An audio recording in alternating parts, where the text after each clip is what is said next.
Good morning, good afternoon, good evening. Happy Thursday. Welcome to Riyadh, where we can bring you 12 wonderful races from King Abdul Aziz Racecourse. My name is Callum Helliwell. I'll be proud to bring you the fantastic contest, but I won't be doing it on my own as per usual. I'm joined by the man on my right, Mr. Rory Delagi. How are you doing? Very well, Callum. Looking forward to another week of racing in Riyadh, and I hope you are too. I am indeed. A fairly quiet start to proceedings today, as per usual. You know the drill by now. Thursdays are quite quiet. Fridays we begin to build up, and Saturdays we go all out. So there'll be plenty of exciting racing to look forward to through the week. But there's no ignoring Thursday. This is the day where you can find some future stars and some future handicap movers and shakers as well. Now, I've got three horses who I've kept my eye on today so far, and I'll tell you who they are right about now. The first is Kilastify. He goes in our opener. He was second to Best Alakem last time out. That's good form, but he looked a little bit tricky last time, and he'll have to be at his best to win our opener. We've got Umbra running in our second race. A fascinating runner from a wide draw. Was beaten by the upwardly mobile Polaris last time. Won't face a rival like that today. He's got every chance. And finally, every day we bring you good racing, and this horse, called Every Day, has been second in his last two starts. Looks in the form of his life, that steps up to 2,000 metres and hasn't won over that trip before. Can Every Day prove his doubters wrong? Rory, I am buzzing for this. Three good horses that we've just shown there and highlighted, and what I'm making in a quite ordinary card seem quite interesting. Yeah, I mean, the moderate races can end up being quite interesting because you're seeing something new often. Even when you're looking at maiden races where the top rated might be 65, just makes those horses we haven't shown an awful lot or maybe a little bit unexposed that bit more interesting, and they tend to throw up interesting and the exciting contests. Yeah, they truly are exciting contests, and they have to be ones to watch, and they're well worth checking out. However, they have to have a commentator, and Alex Fussy is our man today. Callum, Rory, thank you very much indeed. A very good afternoon to you and everyone. Well, I wouldn't call it quiet myself, Callum. You've seen these field sizes. It'll be plenty big enough. The action begins at 20 past with a restricted race. Horses who have won no more than one previous event. That'll be over 1,200. We remain at 1,200 for the second, which is an Arabian Maiden. And then we go into handicap company for race 3, the 10 past 4, 0 to 65. Up in trip as well there, right up to 2,000. Another restricted win race at 4:35. That's no more than two previous victories over the 1,400 metre trip. Then a maiden race at 5 o'clock, which is the 1,600 metre maiden, followed by a local bred maiden and a local bred handicap. That is for runners rated between 0 to 65. And the final one on that page, Arabian Maiden, is the 625 over 1,600. As we head on over, the next couple of races are for local breds. The first is a Colts and Geldens maiden, and the latter is a maiden for fillies. Then we have maiden company, the 750 over 2,000, and an open race to conclude our card, also over 2,000 metres. Now let's take a look at some of the field for our first then. This opener, the 1,200 metre restricted win race. Number 1 is Jcsa. Mohammed Al-Daham will take the ride. Number 2 is Estifzaz, 0 from 2 so far in his career. Number 3 is Zarat Al-Salhaya. That's Khalid Al-Mimoni. Number 4 is Adshar for Abdullah Al-Lawfi. Number 6 is Yatrud Mohammed Al-Hubail. No 5 in here. Number 7 is Rawayad. That is a debutante. The 8 is an absentee. Number 9 is Rizq Al-Karim, another first-time starter, Eddie Castro. 10, Mutasari will look to try and break his maiden at the 10th attempt. He's one of all the exposed runners in the lineup. The 11 is Negras, Oli Al-Sharani. Number 12 is Eklasa for Ayad Al-Shamrani. 13 is Shihan Al-Muhammadiyah, 0 from 2 so far in his career. 15, very interesting runner, Adhar, the international favourite, a previous winner, Lucas Gaitan, Alex Moreno. 16 is Shakrawiyah, another first-time starter, Thurb Altimyat. 17, Calista Fay, certainly a player, Wigberto Ramos. 18 is Mishraka, 0 from 5 so far for that filly. And then we'll have reserves in here, won't we? Here we've got Jamrat Arab, who will go into stall number 5, the 19 horse. The 20, Mutajadil, will go into stall number 8. And the 21, Lucinda, will get a start here as well, and she goes into stall number 14. So the non-runners are 5, 8, and 14.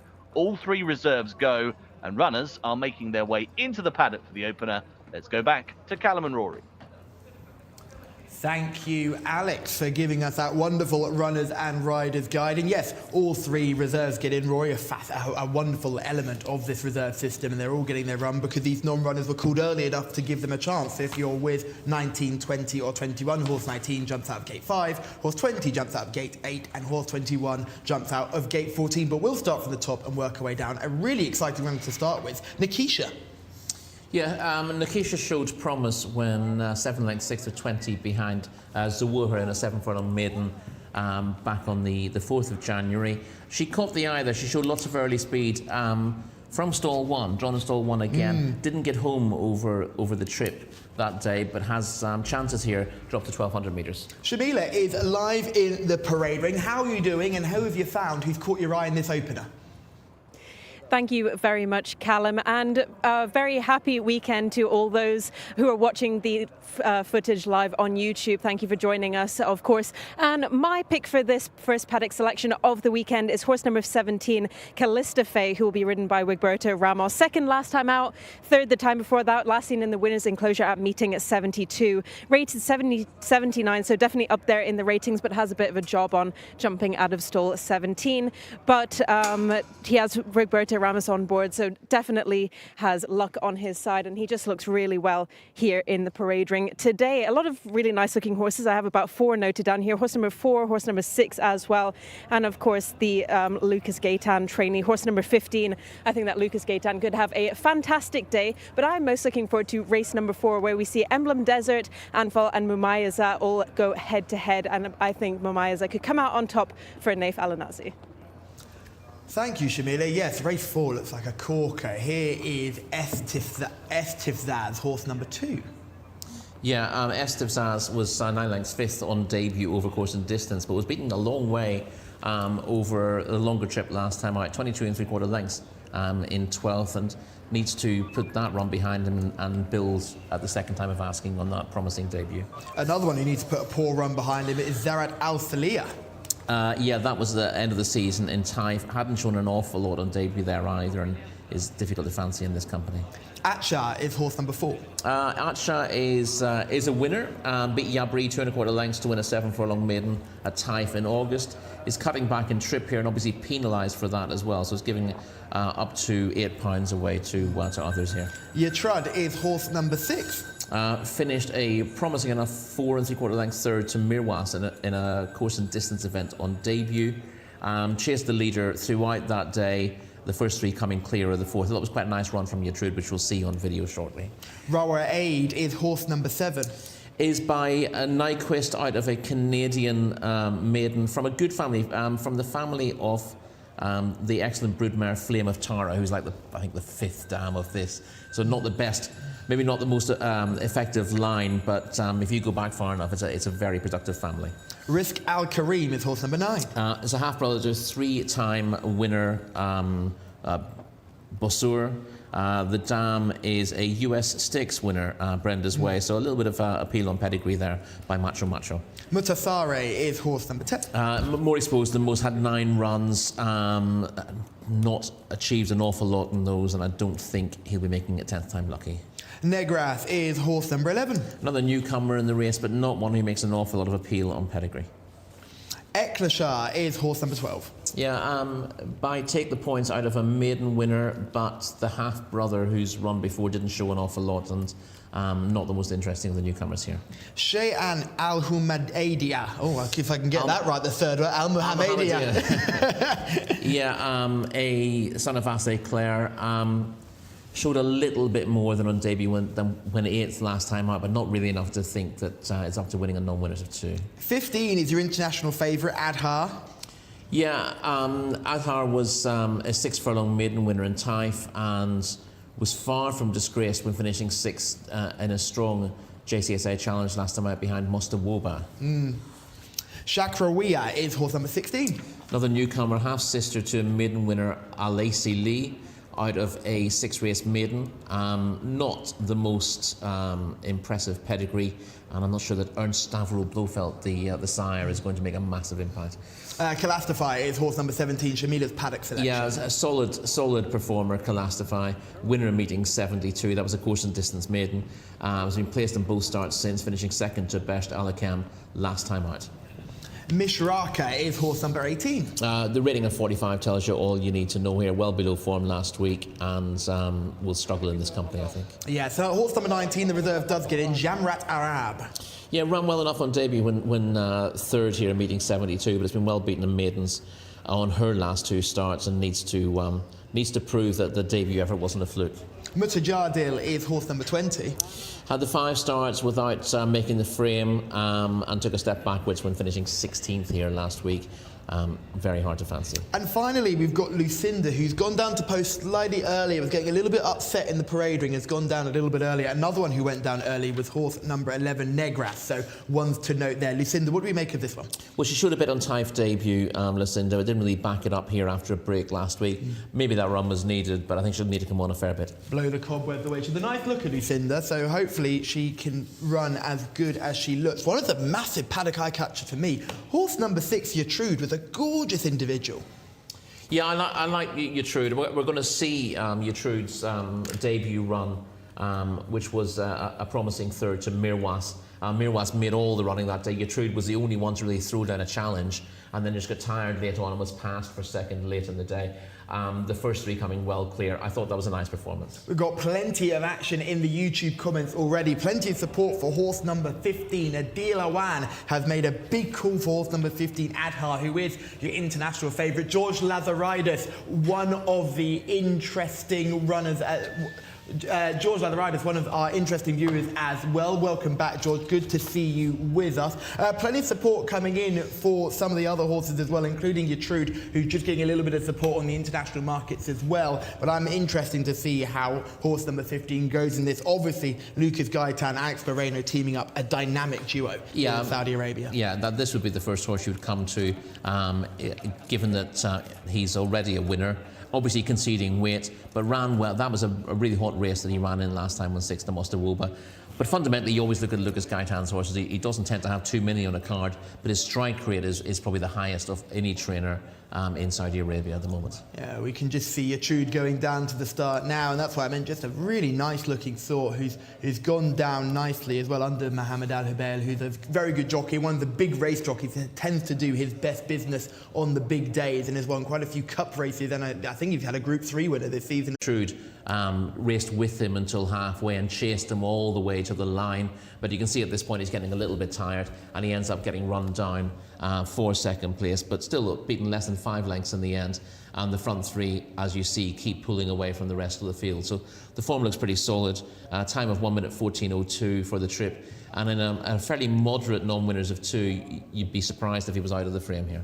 Yeah, you would be. Here is Kalastify going down the pole. You can see why Shamila really liked him. Not the biggest of sorts in the parade ring, but certainly well put together, and you know will be red hot fit for this episode. Yeah, he's pretty robust, isn't he? You know, he's a butty sort. I don't think he'll mind any trouble in running. He can look after himself.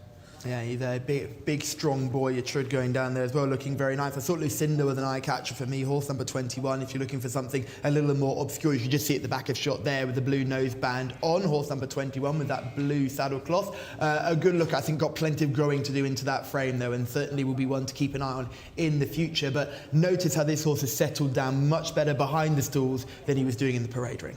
Yeah, she was getting a little bit upset beforehand, but seems to have settled going to post. She looks like a bit of a long-term project. She didn't build on her debut straight away, but as you said, she's got physical scope about her. Let's go through some selections right now. We know Kalastify is the choice of Shamila, horse number 17. Rory, where are you going in this one?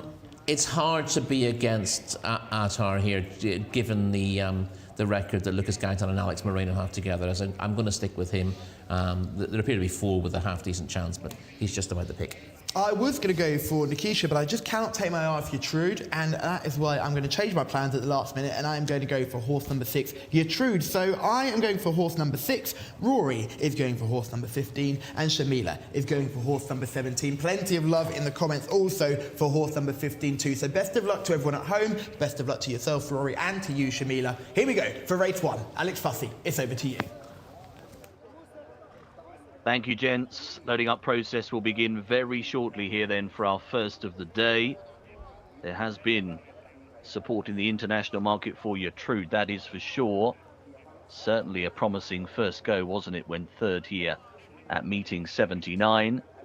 There's also been a little support around for the 1, Jcsa, who finished 6th on that debut effort at meeting 85. So they are moving into the stalls. Sarat Al Sahaya just backing away at the moment, got the 2 shades of blue and needing a bit of encouragement from behind. Adhar, the winner at meeting 42, the obvious selection here coming from stall 15, and Kalistife, that win at meeting 72, will be out in stall 17. So they've both got the wider stalls positions to come from. Fascinating to see how Gertrude gets on this second start. With natural improvement, you'd expect him to be bang there, and as the gents highlighted, he was a very good looker as well. Riyadh has just gone in, that's stall number 7. There is Gertrude, quite a big imposing individual. Going up and into the starting stalls. Mutajadil is in as well. Estifzaz will be due into stall number 2. Shaheen Al Muhammadiyah is going up and into the boxes. It'll be stall 13 for that one. Rizq Al Karim just took a look at the starting stalls. Eddie Castro on board. That's the 19, one of the reserves who runs. Jamrat Arab will be in stall 5. Don't forget the reserves going into the positions of the non-runners here. So Jamrat Arab in 5, Mutajadil into 8, and Lucinda is in 14. Jcsa, next one to come up, black jacket, white cap with the red wave on the body. Atshar is coming in. Getting a bit restless in the stalls is now Kesha, one of those runners who saw international support. There's Adhar, that's the favoured Adhar, the 15. Mudasare coming up as well. Not too many more left now. Kalistife is in. Mutasare is there. We are just about set. All in.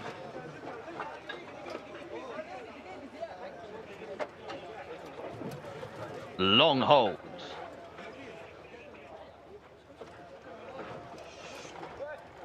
Stalls have been rocking and rolling. The 12 just edging upwards. Jcsa. They're off. Racing away in the opener, they go here over 1,200 metres. A slow start from Rizq Al Karim, who dropped to the back of the field. Also very poor to begin was Estifzaz, who's right out the back and already firmly outpaced.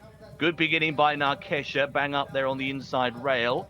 Also showing some early toe is Jamrat Arab, one of the reserves banging forwards, and is going to just about lead them at the end of the first couple of hundred. Gertrude is very handy, is up there in 3rd position. Adhar right on the wide outside now, moving forwards for Alex Moreno, and they go 3 lengths clear of Kalistife, who is back in 5th position.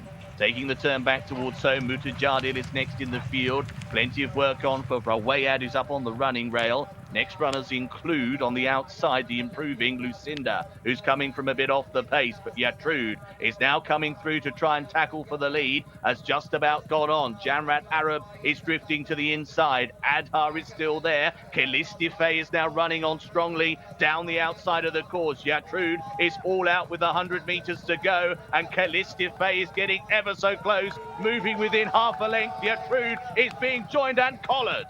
Kalistife has got up on the line to beat Gertrude in second. They were followed in by Kalistife. Is just got there. Kalistife beats Gertrude. Adhar was in third, and Narkesha, one of the next across the line. So successful Kalistife, the 17, has just made it in time, and it's a head victory, getting the better of Gertrude in a time of 1:14.37. Hipping Gertrude on the post, and a winning pick for Shamila from the paddock here in our first of the day. Adhar, the international favourite, could only muster third. Was always trapped out a bit wide, actually. And Jamrat Arab has managed to hold on for fourth place, narrowly ahead of Narkesha, who was a closer up on the running rail. Quite an interesting run, actually, from the one horse Narkesha. That's how things are played out then in our first race of the day, treated to a very good finish, a close one, with Kalistife nicking it late on. The order of finish is 17, 6, 15 and 19.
أشواط أسبوعنا وحفلنا لهذا اليوم وجبرتو ولدان وجبرتو.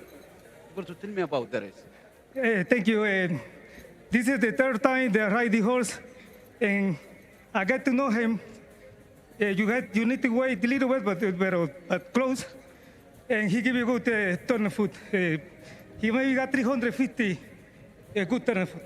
So today I take my time and wait for the 300, and he did it. Thanks.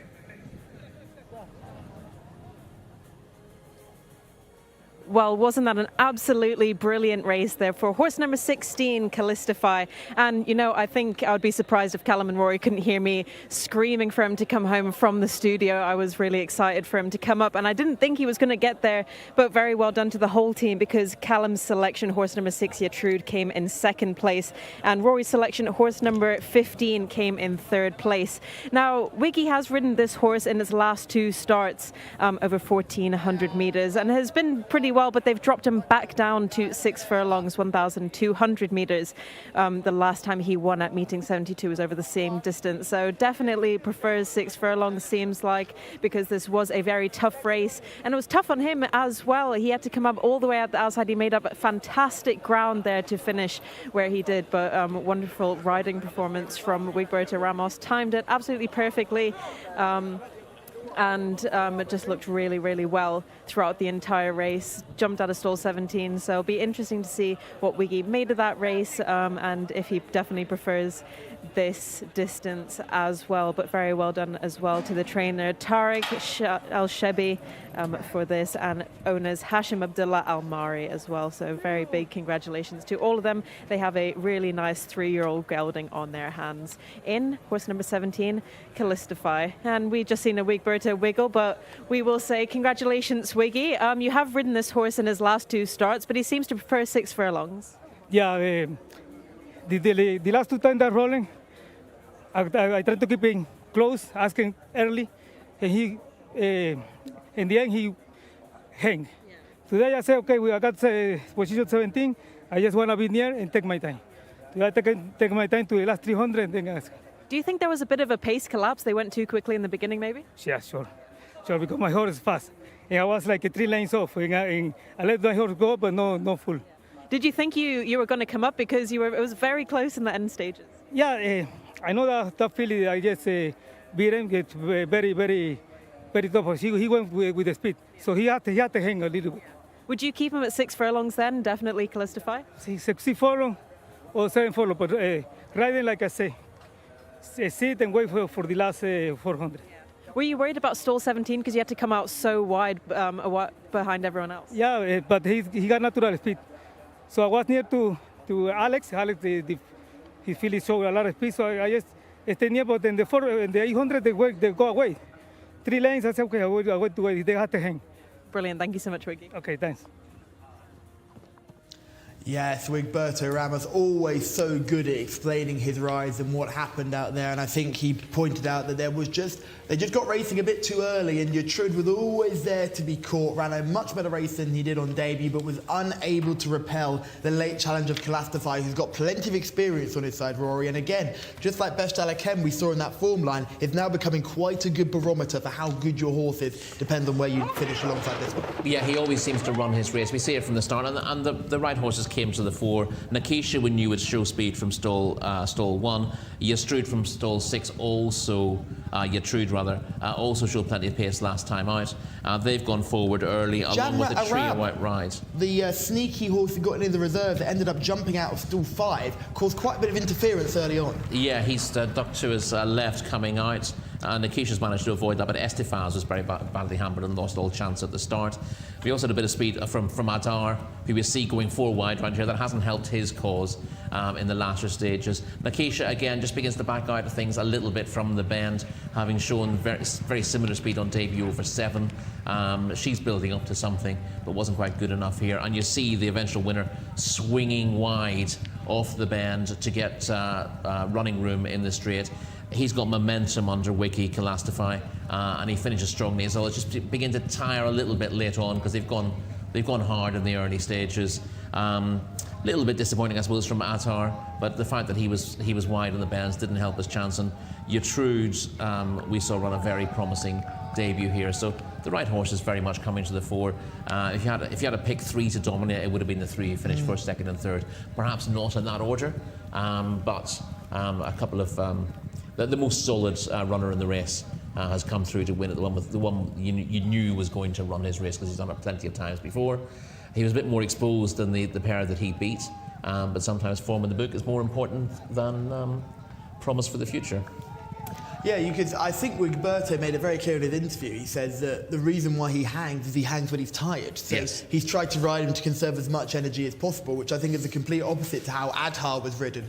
Callistify, they were just sitting behind that wave of 4 and probably get a much better passage into the race. Then actually make his running down the straight rather than make his running down the back straight and on that bend. And maybe coming 4 wide at high speed on that turn doesn't help your chances if you're a supporter of Adhar. No, whereas the winner's not really come wide in the bend. He's swung wide off the bend once he's come out of it. So he saved the ground and then swung wide to get in position, and that's helped him. And he's just beginning to shift about left again a little bit in the closing stages.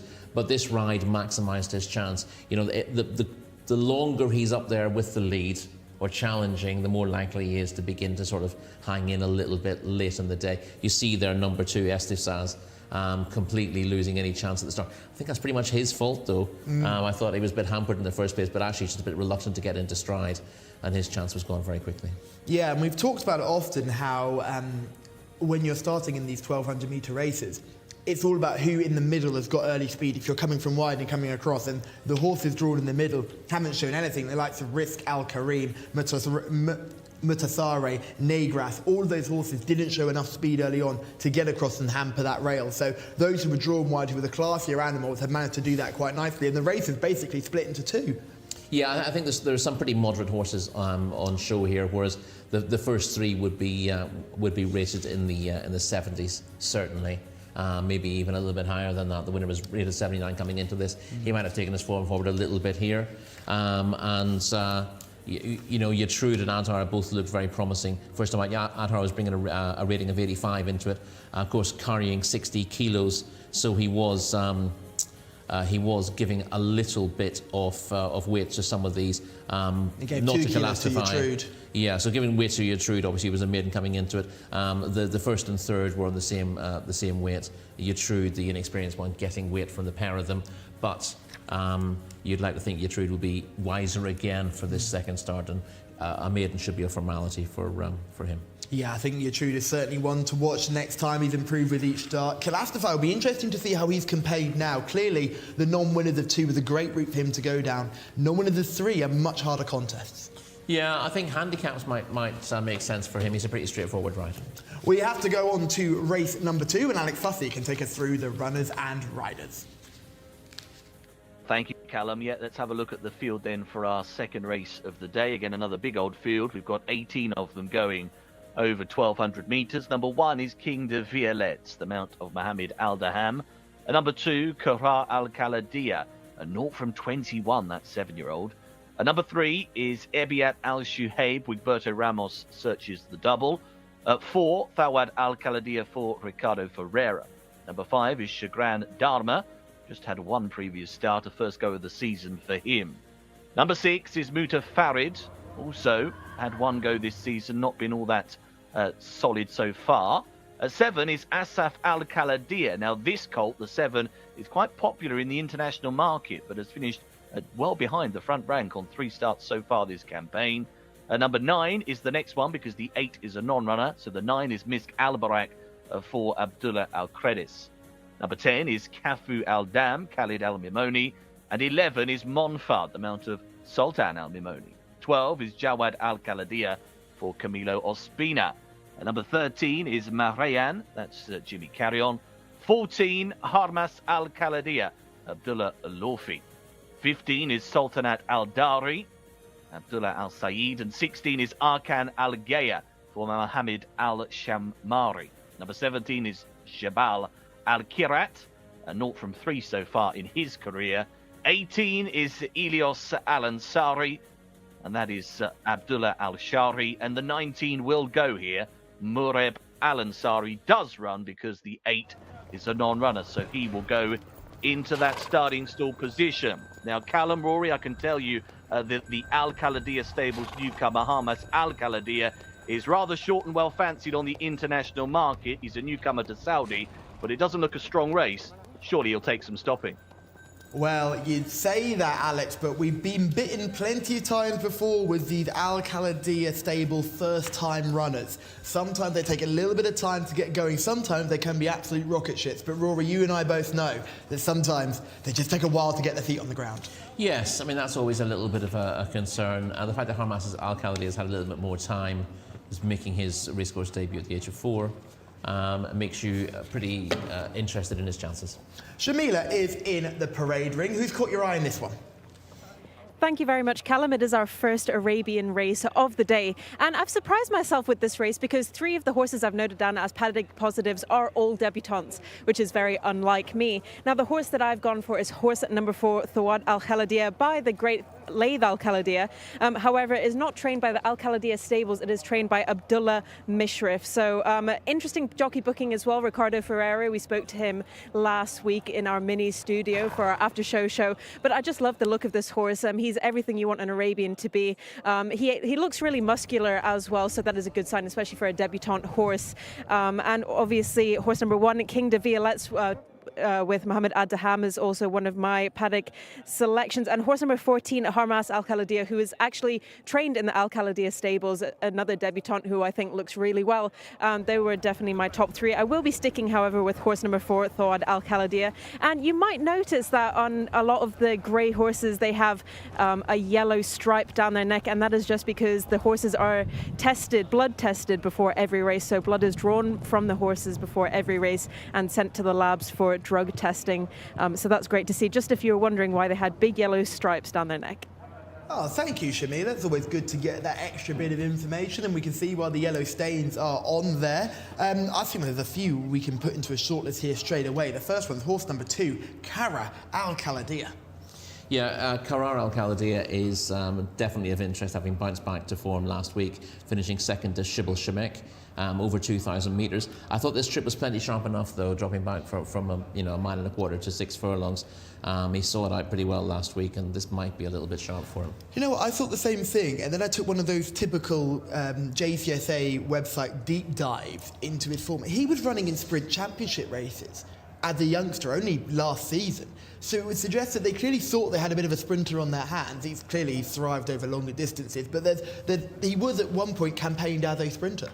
Yeah, well, he's not from 21 so far. Yeah. I thought he'd find his niche a little bit over longer trips, but yeah, he has to be considered here, given a rating of 67 in what's a pretty moderate race behind Asaf Al Khalidiyah, we will get on to, actually hopefully we'll get on to, has got obvious claims on paper, but there are drawbacks with a few of these as well. Yeah, the next one we'll look at is Shamida's selection, horse number 4, Tawad Al Khalidiyah. I like this one as well. Connections, who had a debut winner only a couple of weeks ago.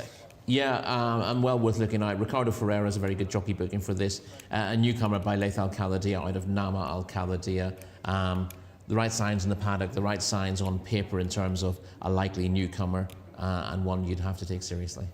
Number 7 is the horse you've just mentioned earlier, Asaf Al Khalidiyah. What do you make of that one? He finished 8th of 16 on debut over course and distance in open company, and that's actually a pretty likeable performance in comparison to most of these. He hasn't really backed it up, despite finishing 5th and 7th in 2 subsequent starts. Those have been over further, but dropping back in trip might actually be exactly what Asaf Al Khalidiyah needs.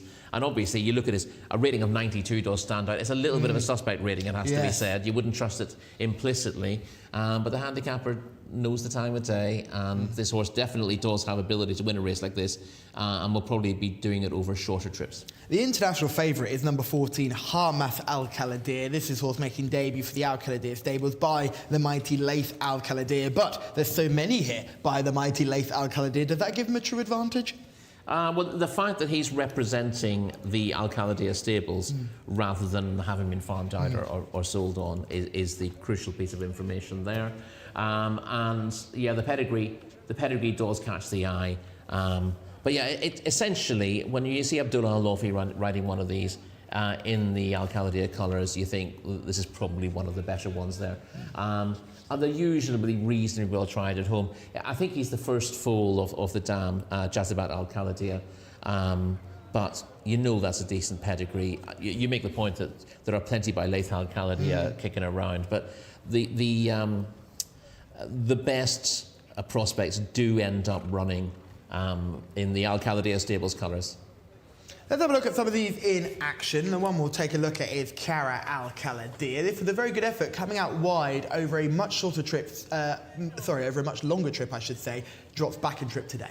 Yes, this was him finishing second to Shibble Shemek, who was entitled to win this on form and did it quite nicely in the end. But you see Cara Al Khalidiyah with a white face, staying on well in the latter stages. You wouldn't be concerned about the horse at this trip. They've left the others well behind. But it's just the fact that the runner-up does shape like a stayer here and is dropping back markedly in trip. I say shapes like a stayer, does drift across the rail late on as he begins to get tired, and maybe a mile would be just as good, but 6 furlongs is a little bit of a question mark for me, for all he was campaigned at the trip last year. Is experience going to count here? Is that something you should look for, or are we looking towards the unexposed types? The international markets certainly aren't. Well, this is the thing with races like this, where the experienced ones don't have great form, you tend to automatically look to a newcomer and assume that it should be good enough to win. But as we've seen before, if a lot of horses on debut just don't really know what it's about, they might show promise on the gallops at home. They may have the best pedigree, be trained by the best trainer, but sometimes they just sort of walk out of the stalls and are a little bit unaware of what's going on until halfway through a race, and that's the losing of a race more often than not. Abdullah Al-Lofi obviously coming here on the back of a wonderful Saturday where he rode a big double, including on Afsan Al Khalidiyah in that thrilling purebred Arabian contest. Clearly, he's the man they go to when they've got a good one on their hands. And Harmath Al Khalidiyah, that jockey booking, as you mentioned, Rory, is a huge positive. Yes, it is. I mean, again, we have to read between the lines. And it's just the fact that while others are attractive on pedigree, the fact that you've got the leading rider here riding for the leading stable and the leading owner in these events just ticks all the boxes, doesn't it? But as Tom Collins and I will always say, you've been bitten in these situations before, and I am going to team up with Shamila in this one. Tawad Al Khaladir for myself. That's horse number 4. Rory, who do you like here? I'm going to take a chance on Asaf Al Khaladir. Been a wee bit disappointing and hasn't run to his rating on his last couple of starts, but I think dropping back to 6 furlongs again will help him, and he must go reasonably close. So selection to go through them again is horse number 4 for myself and Shamila, horse number 7 for Rory, neither of us going for Hamas Al Khaladir. If you are going that way, best of luck. Horse number 14 with plenty of people is the international market favourite. So without further ado, it's time to hand over to Alex Fussy. Who do you like in this one? Well, Callum, I can't really turn against Hamas Al Khaladir, to be honest. I don't really see much strength in depth in this race at all, and provided that he's half talented from the stable that he's from, I think it would be folly to look against him. I can tell you there's been a little bit of support in the international markets for both Muta Farid, the 6, and King de Violette, the 1. So a couple of less considered options seeing support. Last couple go in. We are ready to race.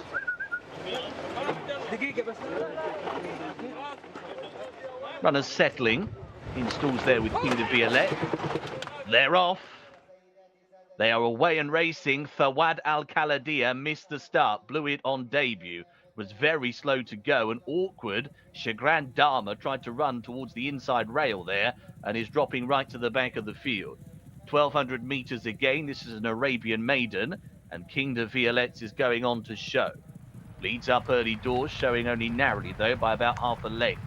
Monfard is right there in second place. They're being followed by Abiat Al Shuhayab, who races in third. Hamas Al Khaladir is handy enough, the newcomer, up on the outside. The white and black colours, but he's already coming off the bridle as they take this turn back towards home. The leader now is Monfard. Goes on. Goes clear by a length over King de Violette's in second.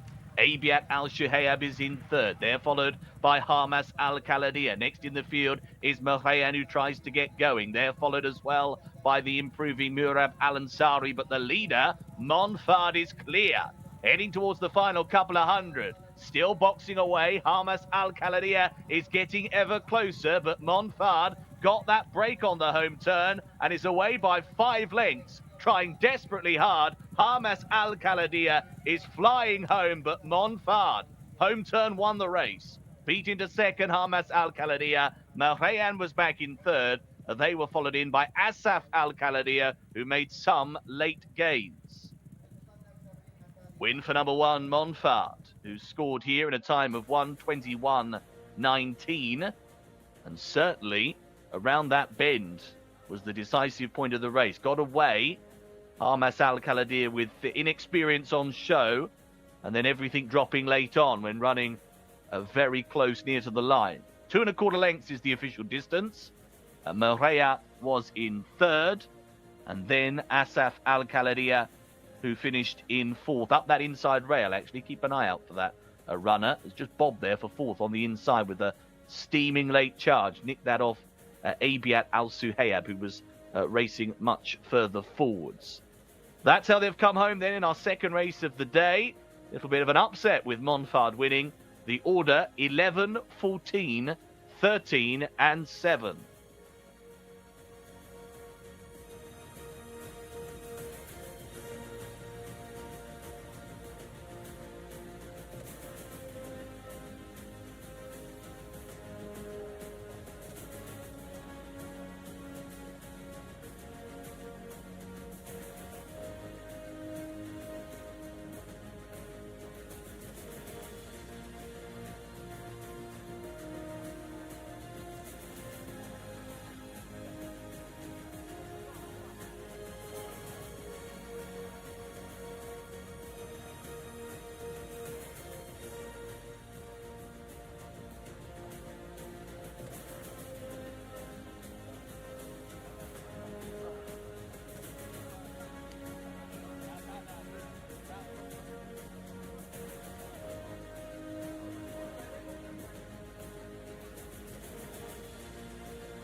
Sultan Al Mimoni is your winning jockey of race number 2. He's guided Montfard to success on seasonal reappearance, Rory. A little bit of a shock, or was there deep form in that book?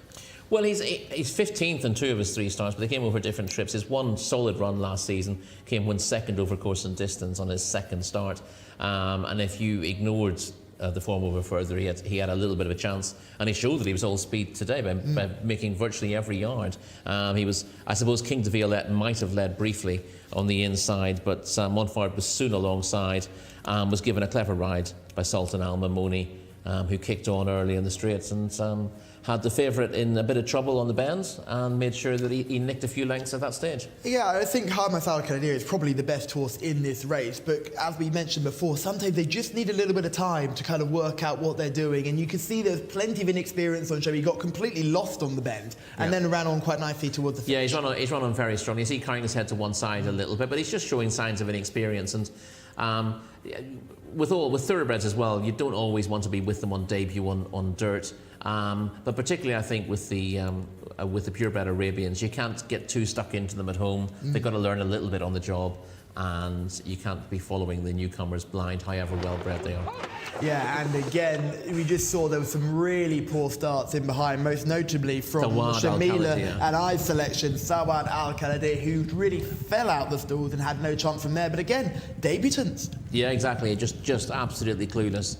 Tawad Al Khalidi or reluctant, one of the two. You see briefly King de Violette got to the front, but straight afterwards Montfard is out after him and getting close to on terms at this stage, and he doesn't really look back after this. The favourite was well placed, getting into about 4th place on the turn, but you'll see that he just hangs fire a little bit here, and his rider gives him a reminder, Abdullah Al-Lofi, to keep his mind on the job, and he just took a furlong or so to pick up from that point. He then did and ran on pretty well, but he just didn't know what to do when asked in the first place, and in that sort of 10 seconds the leaders managed to poach a significant lead, and he wasn't going to get reeled back in. The good run from King de Violette on debut, who showed bright speed and then faded late in the day. He should build on that. The Abbott Al Shuaib was the horse that's just there in 3rd at the moment. He jumped out of stall 3 and was always up there in the vanguard. It was a low draws to the 4 all day today. Yeah, we had Mariah, who stays on late from stall 13 to grab 3rd, and I thought Asaf Al Khalidi was a bit of an eye catcher in 4th my selection. He was you see him on the big white face on the inside, but he's right on the inside behind weakening horses, so his jockey has to just sit there and suffer for a couple of hours. You don't want to stick yourself behind horses on the rail at this track. You want to, so it's there you go. He eventually manages to push his way through. He might end up getting himself a small ban for doing that as well, and then he's run on really strongly to grab 4th. But if you've got 6 furlong speed, don't be sticking yourself behind horses who are slower than you.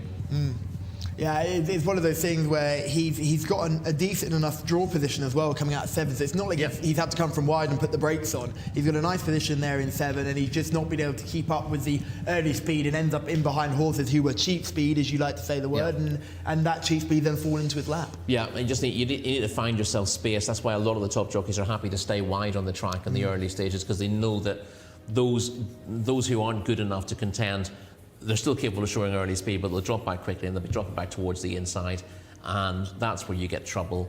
So if you're staying out wide in the straight, you know, the key is you want to get round the bend fairly quickly, so you don't want to be pushed wide by other horses in the bend. But there's nothing wrong with staying wide, either in the straight going into the first bend or in the home straight. Again, we saw Wigberto Ramos do it in the first race, pulling wide and then cracking on. Nothing wrong with that, but you don't really want to be hung 5 or 6 horses wide coming around the bend, and you don't want to be stuck behind horses going into the bend either. And there you see him making up that ground towards the inside. They finished with a rare rattle, so certainly one to keep on the right side of again, and I imagine will be seen in maiden company sooner rather than later. But take nothing away from Montfard, who's now had 4 starts and got his first win, probably quite upwardly mobile, I suggest. Could be, yeah, and hopefully, you know, they'll keep him at this sort of trip. As I said, he was disappointing when tried over further last season. It may well be that he's best reasonably fresh, but I think I just keep trying him at sprint trips and see what he can do, because he looks like he's got natural speed. You see lovely mane as well. Yeah, he's got a prop mane. You love to see. The interesting one there from the low draw, Carrot Al Khalidi, who we mentioned, had a sort of an old profile of the next sprinter. Clearly does want to go further, had no chance, run off her feet. Yes, I mean, once you start, even if you got form a while ago, if you start stepping a horse up on trip and they're staying a mile and further, dropping back to sprinting doesn't tend to work straight away, unless you've got a horse that's showing blazing speed and not getting home, but that hasn't been the case with Cara Al Khalidiyya. No, but take nothing away from Sultan Al Mamoni, probably the lesser known of all three Al Mamoni brothers, but can certainly get the job done and when given the opportunity, like an awful lot of these jockeys here in Saudi Arabia. Absolutely, yeah. Showed good track craft there and showed he knew what he was doing in a race where his horse had the best early speed and made sure that he wasn't sitting there hanging around to be caught late on. Race number 3 is an open contest over 2,000 metres, and Alex Fussy can take us through the runners and riders. Yeah, we're going up in trip this time, Callum, aren't we, to the 2,000 metre start for this one. Number 1 is a non-runner here, actually doesn't go, so we start the list with the 2, which is Kailat Delmon, the mount of Mohamed Al Yami. Number 3 is Al-Anwar for Luis Morales, and 4 is Al-Adhed for Alex Moreno. Number 5 is Alik, that's Salman Al-Rashid, and 6 is Zircon, Camilo Ospina. Could be a popular pick. Number 7 is Taf Al-Badra. That one is 0 from 8 so far in his career. And then we have the 8, which is Kalta Tariq Al-Mansour. And 9 at the bottom of the page is Nakra Al-Sayad. That's Turkey Alofi. Over we go to the 10, which is Sifta. 0 from 13 for that filly, Mohamed Al-Hubail. 11 is Bark Al-Arab. That's Mohamed Al-Shamari. Number 12 is Alassa Al-Tabi. 0 from 6 is his profile, Mohamed Al-Daham. 13, Sabir Al-Keel. That's Oli Al-Shari. And then 14 is Aishman, Jose Rodriguez. 15 is Kabat, Abdullah Al-Credis. 16, Hathloom. 0 from 6, having a seasonal return. 17, Al-Shamisha, Mohamed Al-Hubib. 18 is Azat Watan, 0 from 9. Bit of a theme going on here, isn't there? 19 is Al-Hama, Ricardo Ferreira. 20 is Azhalni for Naifal Anazi. And 21, getting in because of the non-run of the 1, Iktayal will run here and will go in to stall 1. Lots of exposed profiles in here, not too many winners, and the international market's having a bit of a headache with this one. Al-Adhed is just the favourite at the moment as we go back over to Callum and Rory. Yeah, thank you very much, Alex. And we'll start with horse number 3, Al-Anwar, who's got a win only 2 starts ago. Yeah, it was a mile maiden winner in December. Had a tough ask at a non-winners of 3 last time out, and this is easier. 2 starts back, he was 4th to Moetter in a non-winners of 2. That is good enough for him to see him on the premises here, and he's won for your shortlist. Al-Adhed is horse number 4. Now, this is another Lucas Guyton, Alex Moreno runner. A lot of people were keen on the double with the 2 of them that had the horse they had in their first race. This horse, for me, had a lesser chance than the horse we saw in race 1. Yes, but that doesn't mean he doesn't have a good chance in this race. Of course, his runner in the first going off at 5-4 on the international market. Al-Adhed has been going the right way. 3rd in Taif, 2 starts back in meeting 39, and then finished 6 3/4 lengths 3rd to Adate in a 1 mile maiden last time out. The winner was running in group company last time out, so I thought a repeat of that would see him go reasonably close. And again, you just have to sit up and take notice when Lucas Guyton has a runner. He runs them rarely. There are a lot of trainers, if the horse isn't lame and there's a race for it, get it out and run it. And a lot of them are a little bit in and out because they're not always running in the right race. Lucas Guyton is one of those trainers who only runs the horse when he thinks everything's in its favour, and that's why his horses have such a good strike rate. So you've got to sit up and pay attention to Al-Adhed, and you definitely have him as market leader here. I had an interesting, just a memory triggered there when you go, remember when he said, oh, people called me crazy for running a horse on debut over 1,800 metres and absolutely bolted up. Yeah. So he clearly knows what he's doing. He campaigns his horses in the right way. He has a look. He's the same as a few other trainers. I think the Green Stable are often quite well campaigning horses, spending their time in this sort of open company rather than in group races. Horse number 5 is Alik. This is a horse with 11th last time out, 5th the time before that, but looked quite consistent up to that point. He had been running okay, but disappointing last time out, and Not an easy draw on a handicap at stall 17. We discussed high draws are absolutely fine most of the time when you've got a disparity in ability there, and some of the poorer ones can't go with them. But in handicaps, it's a lot harder to come from a wider draw because it tends to be speed throughout. Yeah, sorry, I've got to correct myself. I called this race an open race at the beginning. I'm looking back at it. Of course it's a handicap. Zircon's rated 63, but probably doesn't stand much of a chance here, although she's a very busy 4-year-old. She's run for us plenty of times. Tarf Al-Badr I was interested in, horse number 7. Yeah, his best efforts are coming. He's definitely got chances on his best form. He comes here having been in the prize money on his last 3 starts. But for me, his best efforts have come at 7 furlongs, and when he was tried once at this trip before, he ran badly, so that's a concern for me. Can Kaltar bounce back to form, horse number 8? Yeah, disappointing last time out, but she was second in a fillies maiden 2 starts back over 1,800 metres. That was a hands and heels contest, and I always sort of pay attention Some to that. horses really enjoy that, don't they? Exactly. Others aren't so when the keen. whips aren't flying around, they tend to run the races. The race she was in last time out was the primary championship of the racecourse for the fillies last time out, so that would have been too tough for her. So it's easy enough to ignore the last run. She's been a little bit in and out, but her best effort in a while was in that race second time back. And those primary championships of the racecourse races, they tend to throw up quite a few good horses afterwards. Although they're quite tricky races to dive into at the time, they seem to be spitting out plenty of winners. Yeah, certainly they've been working out well in the last few weeks.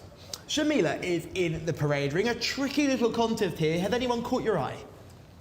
They have, and it's horse number 4, Adhead, Lucas Gaetan, second runner of the day. He just looks absolutely stunning here. 4-year-old gelding by Istan, third last time out at meeting 59. Alex Moreno is just getting the leg up here now, but he does look really well. And like we said previously, Lucas Gaetan has a fabulous strike rate in these horses, and he doesn't run them until they're absolutely ready. And his last horse in the first race came third, so already off to a good start. I think this horse is likely to win this contest. Now, I do have 2 positives and 2 negatives for you.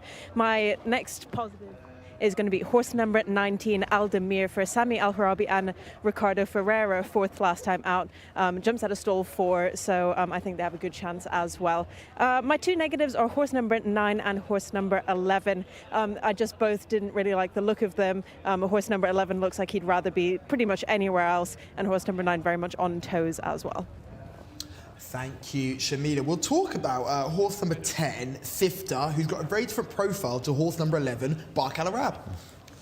Yeah, Sifta was third in back-to-back maidens, one over a mile, one over 1,800 metres in October and November.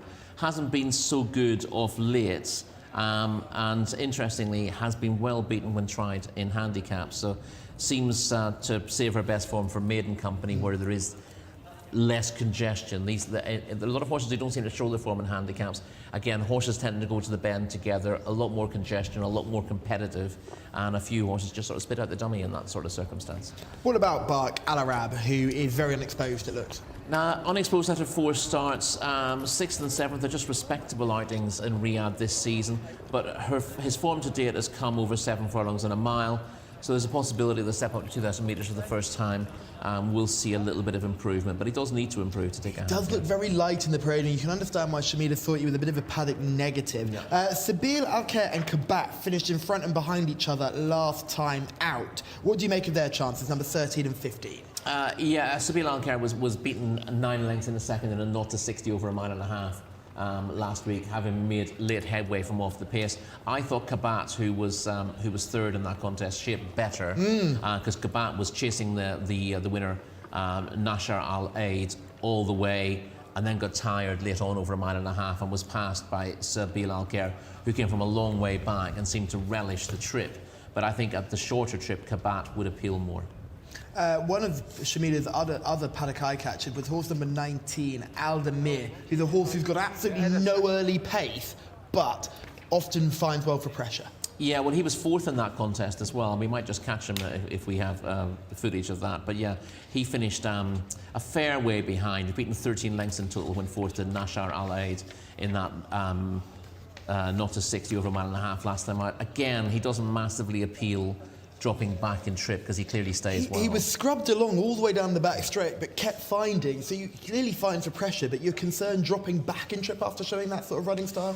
Yeah, he needs to be able to get involved earlier on. Maybe Ricardo Ferreira can get him in a good position. Here is your international favourite, Alad Head, underneath Alex Moreno, looking very calm, just going down to post. Now, not a massive paddock eye catcher, was Shamila's paddock eye catcher, but certainly isn't the sort of the one to take your eye out. But this run last time was a good effort behind a horse who was then running in group races. Yeah, that's Adat who comes through on the outside in the white stable colours to win it, and he keeps going Aladed on the rail to keep third place.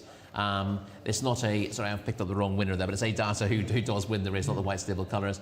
But Aladed clearly outclassed by the winner here, but keeps going in nice enough style to be third. This was a good race, a stronger race than the one he's in today, and you would like to think that he has to be very competitive in this sort of not a 65 handicap company. This is the Kabat contest that we talk about. Kabat, Sabila of Care, and also running on late with Aldemir, you were saying. So this is a really good race for form-wise and seeing where these horses are. I quite like Kabat. I thought I'd agree with what you said. I thought he shaped really, really well on this occasion, despite finishing third. Yeah, he does an awful lot of running. He's chasing the winner throughout here. Nashar Alaid goes on to win it.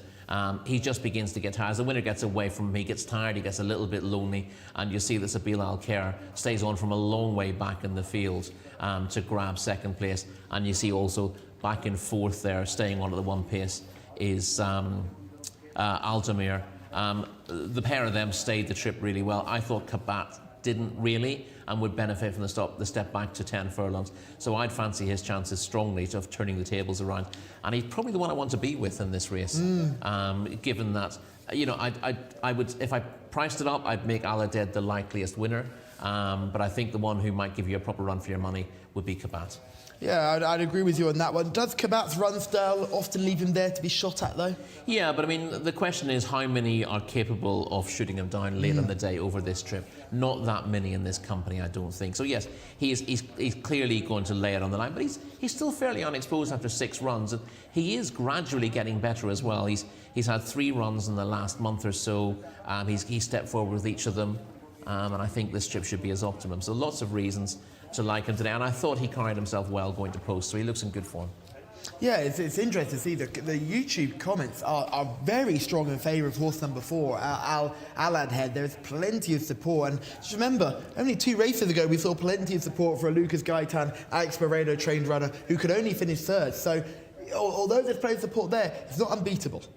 No, of course not. I mean, and you know, he wouldn't be running in a 0-65 handicap if he was some kind of superstar.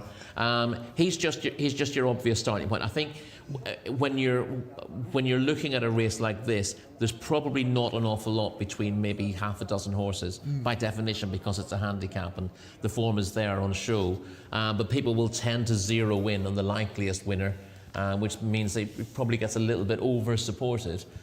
So he is the likeliest winner, but I'm not sure he necessarily represents value. One we haven't mentioned is the horse coming out still 1, Azat Watan, who is, as I'd like to say, trending in the right direction. Is that a positive for you there? A horse who finished 8th on his first start this season. She finished 7th on her penultimate start and 5th last time out. Yeah, I mean, beaten 7.5 lengths from 5th in a mile maiden last time out. That's not a bad piece of form, particularly to get a rating of 57. This will be her first try in a handicap, and also her first try at 2,000 metres. Stepping her up in trip, handicap Davidson. She wouldn't be it wouldn't be a massive surprise. You can see the signs are there, but obviously, you know, some horses, as I said, are happier in maiden company than they are in handicap, so it's a little bit of a culture shock. But if she can get away well from stall 1 and keep out of traffic trouble, then she has a fair chance here. And you'd be thinking if she has been running over lower trips, she'd be okay speed-wise when you compare it to a horse like Aldemir, who's horse number 90. Yes. She'd have a much better chance of getting a good posse early on because she's got that speed in the book.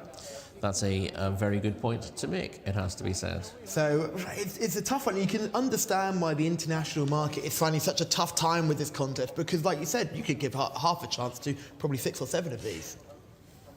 Yeah, no, I completely agree with you. And although I do respect Aladet's chances, I'm going to go against him here. So you're going to go with Kabat here, horse I am number indeed, 15. yeah. I'm going to join you, Rory. I think we're going to join forces here because I quite like the chance of Kabat. I thought you made a really good point about him, and I think he's got every chance. Shamila likes Alan Head, who is horse number 4, alongside almost all of YouTube. I can't see any other selections. Oh, someone likes A Leak, so good to see that there is some SP956 likes A Leak, horse number 5, and it'll be great to see Zircon run her traditional big enough race without probably threatening the winners. So to go through selections one more time, Kabat for Rory and myself, and Alan Head for Shamila in the parade ring. Alex Fussy, who do you like in this one?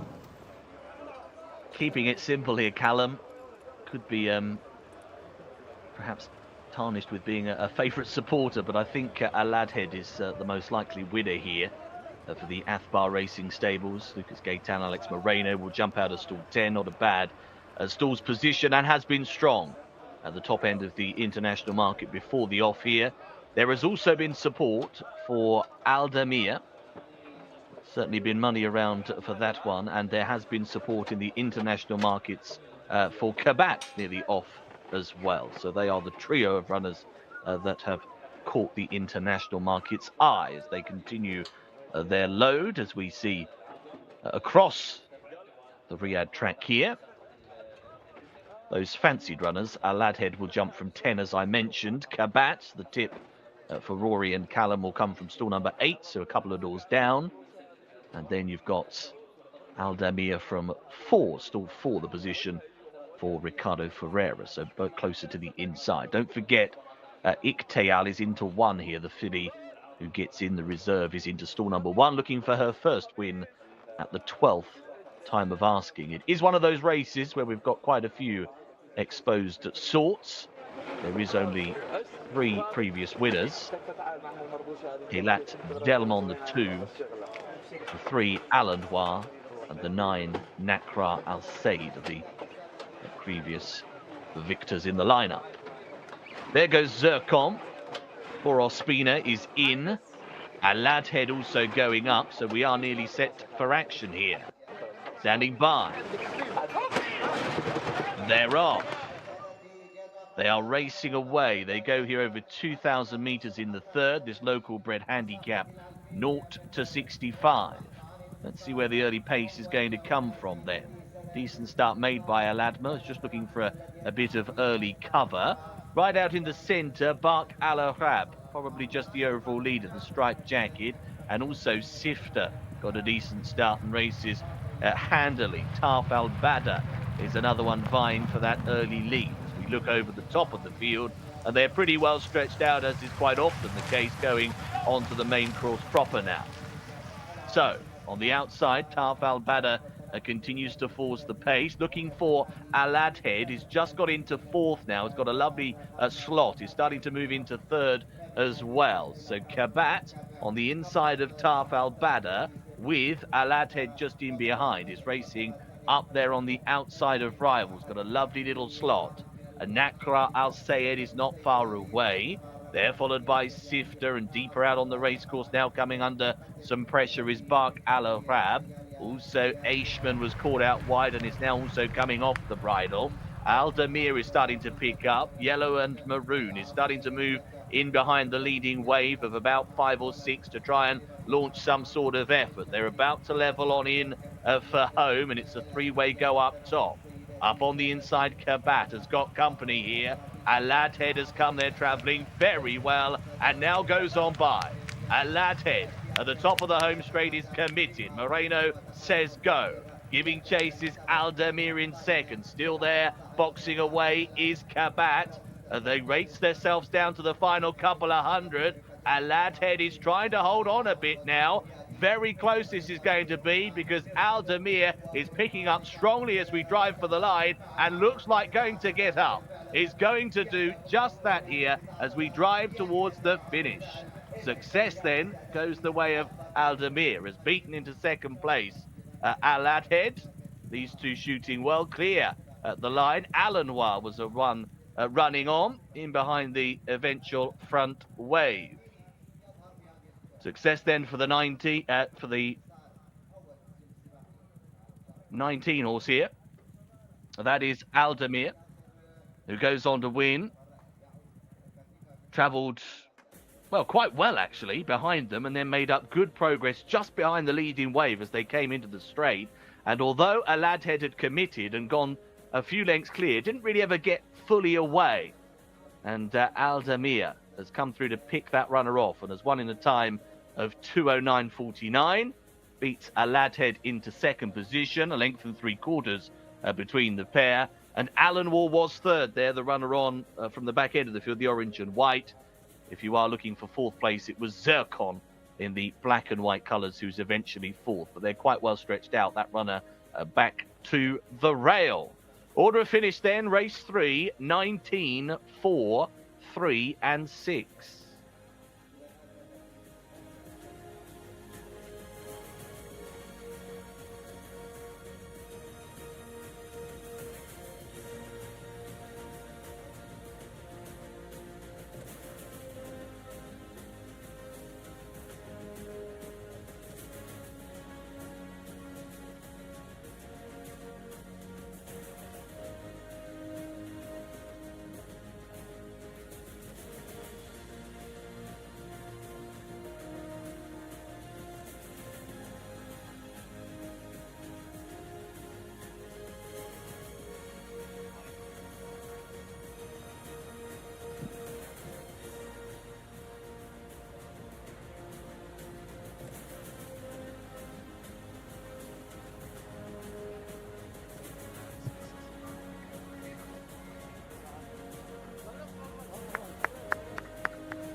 Ricardo, well done, Ricardo. Tell me about the race. Thank you so much, all the team, Sam and Harabi. Today, good handicap, good chance for him. Come third before to race in mile. Last race, go 2000, and I wait too much. But I ride for one place, and today ride for win, and I think the perfect distance for him. Thank you.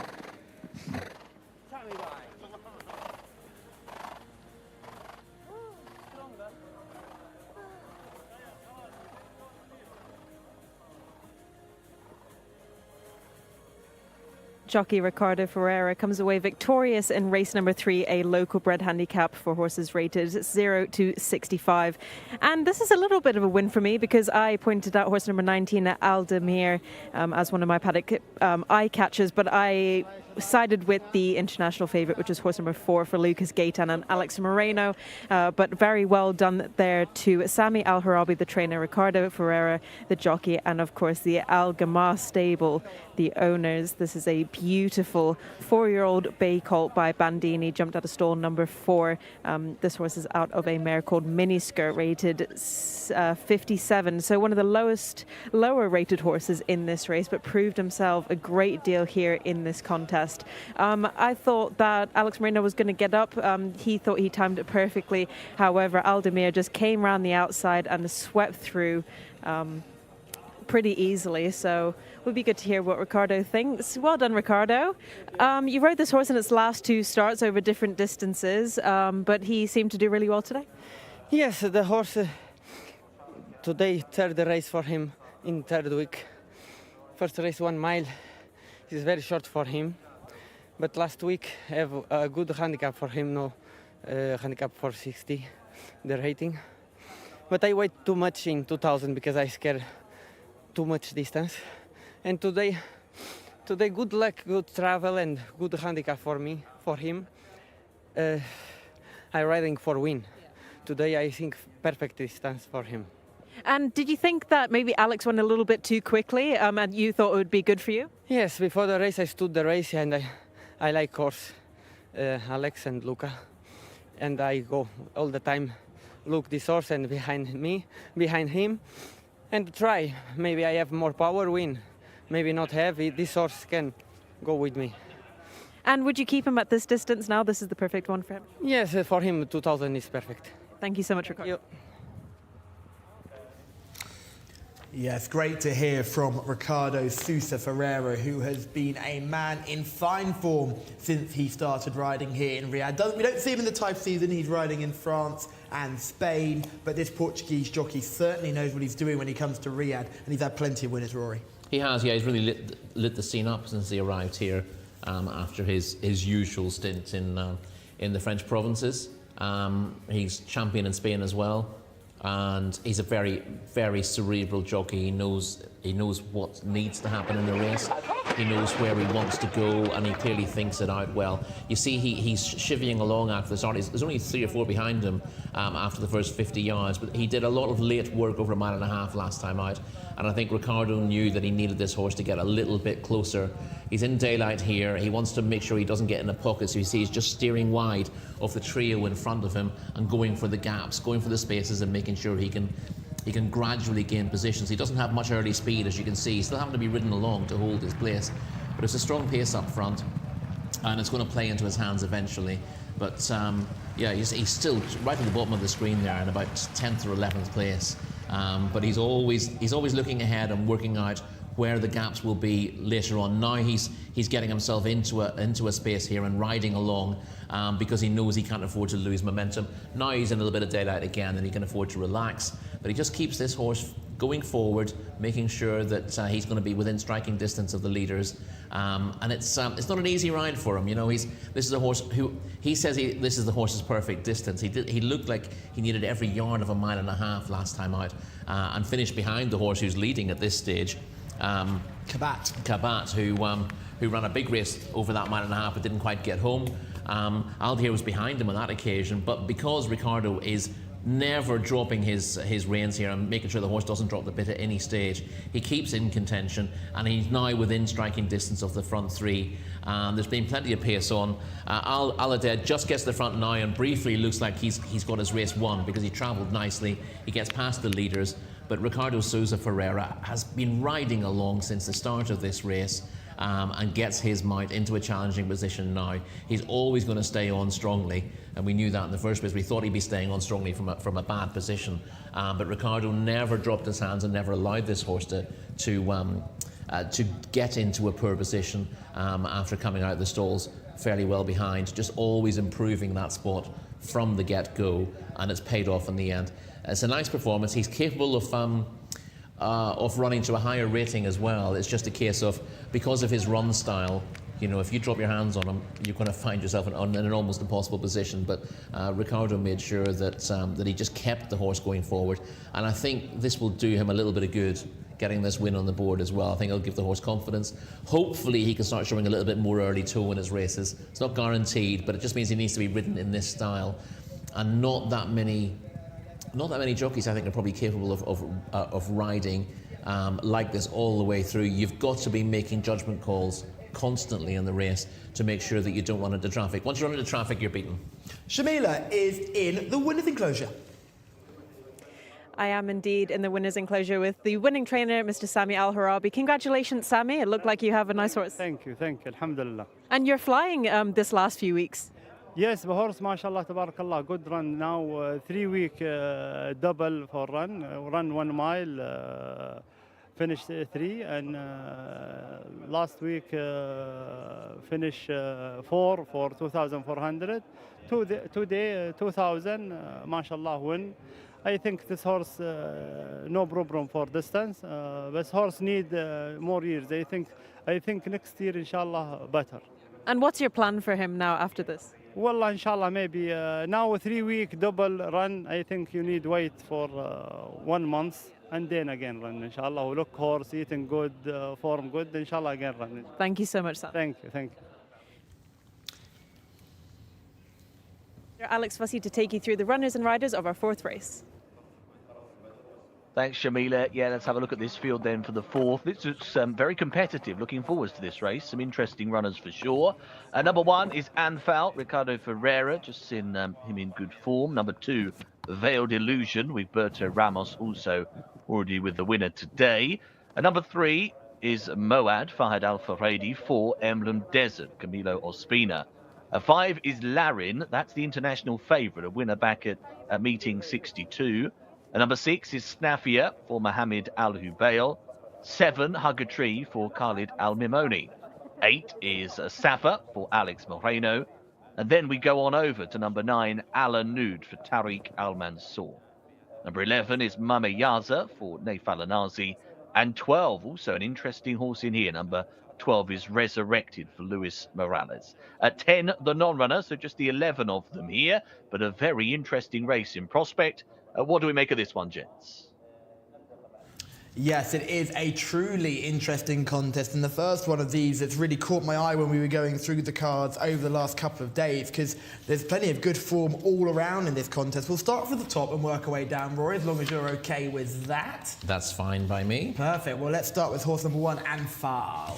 Anfal is a 6 furlong maiden winner. He followed that maiden win here by finishing 5.5 lengths. 4th to R. Alanea in a 6 furlong open last time out. He now steps up slightly in trip to 7 furlongs, but is competitive on paper. Number 2 is Veil Delusion. First start in Saudi Arabia. Wigberto on board looking for a double. Yeah, 4 runs in the UK for James Tate, winning a 7 furlong novice at Lingfield on his penultimate start and then running to a similar level on handicap debut last time out. He's competitive on paper if he's ready to go in his first start. Obviously he hasn't been here for very long, but again we saw several horses making the quick switch to Saudi Arabia last week, all running really well. So including one of our big race winners, who was a surprise winner first time up. So doesn't seem to be an issue at the moment. Coming first time up, it was a lot harder for them at Taif. Would you think the conditions have something to do with that? With the fact it's a little bit cooler here it at is, this time of year? It's a lot cooler now. This is typical British summer weather, really, sort of 16 to 18 degrees outside. It's cooler. This is quite nice. So I think it's more of an issue with the horses arriving midsummer, which is an odd time to arrive for UK horses anyway. Those sold in those sort of spring sales, aren't they? Yeah. They tend to struggle. Shamila is, she's the busiest woman on the racecourse right now. She's in the parade ring. Who's caught your eye in this one? Thank you very much, Callum. A lot of really nice fillies in this contest. I've decided to stick with the horse that's coming up behind me here now. Horse number 6 for Thamar Al-Dehani, Snafia, who is rated 78. Third last time out, a meeting 75, ridden by Mohammed Al Hubail. Thamar actually has 2 fillies in this contest, horse number 1 as well. But I just think she is the most athletic looking horse in this field by far. In my intro, I was very much looking forward to horse number 11, Mumazaya. I think that she could be the horse to beat on paper. However, there was no contest in the parade ring. Horse number 6 definitely looks the best, but I have written down horse number 11 as a secondary eye catcher, if you will. No paddock negatives for you in this contest, which isn't like me. I'm very picky sometimes. There are horses on their toes, but it is very cold and very windy, so no wonder that some of these fillies are getting a little bit worked up. Thank you, Shamila. Yes, Snafia will be her selection, but also she did make a big shout for Mumayeza earlier on today, so it'll be interesting to see how both of those get on. We'll make our way down to Moad, horse number 3. 2 3/4 lengths third to Almshay, 2 starts back, was a decent performance. It didn't really build on that last time out. All 3 runs so far have come at a mile, so stepping back in trip. And needs to find a little bit extra to be competitive here. Official rating of 65 shows that he's got work to do here. Emblem Desert is horse number 4, dropping back in class now. Yeah, it's got a big chance on the ratings, rated 86 Emblem Desert. Both wins have come at 6 furlongs. Was a creditable 6 1/4 lengths 5th to Saudi Neom in a 1 mile non-winners of 4 last time out. On paper, the drop to 7 furlong helps, and if you watch that race, I think we will get a chance to watch that race. He looks paceless through it and ends up doing a bit of late work to get into a moderate 5th. I'm not sure he's running close to his rating at the moment. I think he needs to leave that form behind, which on previous evidence, because back to what he showed in meeting 60, he's got chances, but I wasn't really impressed with the way he went through things last time. Laren's your international favourite, horse number 5. He was running in the Ministry of National Guard Cup 2 starts back when he was 8th, so you can put a line through. That was a tough contest for him. Next time out, he was 4.5 lengths 6 to Junior Audible in a competitive 1 mile open, having won on debut at meeting 62. That run last time out when he finished 6th, again, that was a competitive race. He was the only one of the first 7 or 8 home to come from a low stall. The rest of them, one of those races where the wide ones got across and dominated. The team. So I thought he ran better than the result to finish where he did. Rated 80, he's got a big chance of stepping forward in that here. Snafia is Shamila's choice. Well, won twice over 6 furlongs earlier in the season for Alice Haynes, and I thought ran a promising first race here, went 2.5 lengths third in a non-winners of 3 on debut. My question would be whether she wants an extra furlong. All her forms have been at 6.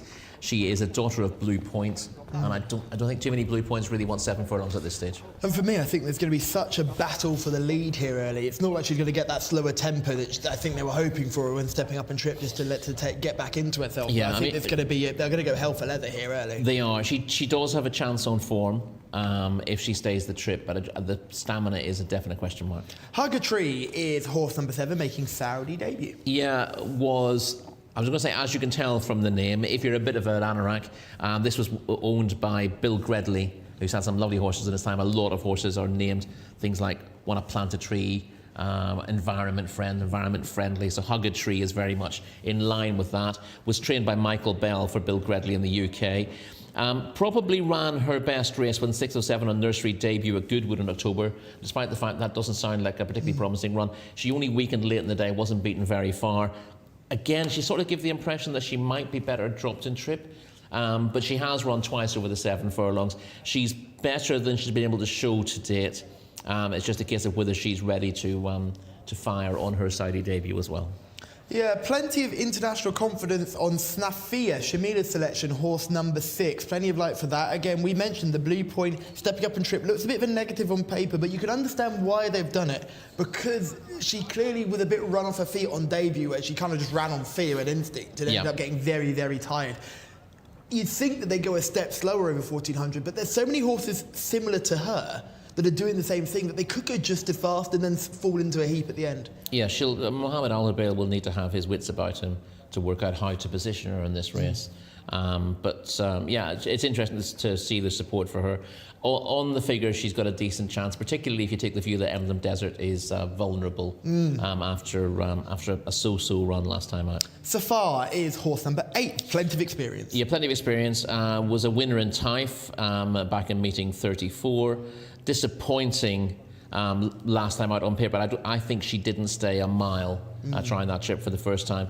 Was a creditable 5th in a non-winners of 3 over 6 furlongs here on her penultimate start, and she's back to that form. She's not out.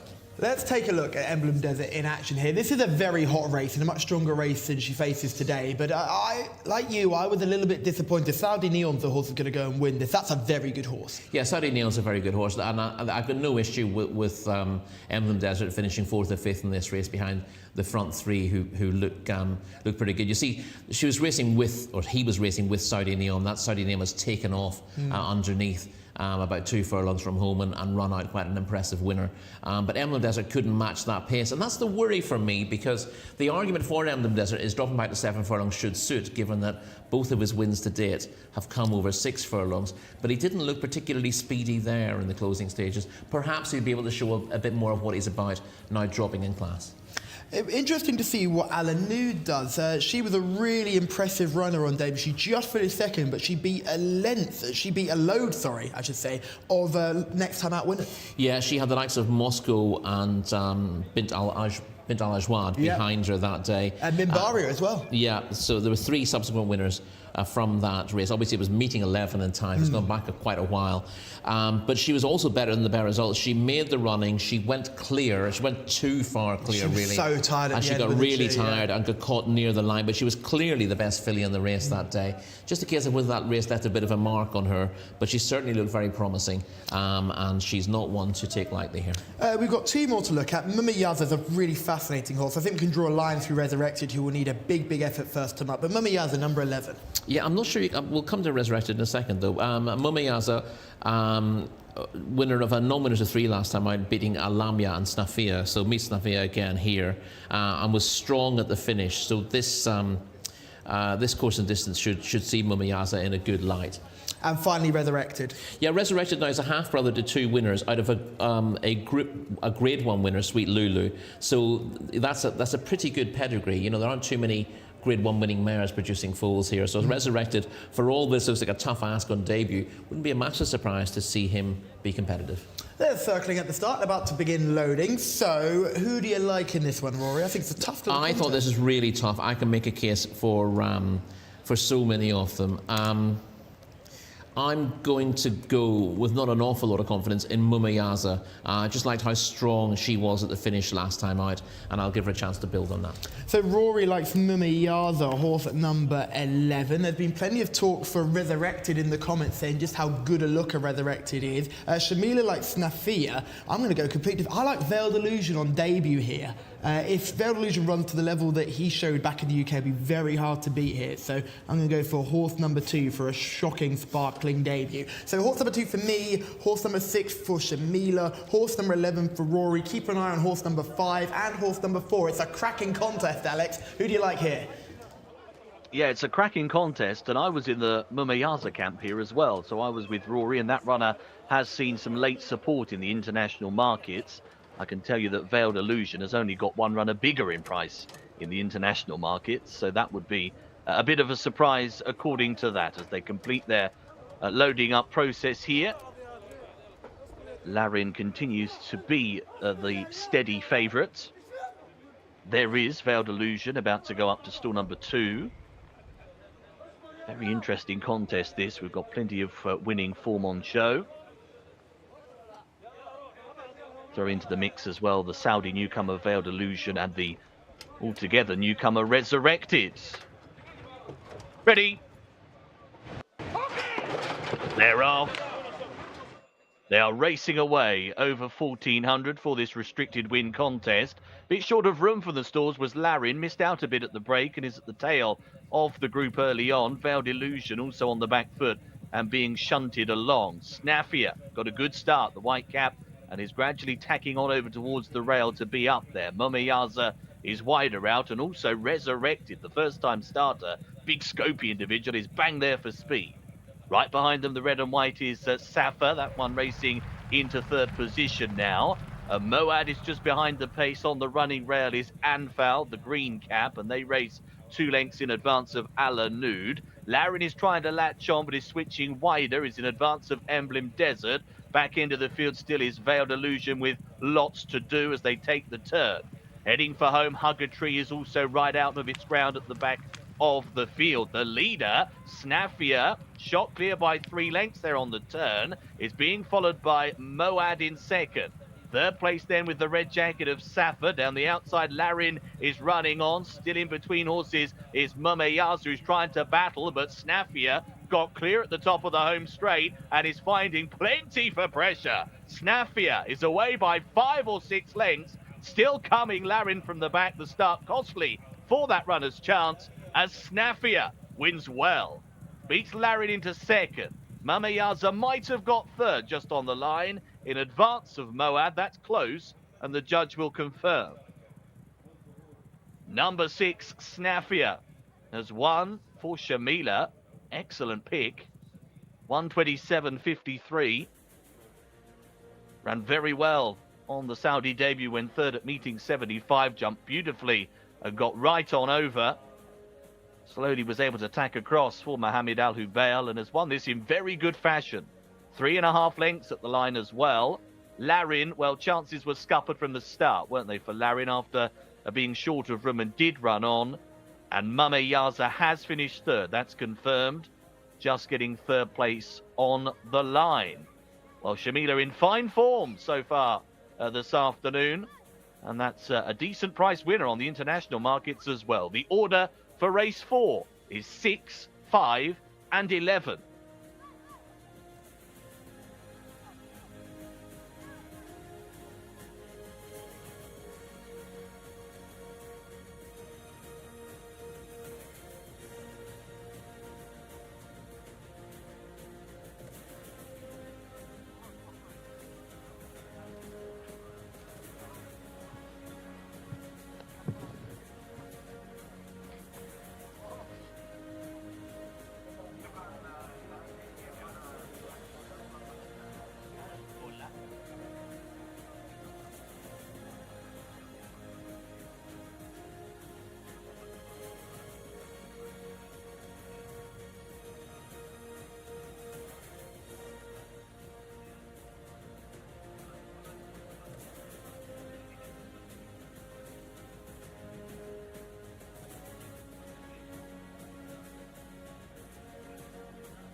Well, I can hardly believe it. I've got my second winner of the day here on horse number 6, Snafia, who's won the 4th race of the day for horses who have won 0 to 2 races with 30,000 Saudi Riyal. Mohammed Al Hubail on board. 3rd last time out at meeting 75, so teed her up very, very nicely for this contest over 1,400 metres. We've seen Thamar Al-Dehani come and sweep up these big races, and he said before that he really enjoys training fillies. We saw him win at 2 big races with 2 of his fillies previously in weeks not so long ago, so it just goes to show that him and fillies get on really well, whatever his training methods are. He is doing really well. This filly is rated 78, should go up a little bit from that, but I'm delighted with that winner. And very well done to the Sheikh Abdullah Hamoud Al Sabah stables. They're just finishing off the pictures now, and hopefully we can get a sneaky little chat with trainer Thamar Al-Dehani as well. Just watching the horse get unsaddled here. Huge congratulations to you, Thamar Al-Dehani. You said you love training fillies, and this is another one to add to the list. Yeah, she's a good filly. She's second race here in Saudi Arabia. She progressed too good. You know, if you see her in the morning, she's unfit. And I told the prince, I will run her because too much fat, because a long time not run. But in the race, she made a good job, you know. So the last time out at meeting 75, that was just to get her fit for this race? Only run. I keep her. I tell Muhammad, don't push, don't do anything. But today I said, jump good and travel easy. If you have a base, you can go, because she's a fast filly. And she's only 3 years old. Do you think she could turn into a cup filly for you one day? Yeah. I think she's going to the 1,000 guineas. Inshallah, we'll meet you there. Thank you, Thamar. Thank you. 1,000 guineas now. Thank you, Thamar Al-Dehani, and there you go, a little bit of early race planning for this one. Snafia will be going for the 1,000 guineas, or as we call it here, the 1,000 championship. Fascinating race that looks to be, and always throws up a good horse. We look back at last year's winners, they always keep showing their form at 4 and further on, and there's clearly is a race to win when you've got a talented filly, and they've certainly got one on their hands here. 2-time winner for Alice Haynes, 2nd start in Saudi Arabia, 1st start, as we just heard from the trainer, Woodford Fitness. This is a big effort. He's a good trainer, isn't he, Thamar Al-Dehani? And he talks very well afterwards as well. We're getting to see the replay now. We thought there'd be a real battle for the lead here. And indeed there was plenty of pace going forward, but Snafia from stall 6 moves up nicely after 100 metres to get to the front. Anfal in the same colours on the inside also showed speed from the gate, and you saw Bright Speed from Resurrected out wide. Doesn't handle the bend particularly well, the newcomer, but immediately we see the winner in pole position, Snafia. The question at this point was going to be whether she could see out the 7th furlong, having shown all her form to date over 6, but she showed promise. Worth keeping an eye on Larid as well. They missed the kick badly, but is now creeping through. Yes, has passed a couple at the bottom of the screen there, and is pulling out to try to get past others, and eventually stays on to finish second. It's a good run from Lauren after that bad start, but Snafia has stolen a lead here. And she's going fast enough so we, you know, there's always a slight concern as to whether she would see things out thoroughly, but given her trainer is keen to have a go at the I think we can call that the 1,000 guineas now. If Thamar Al-Dehani is calling it the 1,000 guineas, we're calling it the 1,000 guineas as well. For a man who's so by the book, I'm surprised you're so frivolous about the 1,000 guineas naming. Well, it is. Yeah. You know, it's the Saudi 1,000 guineas. We know that race names are translated from Arabic into English, and sometimes they come across as slightly strange. So 1,000 guineas it is, and this was an impressive performance. She was getting run down a little bit by Lauren late in the day, and Lauren's got plenty of ability, so the form has worked out. Emblem Desert we were worried about, that's disappointed again. That was the top rated in the race, but next in was Lauren with a rating of 80, and Snafia was just behind on 78. Anfal, Field Illusions, rated 79. So the right horse is coming to the fore. Mumayaza ran on well to grab 3rd. She's rated 80 as well. So there's no reason why you could doubt this form with all the right horses showing up essentially. Emblem Desert SSE running on the noseband on the outside. They're just lacking the pace that was showing early in the season, looking more of a stayer these days. But the winner is promising. Again, you would ask the question next time out, will she be able to stretch out to a mile, being a daughter of Blue Point? And that has to be a slight worry, but connections are entitled to give it a go. Yeah, it'll be interesting to see how they get on. And remember, a two-time winner in the UK, so it's continuing to see in that UK form get boosted. Mohammed Al Hubayl was just touched off in our opener. Now he's got himself a winner, a jockey to follow here in Saudi Arabia. Yeah, he's a very astute rider. He gets horses running for him as well. Yeah, he won't let you down, Mohammed Al Hubayl, and he's given Sniffy a very good ride here, although she was a very willing partner for him as well. What do you make of Larin back in second? I was that run caught my eye. Yeah, I thought she was not unlucky last time out, which was better than the better result in a pretty hot open last time out, having been stepped up immediately from maiden company to cup contest on her second start. This was another run back in the right direction, and she'd have finished closer if she'd got away on terms. There's no real excuse. She just didn't get into her stride in the first 50 metres. That gave her a mountain to climb, but she's come home strongly. She probably will, on pedigree, stay a mile, being a daughter of commissioner. And connections, you know, they'll probably say if the winner's good enough for the 1,000 guineas, they would have finished a lot closer with a clear run. They might fancy their chances of heading in that direction as well. Yeah, I can imagine that's one that will really appreciate going up to a mile as well. If they go a little bit slower early on, that she might be able to just put in a bit of a closer effort. She started slowly in her last 3 starts. There's clearly an issue there. I just noticed that the winners collided with the rail there for a long night. She's done well to keep going. There was just a hint that she might lose her back end a little bit there, but still signs of greenness.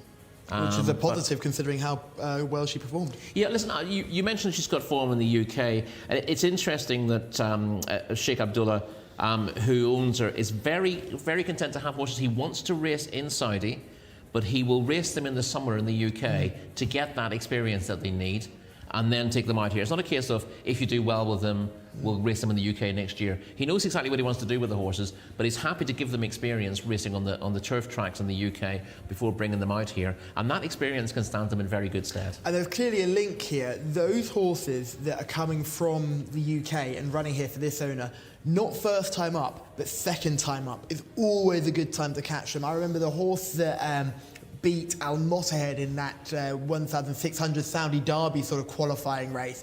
It was interesting that horse for the second time starter in Saudi Arabia, having had one run in the country after having its entire career in the UK. Yeah. So really interesting to see. We'll move on to our next contest, race number 5, and Alex Fussy can take us through the runners and riders.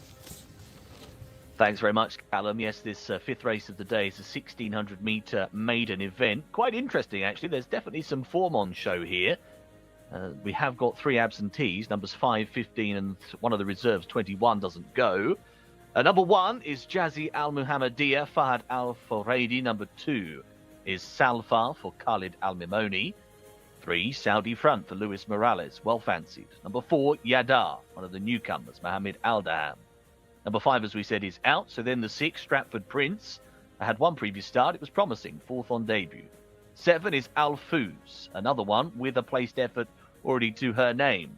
Number 8 is Sakut, Mohammed Al Shamari. Number 9 is Lahab, and that one is one of the first-time starters, as is the 10 at the top of the next page, which is Malik Othor. Number 11 is Mustache, Adel Al Farouz. Number 12 is Faithful Springs, Abdullah Alorfi. 13, Ektasasi for Camilo Ospina.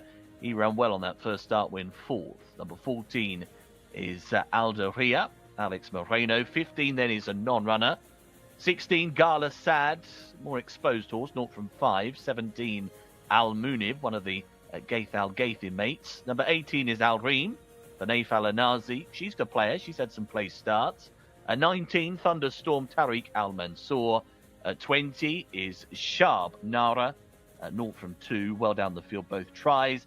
And then we've got 2 reserves going, numbers 22 and 23, which are Application, who goes into stall 5, and Corinthia Palace, who moves into stall number 15.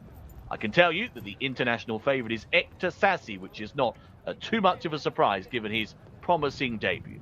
The runners are in the parade ring, as are the jockeys. Time for now thoughts from Callum and Rory. Thanks, Alex. Yes, it's Jcsa certainly looks to be the one they've all got to get past, but there's plenty of others in with chances here. Jazzy Al Mohammedia, just to mention horse number 1, is putting up 1.5 kilos overweight. Farhad Al Faredi, 1.5 kilos overweight. I think the first one we should talk about, though, is number 3, Saudi Front.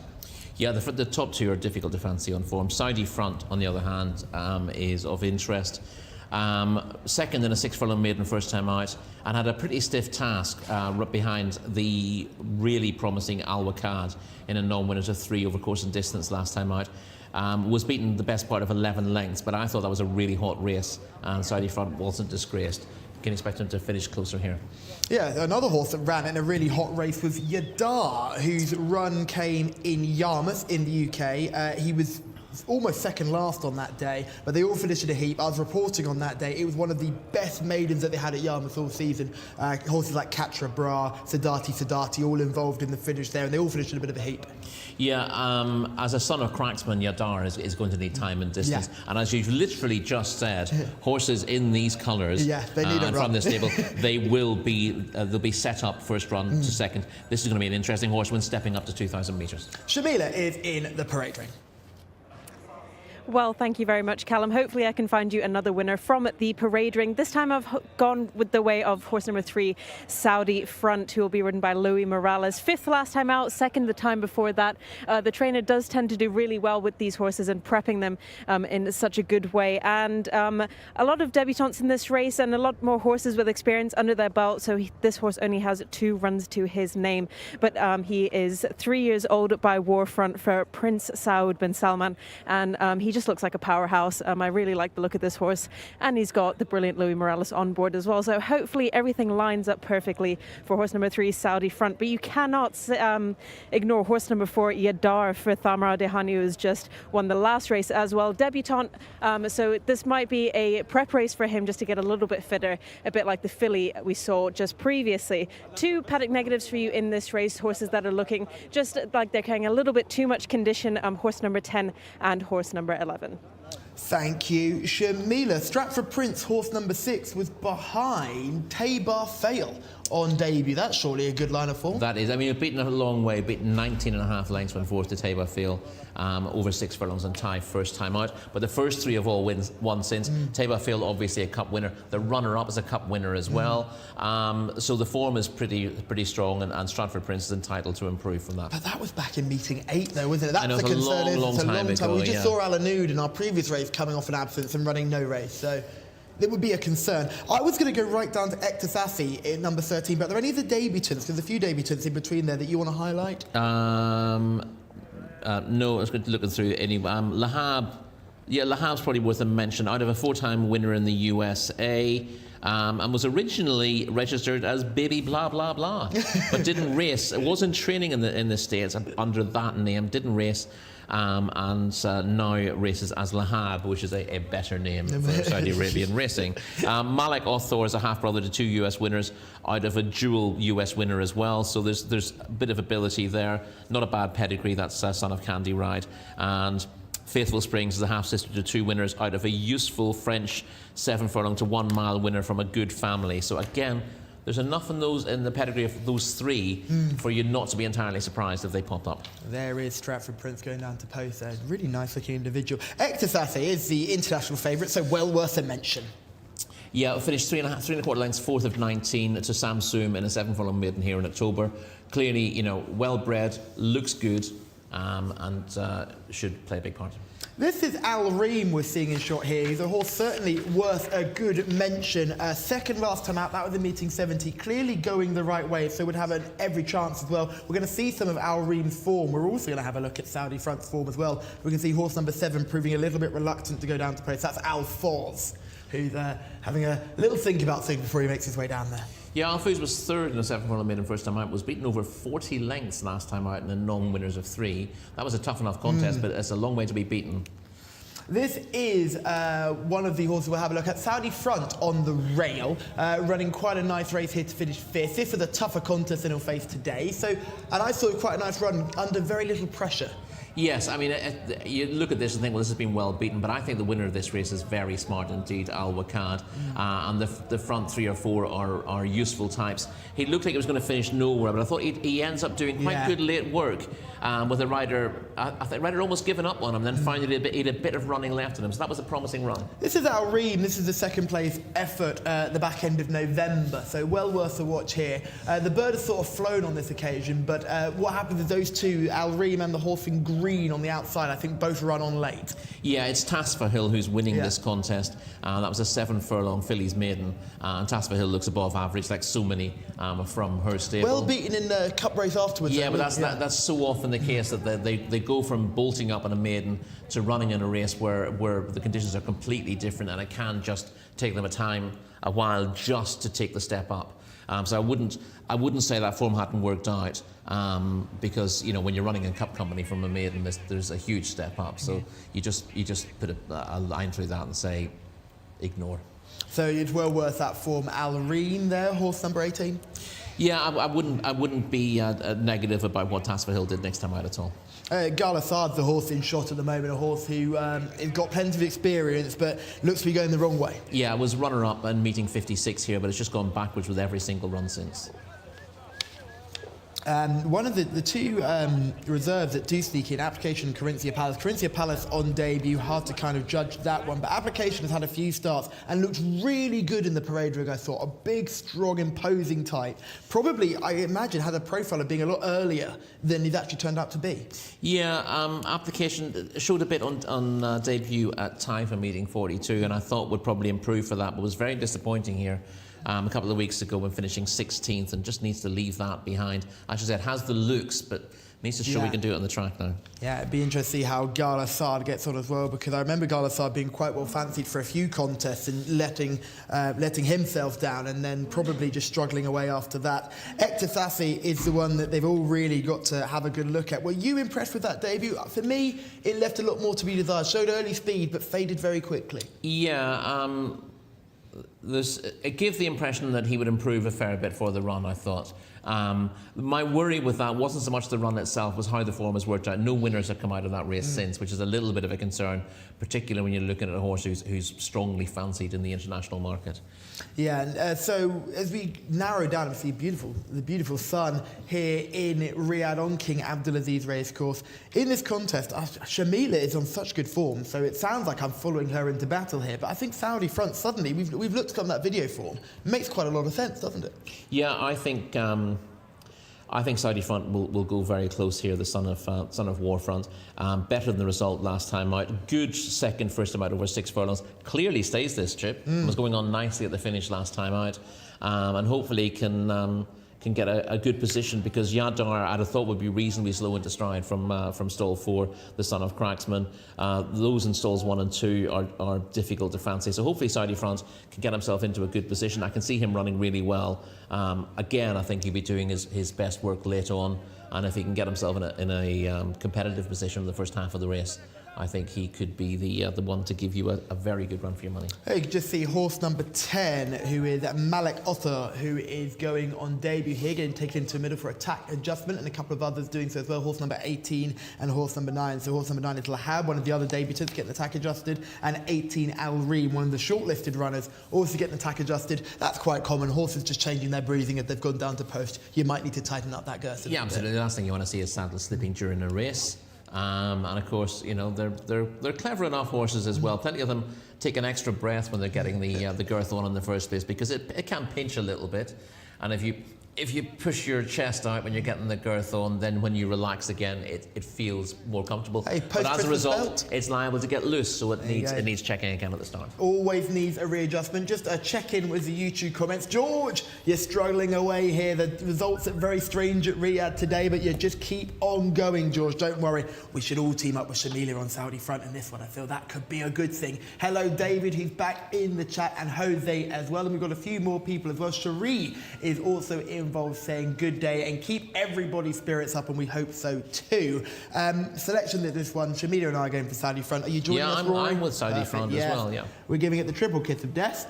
So Shamila, myself and Rory are all going for horse number 3. Alex Fussy, a tricky contest over a mile. Who are you going for? Oh, well, this is not good news, Callum. All aboard. I think Saudi Front will win as well, so we will soon find out, but has been very popular in the international market as well, Saudi Front. They're getting shorter all the time over there as runners start this loading up process. Jcsa continues to be the international favourite. A little bit of support, small amount for Stratford Prince as well.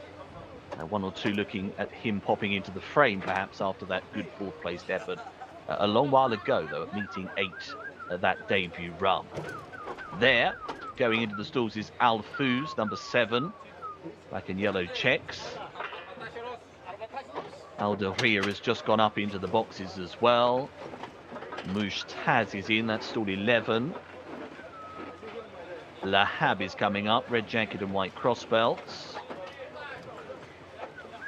Yadar just backing away briefly there, but is now pushed into line. Saudi Front and Stratford Prince are the final pair. More support Saudi Front before the off. They're all in.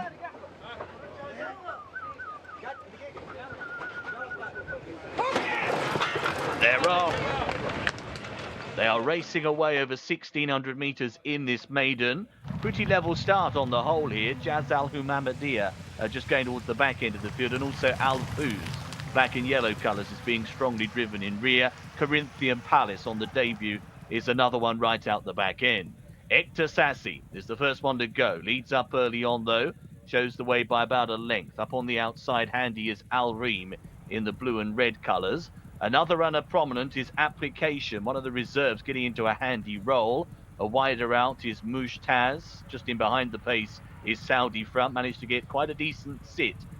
Has Saudi Front, considering likes to kick on late. Trying to get through on the inside is Salfa as well. Black and white colours. Tries to burrow through on the rail as they go into the turn. Bit of scrimmaging around the bend, but it's Jcsa who is out in front, leading the way by a length.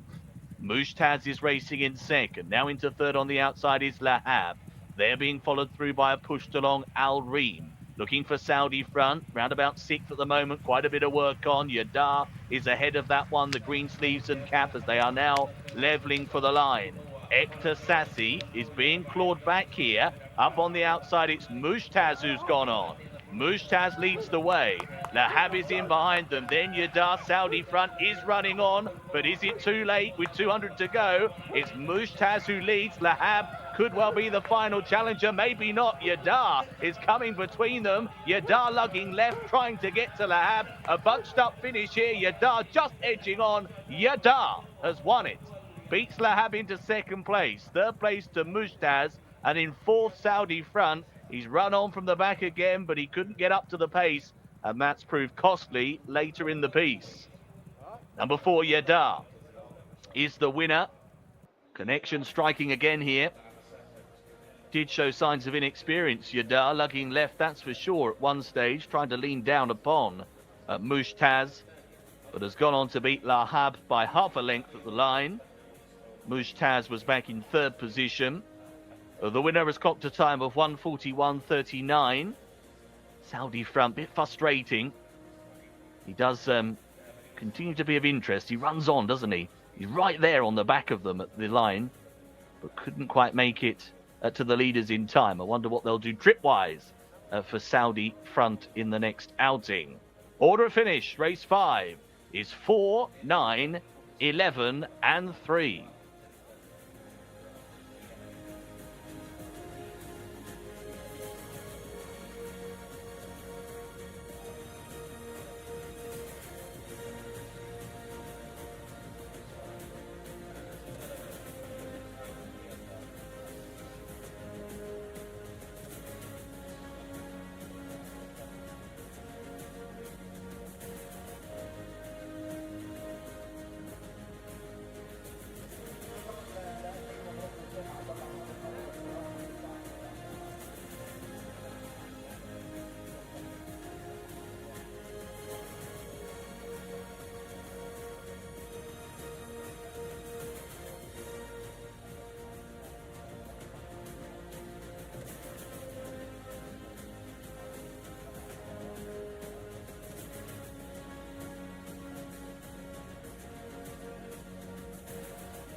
Now, I don't want to after-time this, guys, but I did say that horse number 4, Yadar, did look well in the parade ring. I didn't go with this 3-year-old gelding by Cracksman because I don't have a very good strike rate with these debutante horses when I tend to choose them.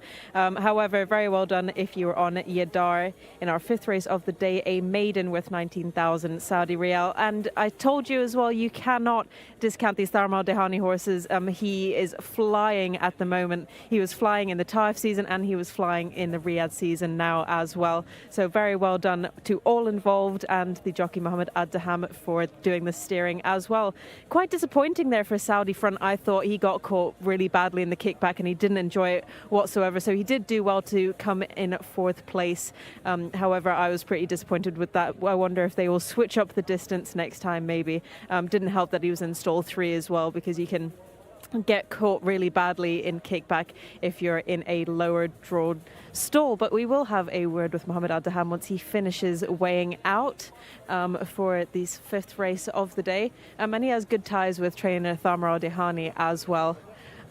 So very well done, Mohammed Al-Daham, for that race. Obviously a debutant, but just talk me through the race. Thank you, Alhamdulillah. Thank the God and our trainer who gave me this horse. And Alhamdulillah, I win. My horse first time to run, still green, he didn't know. But Alhamdulillah, inshallah, good horse. It looked a little bit difficult, like in the last few hundred meters. Yeah, because my horse go inside. He pulled me inside. No, if he goes straight, maybe I go maybe 10 lengths, 3 lengths. Do you think he could go a little bit further in the future when he's a little bit stronger? Yeah, I think so. But inshallah, my horse next time, I think shall come better, Did he feel fit enough today? Yeah, my horse is fit, but still he didn't know. First time kick back, he come from Ireland, I think.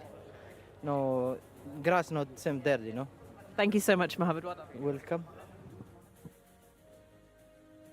Mohammed Al-Daham is your winning jockey aboard a horse who cost 185,000 euros as a yearling. It's by Cracksman, the sire of Arc winner Ace Impact, and ran on debut at Yarmouth, where a young Callum Helliwell was shaking like a leaf doing his first reporting job out on his own. So it's great to see that Yarmouth maiden form come to the fore. And again, I said it was a good race. They all finished on top of each other, but amazing to see a horse of this owner, of this profile, win first time out. Yeah, after you made the point that they never win first time out, just before we come on to this race. And listen, he will improve for this, and he will improve for stepping up to 10 furlongs in time, given his pedigree.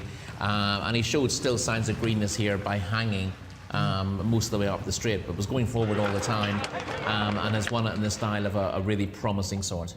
Yeah, he really has. It's great to see Lahab back in second as well, another on debut. Wasn't named Lahab originally, but has got that name now, the US bred.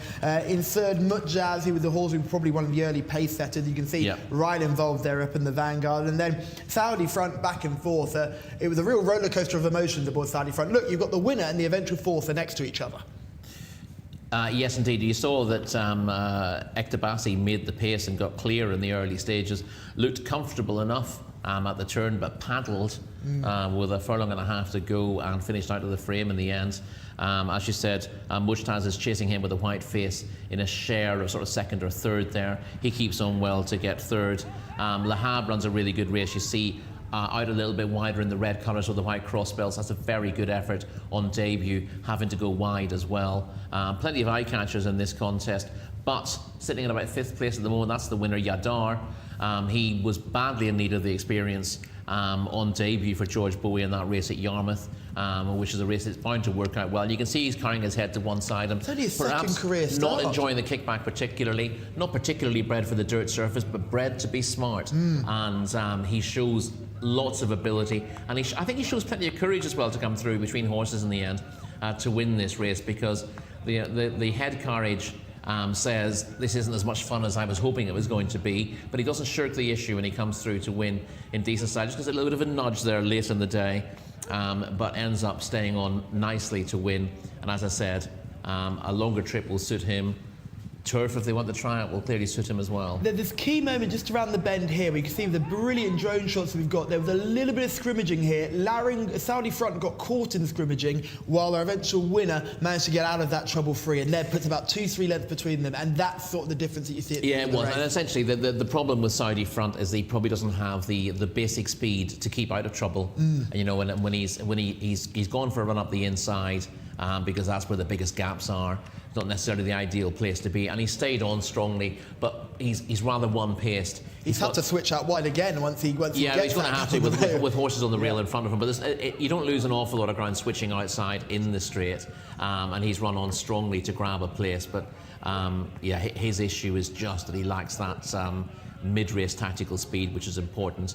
The winner's is not the biggest in the world, is he, for a son of Cracksman? But he's athletic, he's talented. And what we saw today is he's a trier as well, so he's a horse you want to keep on side going forward. And again, you mentioned the campaigning of these horses owned by Sheikh Abdullah Hamoud Al Mek Al Sabah, where he wants to run them in the UK, but he's run them in the UK to get experience to then come back to Saudi Arabia. This horse cost 185,000 guineas. When it finishes 11th of 12th on debut, there'll be a lot of people at home going, "Oh, that looks like a bit of a waste of money." But clearly it's part of a plan. And what they'll also say is, well, whatever happened to that horse who's disappeared from the scene, not seeing what's going on here. And there's going to be a lot of horses who go missing from UK racecourses, and there's always the question of what happens to these promising horses who run well in novices or maiden races and then aren't seen again. Well, a lot of them are coming out to Saudi Arabia and doing very well, thank you very much. Yes, this son of Cracksman doing a really good job on his first start here in the Kingdom, and I imagine there's plenty of improvement in him, and again, the step up and trip is going to be massive for him as well, isn't it? It is, yes. Obviously, you know, there are better opportunities in a mile and a quarter for him. We're already on race 6, and Alex Fussett can take us through the runners and riders for this mile contest. Thanks, guys. 1,600 metres the mile then. This is a local bred maiden this time. No absentees, just the reserves don't get a chance, so a full field of 20. And number 1 is Mota Kayed, one of the newcomers, first time starter. 2 is Raza Abdullah Al Musa. Number 3 is Mabdana, 0 from 13 for him. Number 4, Millionaire, a couple of millionaires in the studio, 0 from 5, Mohammed Al Hubail. And number 5 is Al Saileya, 0 from 4 so far, Mohammed Al Yami. Number 6 is Mayasan, 0 from 3 so far per record. And number 7 is Aiz Maftin, that's Abdullah Al Lawfi. And number 8 is Waj Al Salam, Abdullah Al Shara. Number 9 is Marati, Adel Al Farouz. Number 10, Athalha. Just had one previous start. It was only a 10th placed effort. Number 11 is AM Rawi for Khalid Al Mimoni. 12 is Mr. Mobhem, Tariq Al Mansour. 13, Motawak, Naif Al Farouz. Number 14 is Razia. 20 is My Knife for Wigberto Ramos. Now, form on show has been rather mixed in this, but Umbra has been getting very close to winning. Third 2 starts ago, second last time. Is the international favourite, and I thought Umbra would probably be the winner here today. Let's go back to Callum and Rory. Thank you, Alex, for taking us through those runners and riders. Yes, 20 going to post, no reserves needed, and a cracking contest, I think. It's only a maiden, but I think there's plenty of horses here who, despite they've got the age on their side, there's a little bit of an experience here and some horses who could be on the upgrade. Yeah, well, it took me a while to find too many that were interesting. I put a lot of X's through the first page of this race, but it does get better, doesn't it? The question is, did you put an X on number 4, Millionaire? I did put an X on Millionaire, but no, you're going to tell me that it's much better than the form that that she's shown so far, and is one to bear in mind. That run in meeting 33, it was a while ago, I'll admit, with a career best effort. It was behind Jabba Allah, who we've seen take that form to a complete and utter different level now. That dashing grey filly from the White Stable, who looks very above average. The question is, coming off a break, we've seen lots of horses coming off a break so far who haven't done well here today. So you do have to be a little bit concerned about that one. Who is the first horse you haven't got an X by? Top one. Top one up. Motoyakins. The debutant. Why? What's the reason? Well, because I always make a comment on the debutants, because you've got to before you can find out whether you like them or not. You've got to write down the pedigree. So the dam was a two-time winner, and she is a sister to a useful performer here called Intezaruni, who won 6 races. So the dam's quite nicely bred. Semperfort is a decent sire. Motakayat, if it catches the eye in the parade ring, is one to include in your calculations. Okay, who's the next one you wanted to consider? I down to number 7 before I find another one. Hey, you and me both. Yeah. A's Matafin. I thought sure we had a bit of a although, chance. in fairness, 15 and a half lengths, 7th of 20 behind Tazim and a 7-furlong maiden at the end of December. Doesn't sound terrific, but there should be better to come from A's Mafatin, so I couldn't rule it out. Shamila is in the parade ring. Tricky contest, Shamila over the mile. Older maiden. Have you found any that jumped off the page? There are a few that jump off the page for me, Callum. It is really tricky on paper and in the parade ring as well. A lot of these horses are looking really nice. It's all about the Gaith Al Gaith horses for me in this contest, though. I will start with one of my paddock selections, which is horse number 4, Millionaire. Not my paddock pick overall, but definitely a nice looker. Nice filly. We haven't seen her since the Taif season when she came 5th. My horse is slowly but surely coming round the bend to me here now, but I will tell you about him. It's a 4-year-old colt by Worldly, horse number 18, Unbra. I think Alex Fussy agrees with me, and we will both be sticking with Unbra for our pick for this race. Second last time out at meeting 79, third the time before that. Didn't show much promise at all during the Taif season. Was really down there in selections during the race. However, has taken really well to the surface here in Riyadh and is doing really well. So I will be sticking with horse number 18, Unbra, for the sixth race of the evening. Yeah, Shamila, don't be wishing us back a race now. We are on race 6 and we're rattling through the card here on this Thursday. We just talked about A's Matafin, one of the horses that does make quite a short list for you, Rory. Another one that you're keen on, I quite like number 9. Would you be in agreement? Yeah. Maratea, best effort to date, won 3 1/4 lengths, second to Lelalia in a 7-furlong maiden in the middle of December. 1 minute 28.92 is a decent enough time as well, so I had that high on my short list. The international markets are really in support of horse number 18, Umbra. So let's give it a mention while it's fresh in our minds. Horse number 18. What do you make of this one? Shamila's selection. Apparently she's got the word from Alex. It's his selection as well. Well, on the ratings, he appears to have a little bit to do, Umbra, because he didn't show anything in Taif. But 2 runs here have been much better, and he improved again to be 5 1/4 lengths second to Polaris in a 7-furlong maiden last time out in a time of 1:27.53. That's the best any of these can manage over the trip. I said Maratea did 1:28.92, which was very respectable, but that 1:27 odd for Umbra last time out suggests that his rating of 60 is very lenient. Yeah, that Polaris that beat him is a very good horse. It's a horse that has shown plenty of form and then had been off the track for a long time, had 1 run to prep and absolutely bolted up and looked very good. But Umbra was in a league of his own as well. It's slightly further ahead of everything else. Yeah, and that was a step up from a good third on his previous start. So he just seems totally much better suited by this track than he was Taif. Although he did run here last season as well. It just seems to have clicked up of late for whatever reason. And Umbra, on recent evidence, is arguably the one to beat for all there are higher rated horses in the race. Motawak is horse number 13. Do you have an X by that one? No, although in fairness, it's not an X, but it's I thought he was 3rd here last season, and he's run respectably here this season, but he is fully exposed as being exactly what he is, a 53 rated colt.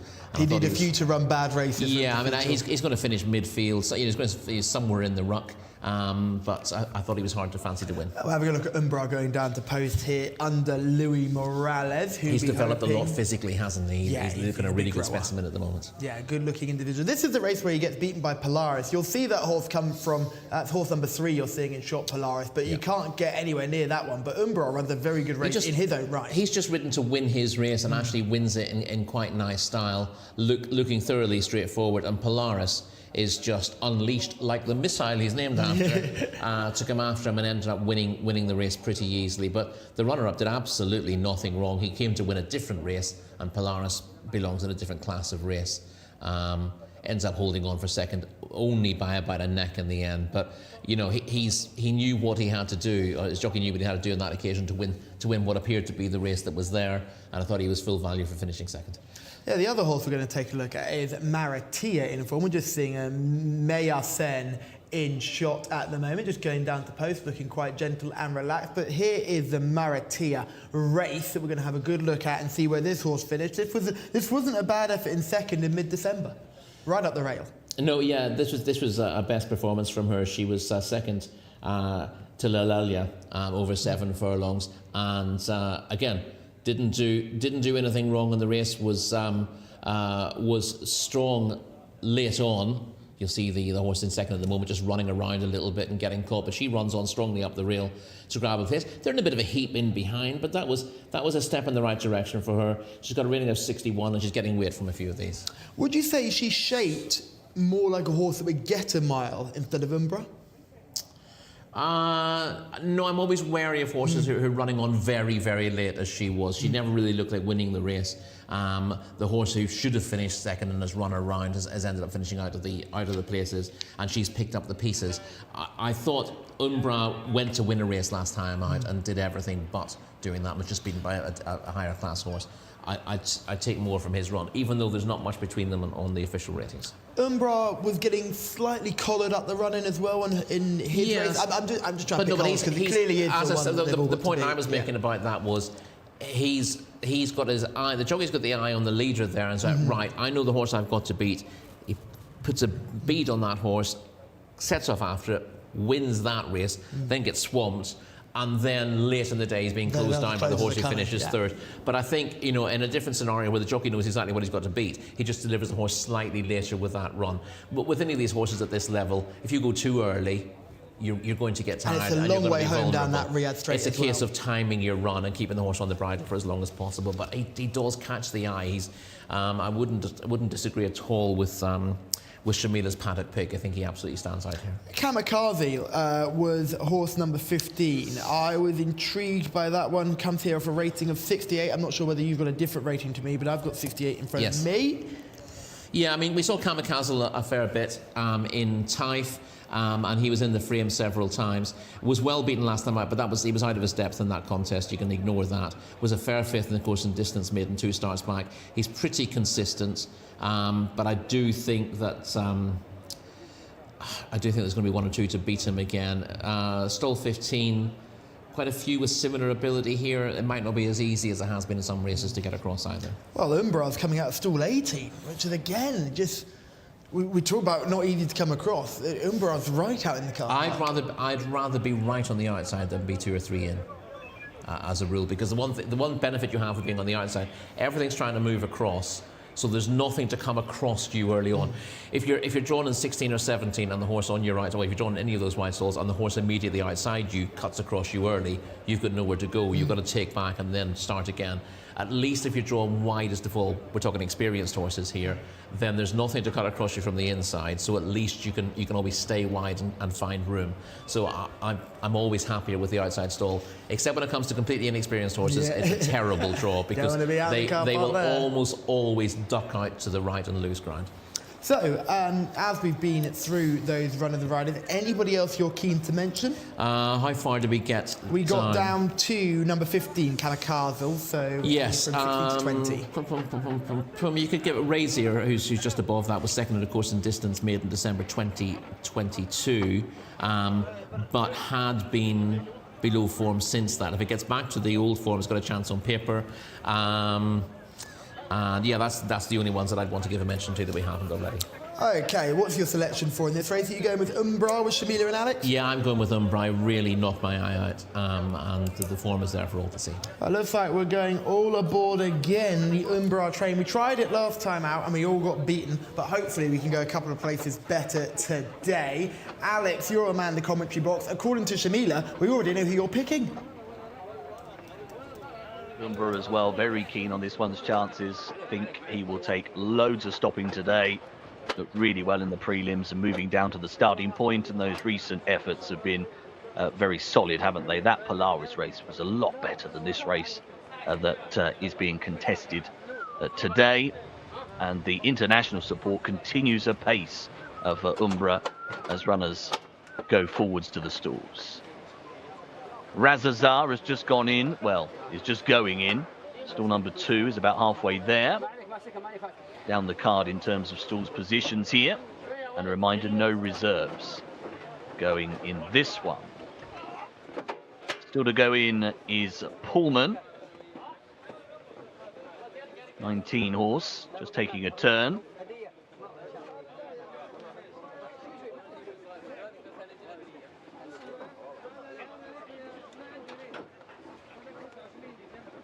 Bit of encouragement required then for Pullman. Sideways, isn't it, at the moment? We've still got a handful of runners that are waiting to go in. Motorwhack just coming up. The dark blue with the orange on the jacket is into the stalls there. That'll be stall 13 filled. Small little bit of support on the international markets for Marati. That's the 9 horse who ran second at meeting 76. She did that pretty nicely last time. Not a bad run, was it, at all? Stall 18 then for Umbra to keep an eye on if you're following the international favourite and the pick of all of us in this 6th race on the card. Marati is just going in. Quite a pale jacket is forwards. Pullman is finally there. Waj Al Salam and also Mr. Mobhem. They will come up together and moving in. Set. They're off. They're away and racing here. They go over 1,600 metres in this local bred maiden. Millionaire to the inside got a pretty decent start, actually. It's going to be one of the first to begin, but it looks as though the pace out wide is hotter, and they're all trying to tack over. Umbra, the market leader, is just in behind the pace. It wasn't a bad start. Hero Keen is going to be the first one to go on, though, and just leads them in these early strides. My Knife, another newcomer, is out very wide and holding a prominent role, and also right amongst them as they go into this turning point will be Umbra now, who's tanking there in the centre. So Umbra just about getting forwards to show the way. Right behind them as well, improving now to get handy is Mr. Mobhem. They are being followed through by the wider running My Knife, the yellow and red colours. Right in behind the pace, Pullman is still trying to hang on in there as they go around this turning point for home. Looking for any closers. Well, there's not many at this point in time. Down the centre, Motorwhack is trying to pick up a little bit as they're about to swing on in. Turning for home then, Umbra up on the outside, just shows the way here. Continues to have a narrow advantage. Down the outside, My Knife is coming with a good effort. Pullman still there. There's plenty here with the shot inside the final furlong. Umbra's trying to fend them off here, digging in, trying to find that bit more, trying to hold on. It's getting pretty desperate. My Knife, the newcomer's coming within a neck. Umbra is all out up top from My Knife. Here's the line. Umbra's just done enough, I think, to hold off My Knife in a terrific tussle between the pair. The newcomer showing up very well on debut. Down the outside there, right behind them, Mr. Mobhem has run well, and also Marati was a closer, but Umbra has been confirmed the winner. 1:42 dead, the winner's time, and has scored here by a head, holding off My Knife, who's put in a terrific first start. Kamikaze sandwiched between that pair for 3rd place, beaten another length and a quarter or so, and then Mr. Mobhem, as we said, up on the running rail. So here's the finish, all on the bob really, isn't it? Umbra's going back upwards, but just had enough in hand. So Umbra wins, My Knife second, and then Kamikaze in behind them. Confirming the order for race 6, 18, 20, 15 and 12.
Luis, congrats. Thank you so much. Appreciate it. Alhamdulillah. Alhamdulillah. Yeah, she was good. A little bit drunk today. Because I wanted to pull back. But she was so excited to go, so I let her run freely. And she received Mr. Ramos at the end.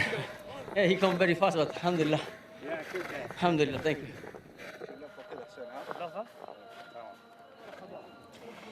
Very impressive run there for Umbra in our sixth race of the evening, and Luis Morales is finally off the mark on a winner this weekend. And the weight of the whole team didn't phase horse number 18, Umbra, at all. So very well done to the whole team who was all on Umbra. Horse rated 60, always the bridesmaid, never the bride up until now, 10 runs in. And this horse, they finally tried him over 1,600 meters, and he absolutely loved it. Luis Morales rode this horse last time out at meeting, 79 over 1,400 meters, where he came second, but it looked like he just needed that little bit more. A fantastic debut run as well, I have to say, from horse number 20, My Knife, under Wigberto Ramos. I thought that Wiggy was going to catch him in those closing stages. Very, very close finish there, but Luis Morales just held on and finally got a winner for horse number 18, Umbra, trained by Gaith Al Gaith. Never in doubt, Gaith Al Gaith is absolutely flying this season as well. Very well done to the owners of Umbra as well. It'll be interesting to see where they go next with him. He seems like a strong horse and really nice type, but it's really great for Luis to have a winner this early on the weekend as well. We're just going to go over to Luis. Congratulations, Luis. You rode this horse last time out over 1,400 meters, but he did well for just that little bit more. Yeah, today she was a little bit rank, pulling a lot. She wants to go. I don't want to go to the lead because the last time I sit second, third, and she gave me a good kick, and the last 150 she quit. So today I don't want to go to the lead, but they have two horses in front, beside me. And they were like asking me these horses, and she was rank. I said, okay, let's go. I let her go run free, but at the end she was quitting a little bit, but the other horse, he just come slowly. It was a tough battle between you and Wiggy in the last few closing stages, wasn't it? I thought he got me in the last 400. I said, oh, come on, but the filly come back to fight. Do you think she could go a little bit further? I know they've tried her over longer distances, but... Well, I honestly, I prefer the distance in mile or less, because you have a lot of speed. You can take advantage from that, Was it tough holding her? Because, I mean, she jumped out of stall 18 as well, so you had a long way to go. No, it wasn't tough, but I don't want to break her, like a pull so hard to try to come back, and then maybe when I ask her, she will boom, so I just let her run free. Thank you so much, Luis. No, I appreciate it, always. Always a pleasure to hear from Luis Morales, and even better when he's had a winner. And Umbra has just about held on from the fast-finishing debutant My Knife to win race number 6. And Rory, despite pulling like a cart early on, he found under pressure. Do carts pull? Yeah, that's what I've been saying all the way through. I thought this was a very clever ride by Luis Morales. You'll see that the wide group move across. There's a bit more talent there. You see a few of the no-hopers dropping out the picture already, and a big phalanx of horses coming wide will all move across, get in front of the other runners and move across as a group. We see that happening quite a lot, and then those that are drawn high completely dominate the finish.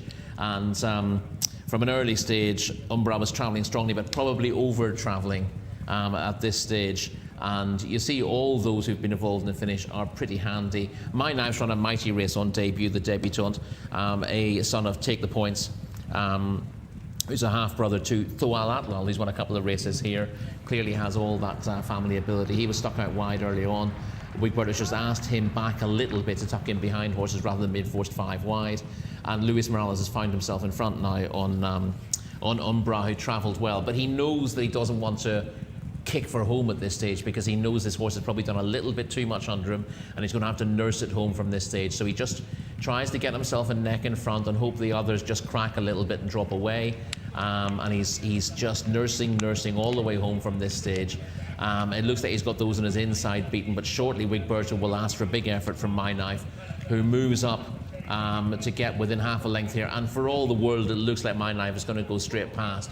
But in fairness to Umbra, when he does see the other horse out of the corner of his eye, you can almost see him eyeballing My Knife. He does dig in, and although he's tiring and probably slowing down at this stage, he digs out a little bit more to keep himself ahead in front, and that's crucial at the line. A brave effort from the horse, good ride by the jockey. It's not fantastic form in terms of ability-wise. The winner was rated 60, but I still think he can't be hit hard by the handicapper for this. He's going to be better suited by a really strongly run race at this trip, where he can actually come from off the pace a little bit and settle a little better in behind. And for all, you know, it's easy enough to criticise what's happened in this race. I think if the handicap's only going to raise him to 62 or 63 on the back of this, then I think he'll win a handicap. Certainly, and not to 65 company. I can see him being competitive and not to 75 at this trip, or maybe cutting back a little bit to 1400. I think Louis made it clear that he's got plenty of speed, so cutting back wouldn't be a problem. But you just see from the break, as you mentioned, Rory, so eloquently, that the ability of groups of horses to come across as a team, working together, just means those that are in the middle haven't got a chance because they ended up being widest of all, and those on the inside, if they've not got enough speed to get up there early, look at where 12 is compared to the rest of the field down there. 3, 2, 1. All pinned down on the rail. And of course, the important thing here is not, as we see jockeys do at home all the time, the important thing isn't to cut across at your earliest opportunity. What you want to do at a good galloping track like this is go forward for 300 metres, get your track position, and then move across when there's nothing on your inside, rather than trying to, you know, bomb across horses and actually cause interference and not help your own chances. Make the ground up first and then come across. And where a track isn't wide enough or galloping enough for you to do that, that's an issue with the track, really, isn't it? And this track is a wonderful venue for horses to be able to do that. Yeah, you see Mr. Mobhem on the inside, ended up finishing fourth, ran a really good race for an awful long way, right along second off the rail within a big old scrap with, I think it was Al Khateem, who was right there on the rail, who's one of the first to break. 16, came right across to the inside and was battling away and almost caused a problem for our eventual winner, Umbra, because Louis was desperate to try and get a further over, but the grey Al Khateem was continuing to battle away on the rail and say, no, I'm not giving up just yet. And eventually, when they got into the straight, Al Khateem came across and it allowed horses like Kamikaze to have a good chance at launching late. Yeah, what you want to do with this race, one or two horses are slightly flattered by the way the race panned out because they've been carried into the race, and a few of those who drawn low, as I said, there was a load of horses sort of from stall 2 to stall 6 who were very hard to fancy here, but something like Aizma Fatin from stall 7, just with nothing to help it get into the race, wasn't able to get involved. That was actually well in front of Mr. Mobhem last time out. Was a length and 3/4 in front of it in a similar race last time out, but had no chance of running its race today. Forgive that effort.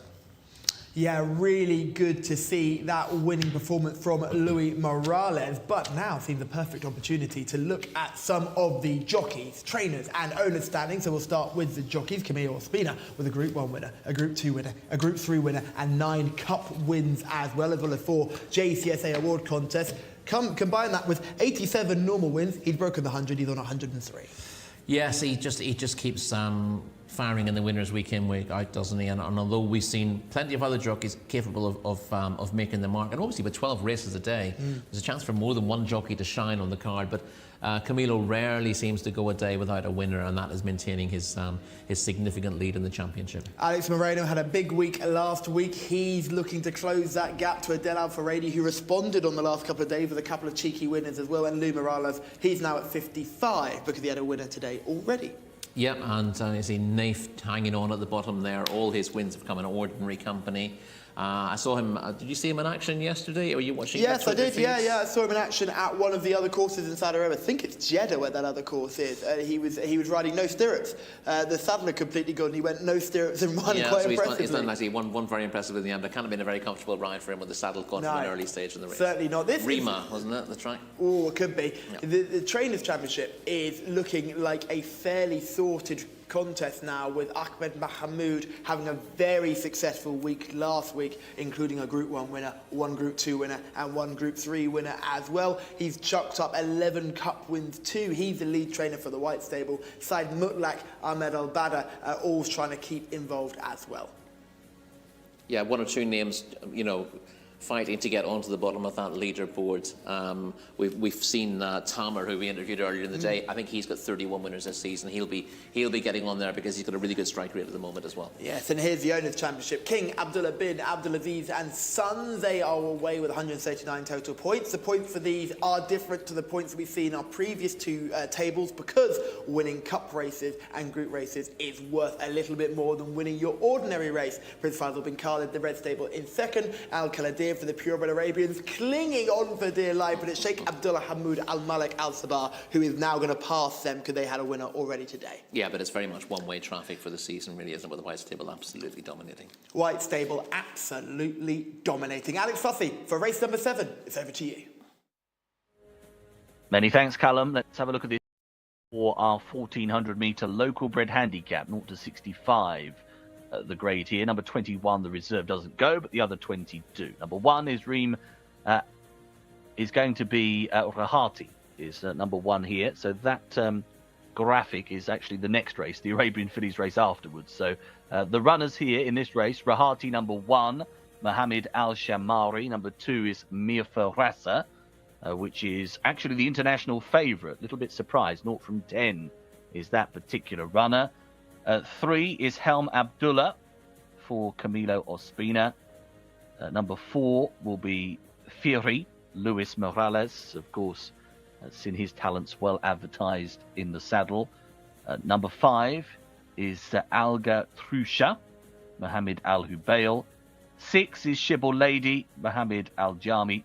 7 is Akko Battler for Alex Moreno. 8 is Makasabi, Fahad Al Faradi. 9 is Shafa, interesting runner, for Mohammed Al Daham. 10, Malami Al Majd, Tariq Al Mansour. There are the first 8 for you confirming. Rahati at the top, Makasabi at the bottom. If you follow Ospina, he's on the 3, and Morales is on the 4. We've just touched upon Shafa, who's an interesting runner. Definitely like that one's chances. Then Malame Al Majd, as we said, for Tariq Al Mansour. 11 is Mokhtarma for Al Timyat, and 12 is Al Hermes, Khalid Al Mimoni. 13, Easy Horse for Fawaz Wanas. 14 is Halya, Abdullah Al-Lawfi. 15, Tours, 0 from 4 so far in her record, Mohammed Al Habib. Number 16 is Midrak for Naif Al Anazi. Number 17 is Abu Al Jamela, 0 from 3 his record. He'll jump wide from still 20. Number 18 is Irtafei, Ricardo Ferreira. Then number 19, Yohakawi, had 3 starts, not a great deal shown. And the bottom one, the 20, is Mokadam Belkia. They are your 20 runners, all shown for you ahead of race number 7. Runners are in the parade ring. Thank you, Alex. Yes, runners in the parade ring for our next contest on the day. Rahati is number 1, but Mifarasa is horse number 2. And just a quick bit of housekeeping as well. Algatorsha, horse number 5, is a non-runner, so horse number 5 does not go. No reserves in this one either. We are seeing horse number 20 will get in, but horse number 21, Dreamcatcher, who is rated a whopping 43, doesn't get a run in this contest. Let's start with the international favourite, Mifarasa. Horse number 2? I'll start with number 1 quickly, because Rahati, if you're interested, refused to race last time out. That's why there's a blank on his form, so he's clearly one to be wary of. Mifarasa ran well enough last time out to be 6th in a course and distance maiden, this being a fairly ordinary handicap, but was behind Shata in that race last week and is £3 worse off with the filly who doesn't go up in the handicap for that improved effort, and she's actually not thrown in, but she's ahead of her mark here. So I thought, although Mifarasa was quite interesting, there's a blindingly obvious form line that says that he will struggle to beat Shata if she runs to the same level again, and she's now backed up 2 good performances, 3rd in her previous start as well. So, can we give any shout to Helm Abdullah, number 3? Well, the jockey booking is very interesting, isn't it? Camilo Ospina booked, but I thought there wasn't an awful lot to like about his recent form, and he's not going in the right direction either. Disappointing 10th last time out. So although Camilo Ospino was on board, he needed to perform miracles to get this to win, I thought. I was convinced Free, horse number 4, was going to be a good thing after a very exciting debut in meeting 49, but So, hasn't quite gone the right way. So I don't know. Maybe it's something about the silver colours that really draws you in. They always look really impressive, and there's something, you know, slightly magical about that. But a lot of these catch the eye on debut and then don't really go on for it. Yeah, his best effort was when I think he probably ran slightly better when 5th to Flywing. Actually, that was a decent performance, but didn't back that up last time. Yes, Flywing looked to boost that form as well last time out. Shamila is in the parade ring. Are you drawn to those silvery FMQ colours as well? Like a moth to the flame, Callum, I am a sucker for all of the FMQ stable horses, and this is no different. Horse number 4, Free, caught my eye as soon as he walked into the parade ring. FMQ stables haven't had the best of luck since coming to Riyadh, to be honest, so I'd love to see them back in the winner's enclosure, but Free just looks so fit here in the parade ring compared to some of the other horses. He is a 3-year-old by Sharp as Jcsa, 9th last time out, so hopefully can go a few places better in this contest. Hopefully Alex Moreno doesn't run me over. I also really like horse number 9, Jcsa, ridden by Mohammed Adham, looking to give him a quick double as well. As for paddock negatives, only one in this contest, horse number 15, acting very naughty, a little bit green and very much on toes, so that is just one to note as well. So I will be sticking and have my fingers crossed for horse number 4, Free. Shamila, yes, the FMQ stable drawing Shamila in, like she says, like a moth to a flame. Shibble Lady, horse number 6. The horse has got a fairly decent level of form without really challenging for a win. Yeah, still annoying that he's called Shibble Lady when he's a colt. The dam's called Lady Sparkler, but that's no excuse. It has a big chance on his 4 1/4 length 6. And of course in distance maiden 3 starts back, but he's not built on that. It was a bit disappointing last time out. He's still got place claims on what he's been doing, but I'm not sure he's putting it all in, to be honest. In a race where the shortlist, I think, is quite short, you could almost go straight to Jcsa. Would you give any shout for 7 and 8? Akil Batla was 3rd on Taif debut and was running in a tough race in the Ministry of Education Cup last time out, but he's been rather unconvincing all told. Jcsa is definitely worth a mention. As I said, she was an excellent 3rd in the course and distance maiden last time out. Will be £3 higher in future. She's gone up to a mark of 65, but she's running off 62 here. So she's £3 well in. That's no guarantee you're going to go and win your race, but she certainly ran really well last time out. And if she can continue that good run, she was 3rd in her previous start. She's certainly one you've got to have in your shortlist. She's got Mohammed Adham on board as well, so that's a positive jockey booking too, considering he was the winner of our penultimate contest, wasn't it? Malame Al Majd is horse number 10. Has been an open company the last twice, so you would give her excuses for finishing nearer last than first. She does take a drop in class now, and she's not easy to dismiss. She's been opens the last 2 runs, no winners of 3 before that. This is a lot easier for her. This is horse number 9 in shot. This is Jcsa, who we reckon is quite well in this contest. Be looking forward to see how she goes, especially under a jockey who's already had a winner, getting a little bit keen in the parade ring. But this was not a bad run with it last time, beating Free. Yes, indeed. Free was just behind this day, but Jcsa had Mirfasa behind as well in his 6th this day. So the form is decent.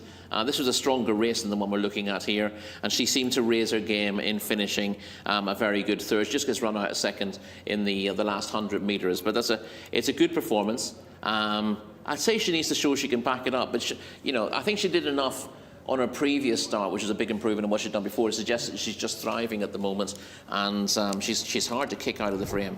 Yeah, she'd be one that you've got to keep on the right side of. Al Hamez is horse number 12.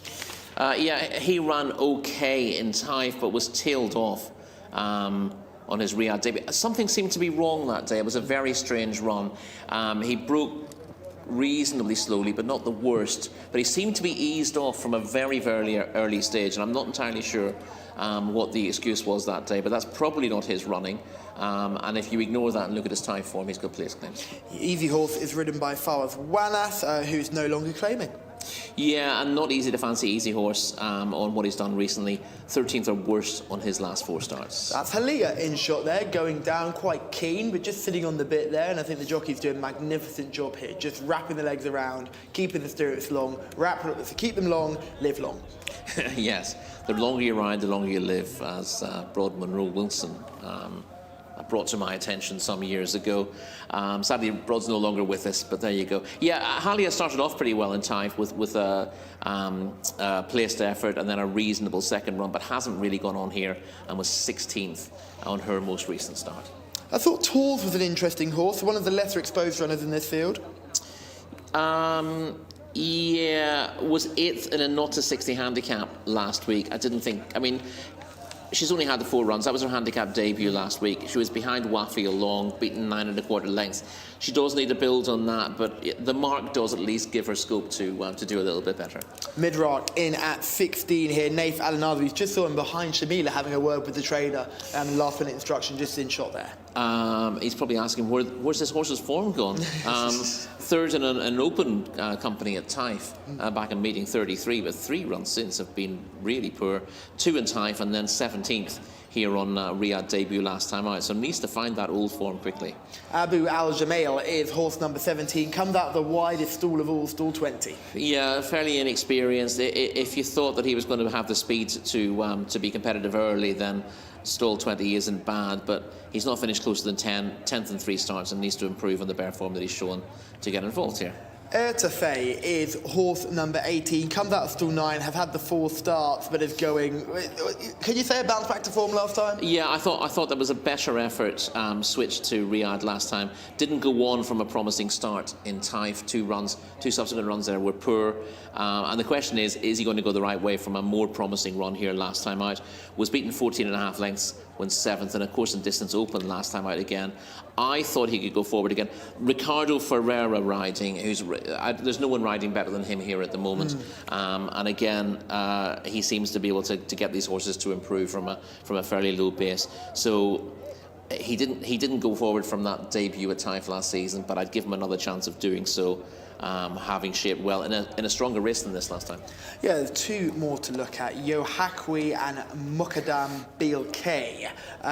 Those are horses 19 and 20, come out of stalls 4 and 8 respectively. Can we give a chance to either of them? They both had just the 3 runs. They've got very light weights, which gives them some sort of chance, but Yohakwi doesn't seem to be going in the right direction. But this is the point. When horses are racing in handicaps for the first time after just 3 starts, even if the form is disappointing before that, they're very hard to rule out because horses are capable of leaving that form behind. But on what they've achieved, they've got something to do. The bottom one, Mokadam Belker, has shown very little in 3 starts.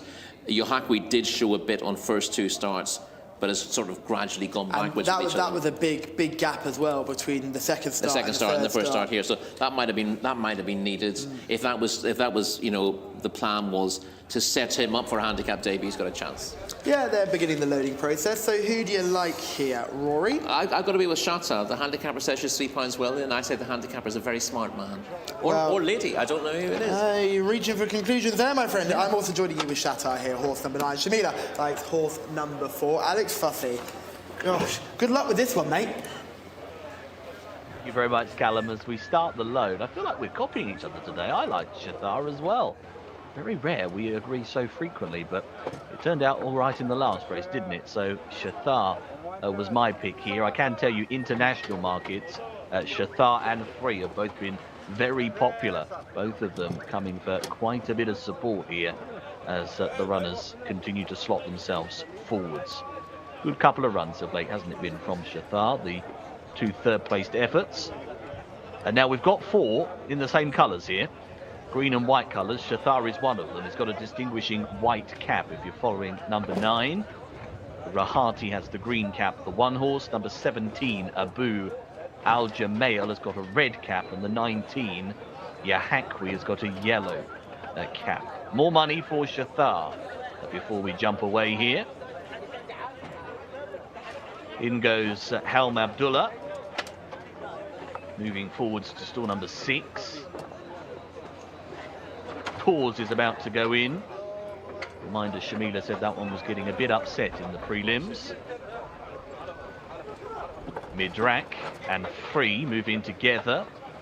Yahakwi and Rahati are still to go. There is Yahakwi with the yellow cap on, and Rahati who pops in straight away. Yahakwi needs a push and a straighten. Handers are behind and with there. Set to go.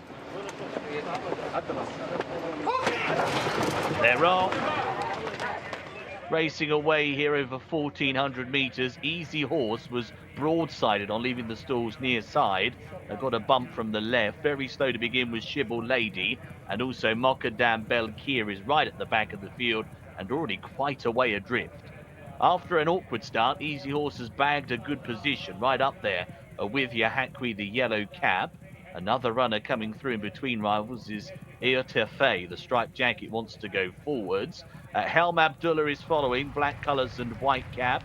A little wider Free also is bang there, about 4th place on the outside. Shahatha is on the inside, just behind the pace is Shatha there on the inside running rail. Racing in company with those is Mifarasa, and wider out on the course is the light blue colours of Midrak as they take the turn. So the leader trying to skip away here, trying to open up a bit, is Interfae, has gone clear by about 5. Free has now improved into 2nd place. Easy Horse is in 3rd. They're followed by Mifarasa. Trying to pick up from the back end of the field is Shatha, who's trying to pull out. Also running on a bit now is Tors down the centre of the race course. But up top it remains the striped jacket, who's clear. Interfae still shows by a couple. They're starting to bunch up now, though. Here is Shatha in the clear. Shatha running on right down the centre as well. Late is Midrak and has got there. Midrak has lunged to win and beat Shatha into 2nd place. Max Sabi was another one running on, and I think might have nabbed 3rd. Midrak for Nath Al-Anazi has done very well to win here, coming with a screeching effort down the wide outside. Has beaten Shatha, who again has run very well in 2nd, has been beaten a neck. Midrak, though, pulling this one right out of the fire. Had a bit of a squeak round the turn, but has done really well to get up and win it. And jockey Nath Al-Anazi delighted with his work there. This colt, who's going to get off the mark for the very first time, has just denied Shatha.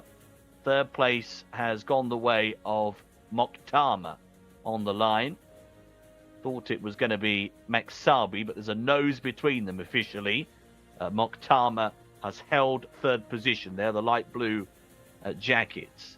Good little finish. It all fell apart late on, didn't it, for the pace setter and home turn leader Eotefe. But then Midrak has picked up strongly. Order of finish then: 16, 9, 11 and 8.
Well, who saw that one coming? Medrak, horse number 16, wins and breaks his maiden finally, 6-time lucky. And this horse hasn't shown any sort of promise whatsoever since finishing third all the way back in meeting 33 back in the Taif season. Has come to Riyadh and has done average, to be honest. Naif Al-Nazi rode this horse as well last time out when he finished 17th at meeting 75. So this is quite the improvement for this horse. That was over 1,600 meters, so he's dropped back in trip for this contest over 1,400 meters. He is a 3-year-old colt by Roaring Fever out of Conquest Whiplash. Brilliant name. Very well done to all involved. Mohammed, the trainer, as well as the owner, Khalid Suleiman bin Zuhair, for this. And it must have come as a shock to all of them, to be honest, up against some really nice quality horses, nicely rated horses. This horse is only rated 58. So I wouldn't be surprised if all of them were shocked. Really good run as well from horse number 9, tipped up by Callum and Rory Shatar as well. So I didn't think Medrak was even going to hold on. He just seemed to come out of nowhere. A lot of these horses came in and swallowed up Ferrer Ricardo's horse, and Medrak win miraculously this local bred horses handicap rated 0 to 65 over 1,400 meters with 26,000 Saudi Riyal. So as you can see, Naif is just weighing in here now and is going to have a word with the stewards before coming and speaking to us. So hopefully we'll get him very quickly, but he's just saying congratulations to the trainer as well. High fives all around for one of the favorite jockeys here, Naif Al-Nazi. Congratulations, Naif. Were you surprised? Because obviously you rode this horse last time, he finished 17th, so it's a big improvement since then. Yeah, Shimera, thanks God about this win. He tired me, seriously, this horse. I breathed him Monday. I know the horse from Taif. He's like, all the time his horse, they scare, you know. If you go front, he's scared. If you step inside the racing, he's scared. Today from 800, I keep going, pushing this horse. 600, I seriously push him. Plus 200 meter, I think maybe finish 4 or 3. Because if you see the race, the horses inside the race, all the horse more better and good horse. This horse, like I want a 5, 6, he coming today more better for me. But last 15 meters, all the horses die. Thanks God. Do you think they went too quickly in the closing stages and you held on just a little bit more? Sorry. Do you think they went too quickly? No, Shimi, because this horse, hard horse, diesel horse, you know. All the time he need strong pushing, strong web. Thanks God today, alhamdulillah. Do you think this is the perfect distance for him? No, I think more better this horse coming because today his first time win. Inshallah, more future for this horse. 1 mile, 1,400. Congratulations for the owner and trainer and all the team this stable. Well done, Naif. Thank you, Shimi. Naif Al-Nazi getting up off the mat. Hasn't had a winner in a while, but has one here aboard Medrak. And it all has to come down to whoever the tall gentleman in the blue hoodie is, because he was giving Naif all the instructions, and you can see them having a back and forth before he jumped on this horse. And this horse, Medrak, has come from the clouds, wide of the ball, and just picked it up in the dying strides, Rory. Yeah, I mean, he showed ability when he was third. I mean, he's beaten 12.5 lengths in an open contest. But as you heard from his rider there, Naif Al-Nazi, he's scared of everything. If he goes out in front, he's scared to lead. If you drop him in, he's scared about being among horses. So that's why he's running poorly. He's just been basically pulling out of situations and not really giving his running because he's worried about what might happen, as it were. But this race is. He's kept him out of trouble, really, hasn't he? You'll see he's on the outside there, and all Naif does is he's not going to cut inside and get among horses. He's going to stay away. He just takes a bit of a bump there as well, and he just keeps pushing along. The horse, he wants to drop out now. You can almost see that. He just begins to lose a little bit of ground, but he keeps asking, and eventually, as other horses begin to slow up, the horse runs on and realises that he is capable of winning a race. Ricardo Sousa Ferreira set a scorching hot pace on Urtify here. Looked like it was going to be successful for a long way, but he's left nothing in the tank. went really hard to get to the front, and his plan was, he knows his horse is going to stop, but if he's built up a big enough lead early in the straight, then he might be able to hang on. And he still looked like hanging on about a furlong from home. It's at this point you realise where the jockey's really going for his whip that Jcsa is curling up underneath him, and a host of horses come past in the dying yards. We had our eye, obviously, on Jcsa all the way up the straight, thinking, can she get there? Can she get there? She's getting there. She's getting there. And as soon as she does get her head in front, the winner comes over the top and nabs her. Look at his position now. He's on the rail, flat to the boards, absolutely being rousted along. Nath is having to work really hard, but he just begins to pick up the bit here, and this is when he makes his move to go widest of all, because he actually gets followed by Easy Horse, who's doing a similar thing, has to come out right. In fact, it's not Easy Horse, it's Muksabi, in the same colours as Easy Horse, I apologise. He also follows him right round the outside. You look, he's still not widest of all. He's got to come right around the houses. Jcsa comes out underneath him and gets in front of him and makes her move. And Nath knows he's got horse underneath him, but the horse is not willing to get himself in trouble. So he has to switch out wide, and when he gets out wide, he begins to run on. But you can see that he looks a really hard ride, and as Nath said, made him work really hard and tired him. Because he's basically had to keep riding him all the way through, and the horse, he's not ungenuine, but he's lily-livered. And he's just, you know, he's a worrier. Nath will be really happy with that. He'll remember this ride for quite some time. It doesn't have to be a really good race, but when persistence pays off like that, you're proud of yourself. And we've seen that twice now today, because Ricardo Sousa Ferreira, his winner with a horse that needed cajoling along for a long way out and ended up finding for pressure. And we've seen it again here with Nath Alanazi, just showing the strength and the athletic ability. Exactly. And those are two very different horses. The first one needed pushing along because he lacked pace. Perfectly genuine, lacked pace, needed to hold his position, otherwise they would have got away from him, and that was a tremendous ride. This is a horse who probably has plenty of pace, but just doesn't want to show it because he's frightened. And he needs to get over that to be able to move on from this. You wouldn't be mad to be with him next time, but perhaps it's one of those scenarios where if he knows he's got his head in front there, and some of them do and some of them don't, he might think, oh, this isn't as horrible as I thought it was. Exactly. And then start showing a bit of form. But I'm not sure. I think he's just as likely to throw it in next time. Shatar will be one I think you want to keep following. Did everything right, and again, just continues the good run of form that she's on. But she was just caught by it. She won her race, like we said before. She did, yeah. She's run the normal race.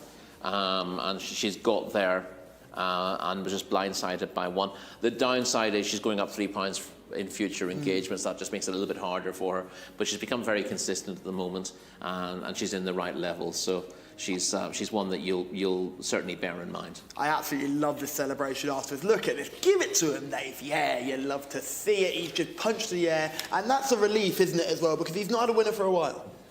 No, yeah, exactly. And you say this, you know, he'll be desperate to get a winner, but it doesn't help. It doesn't, you know, the fact that you're really, really wanting it doesn't make them go any faster for you, and it can make it really frustrating. And here he's riding a horse he really doesn't want to win, and he's managed to get his head in front, and that's a big buzz for him. As we continue to make our way through the card, it's time to hand over to Alex Fussy for race 8. Now, Alex, you've already had a sneaky preview of these horses before. Thanks, Callum. Let's have a look at this field then for the 8th, 1600 metres. Some of these names might be familiar. Number 1 is Reem Aladilia, Abdullah Al-Kredis. Number 2, Baja Al-Wasmiya, that's Sultan Al-Mimoni. Number 3, RB Parklights, regular filly running here, 0 from 5 so far. Number 4, Maida Solil, who's an interesting runner actually, Maida Solil, who's a highest rated in here at 80. Number 5, Shabriz Al-Hizam, Abdullah Al-Rashid. Number 6, Luluat Muscat, Fawaz Wanas. Number 7, Rahifat Al-Kaladia, finished well beaten on her seasonal first start. Number 8 is Jagud de Arne. Number 9 is Raiskat Al-Kaladia, Ayad Al-Turisi. And 10, Tawaka Al-Sahib, that's Abdullah Al-Shara. 11 is Shawahid Al-Kaladia, Tariq Al-Mansour. 12 is Bint Jalan, 0 from 6 so far, but did run well when second on that latest go. 13 is good old Jade du Carrière. Well, she's not old, but she's had lots of goes. 0 from 18, Khalid Al-Mimoni. 14, Samara Al-Lauda. 15 is Sulalat, a newcomer. 16, Jabahat. And 17, Rayat Al-Shaydam. Camilo Ospina is on board the 17. That is our field of 17 then for this Arabian maiden. I can tell you the international market's very tight here, gents. The 10 and the 11. Tawaka Al-Shahib just shades it at the moment. Alex, and good to see that it's a very vibrant international market for this, our second Arabian contest of the day. And this is a fillies maiden. And we'll start off at the top. We'll work our way down. We will skip a few, though, because a few don't look to have much of a chance on paper. But Reem Al Riyadh, oh, sorry, let me get that correct. Reem Al Dia is horse number 1. Yeah, behind Bint Jalan and Jacques Desarnais in a 2,000-metre maiden last month. It wasn't a bad performance, but not easy to see her turning the tables with the pair who beat her. Yeah, Jacques Desarnais didn't boost that form next time out either, did she? No, a wee bit disappointing, but maybe she can bounce back, because she did take the eye. I quite like Barja Al Wazmia, horse number 2. Was runner-up on debut, beaten 6 lengths, and then finished a 14 1/4 length fourth to Tarbay Al Naif over course and distance last time, not over course and, sorry, over 7 furlongs last time out at Taif, coming off a break here. She's not without a chance if she can translate that form straight to Riyadh. Yeah, she didn't seem to handle that drop-in trip last time. She looked massively outpaced when on her debut. She looked to be able to just go at her own speed quite nicely. Yeah, the return to a mile will certainly help her. It's just a case of whether the surface is as kind to her. Yes, Park Lights is horse number 3, as Alex has said in commentary, a horse we've seen plenty of. Yes, we saw plenty of her in Taif, and she ran a number of decent races, but she's not quite fired in 2 runs since switched here, and she's had chances on paper in both those races as well. And she was behind Shawahid Al-Khalidia last time out, and no reason to turn that form around. Yeah, I thought it was interesting when she tried to make all over this trip, over 2,000 metres the last time she was seen, and just got very, very tired. Yeah, and normally you wouldn't see her generally pushing on like that. She does. I think she's happier coming from a little bit off the pace, but dropping back to a mile will help. Just got a wee bit to prove at the moment. Shamila is in the parade ring. You've been on such good form today, Shamila. Come and find us another winner. Yeah, it's not very usual for me to be on good form on a Thursday. Anyway, usually it takes me a while to warm up, but, you know, chancing my arm here with horse number 2, Barja Al Wasmia. She looks stunning in the parade ring. One of the more fuller-looking horses in this race, just means she's not as skinny as the other ones, perhaps. She was 4th last time out at meeting 37 in Taif, so we haven't seen her since then. She's had a nice big break, and I think that could suit her well. She's one of the highest rated in this race, or a mid rating at 65, should I say. The highest rated in this race is actually horse number 4, Mai du Soleil, rated 80 for Mohammed Al Daham. And I really like the look of her as well, but I've decided to side with horse number 2 just because it'll be Mai du Soleil's first run here in the Kingdom of Saudi Arabia, and we saw how the last Arabian race went when I chose a debutante. So I will be sticking with Barja Al Wasmia. A lot of nice fillies in here.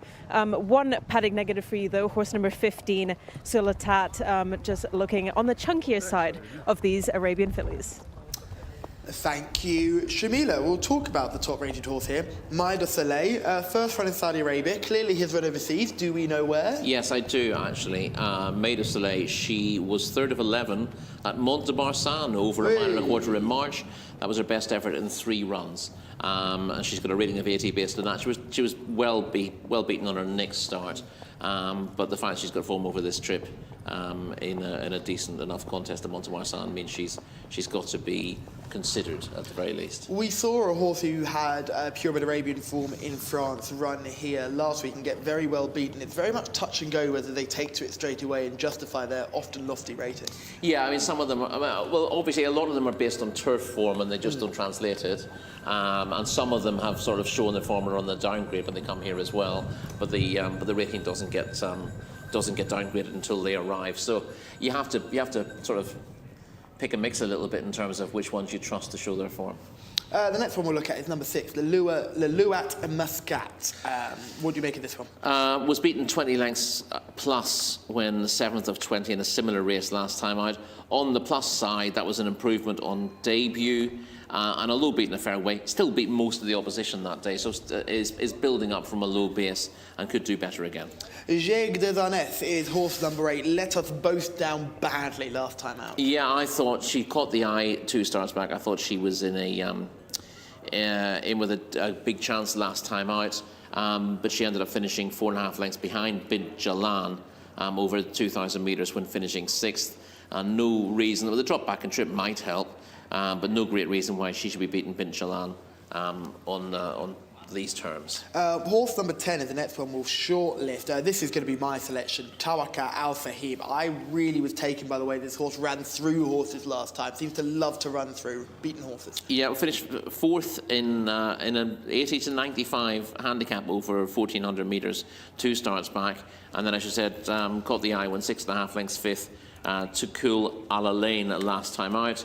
Was 2 3/4 lengths behind Jcsa on that occasion, though, so strictly speaking needs to do a little bit better to beat that one. But to be honest, on balance, she is a better horse than Jcsa, and often you don't want to get too wound up by one line of form. You want to get an idea of what these horses are capable of at their best, and then just hope they show their best on the day. Yes, Shawahid Al Kaladir is a horse I know will be quite popular at home, I'm sure. Yeah, I mean, she matched the pick of her form when beaten a neck into 2nd by Sariat Al Khalidi, and of course in distance maiden last time out. Parks Lights was back in 7th that day. That's an obvious piece of form that, you know, she would be arguably one to beat, but the time she did there is slightly slower than the time that Tawaka Al Shahib did. So strictly speaking, Shawahid Al Khalidi on the ratings and on the time analysis shouldn't be a shorter price than the one above it on the race card. Bint Jalan is horse number 12, another horse who was runner-up last time out. Yeah, still reasonably unexposed, and put up her best effort when a length 2nd to Seoul Al Gaya in a 2,000 metre fillies maiden last time out. 4.5 lengths clear of the 3rd horse that day. There are horses who finished in behind there. Ajay Desarnay was in behind her that day in 6th place. And Bint Jalan, if coping with the drop back to 1,600 metres, she clearly stayed well last time out. Is a player again? Yeah, I thought she showed good speed on that bend turning for home, where she looked to try and put the race to bed, despite often being up in the vanguard early. So yeah. I quite like that performance. Jcsa is horse number 13, well worth a mention, but hard to trust. Yeah, I mean, she's got every chance on that 3 3/4 lengths 3rd to Kula Lane in a non-winners of 2 over course and distance last time out. On its own, that looks a decent piece of form, but she's had 18 goes. Here is Shawahid Al Kaladir last time out for the 2nd place performance in mid-December. Yeah, this in its own is a decent performance. Keeps on well to the line to be beaten narrowly by Sariat Al Kaladir. This is over course and distance as well. Yeah, you'd be reasonably positive about this. But it's reflected in her rating, and there are plenty of horses close up in behind as well. So it's not a form you can go absolutely mad about, and I think she's probably been a little bit over-focused on the international market. She's just an obvious one, and horses like that just tend to get their followers very easily. Here's my selection, Tawaka Al Shahib. I thought it was a really nice run last time. It was fierce. It was right at the back end of December. Has had a couple of weeks now just to get over that performance, and I thought this was a good enough effort. Look at the way she just splits these two. You can just see not many purebred Arabians would do this. No, a good thoroughbred will come through a gap like that, but you're right. It's not something you often see the purebred Arabians do. When a gap like that appears, they often are a little bit reluctant to come through. But I thought Tawaka Al Sahib looked perfectly genuine, if a little bit paceless. Gets through the gap, doesn't do an awful lot. Yeah, it actually invites the others to come back. When she does get through the gap, that is the slight problem. But there's nothing wrong with the attitude. Just needs a slightly easier opportunity. Yeah, and I think this is the drop-in class she has been looking out for. Of those down towards the bottom, 14, 15, 16 and 17, they're hard to fancy. Well, Sulalat hasn't run here yet, and it's difficult to weigh up. The others are difficult to fancy in what they've been showing recently. Riyadh Al Shaydam at the bottom has only had the one run, so you don't want to be too judgmental, but there's no real positives for any of them. Camille Spina on board Riyadh Al Shaydam as well, so that's at least it's a positive jockey booking. It is, yeah. But again, he would have to work miracles to get that horse up. Although we've seen big steps up in form on second and third starts before, haven't we? We have, yeah. As I said, you don't judge them purely on debut, but it's difficult to say anything particularly positive other than this horse can't be entirely ruled out. Yeah, exactly. It's got experience is the one I always like. And it may benefit from it. Yeah, exactly. It's had a run. It's had a first day at school. Hopefully, the second day is better. I think of the ones that we've already highlighted, I think the most interesting one would probably be May du Soleil, the horse we don't really know much about, but is carrying at least some modicum of ability from France. The surfaces are concerned, so that does strike you with a bit of a negative. Baja Al Wasmia was a paddock selection for Shamila, horse number 2. That has to be a positive mention there, because of these purebred Arabians, sometimes they can look really good one day and really bad the next. That's the thing, yeah. They don't, because they tend to be lightly built. When they race frequently, you like to see a thoroughbred, maybe having a third or fourth run in a month, because it shows that they're fit and things are going well. Where the purebred Arabians are running that often, they can often run up very light and then not give the running as a result. So it's not easy to keeping condition on them. So the paddock is often really important in these races. And you do want to see a more rotund type usually, don't you? There are some smaller, lighter types that run well. I think of Alesia as a prime example of a horse who does that in the purebred Arabian scene. But usually you want to see the more thoroughbred looking types. I know Lucas Gaitan is a star with his purebred Arabians. Yeah, if anyone who's able to keep condition on them, they look well with a bit of condition and they tend to run accordingly. Obviously not that easy with some of them, of particular builds to keep condition on them, but Lucas Gaitan seems to have a certain type that he manages to get, and they look big and powerful. I thought it's quite interesting the way these purebred Arabians are trained, because in the UK, if you've got purebred Arabians and thoroughbreds, they can't train together, very much like if you've got national hunt horses under rules and point-to-pointers, they cannot train together. Yes. Yeah. Over here in Saudi, they can train together, so you'll often see the purebreds working with a thoroughbred and trying to work alongside and trying to build up that speed.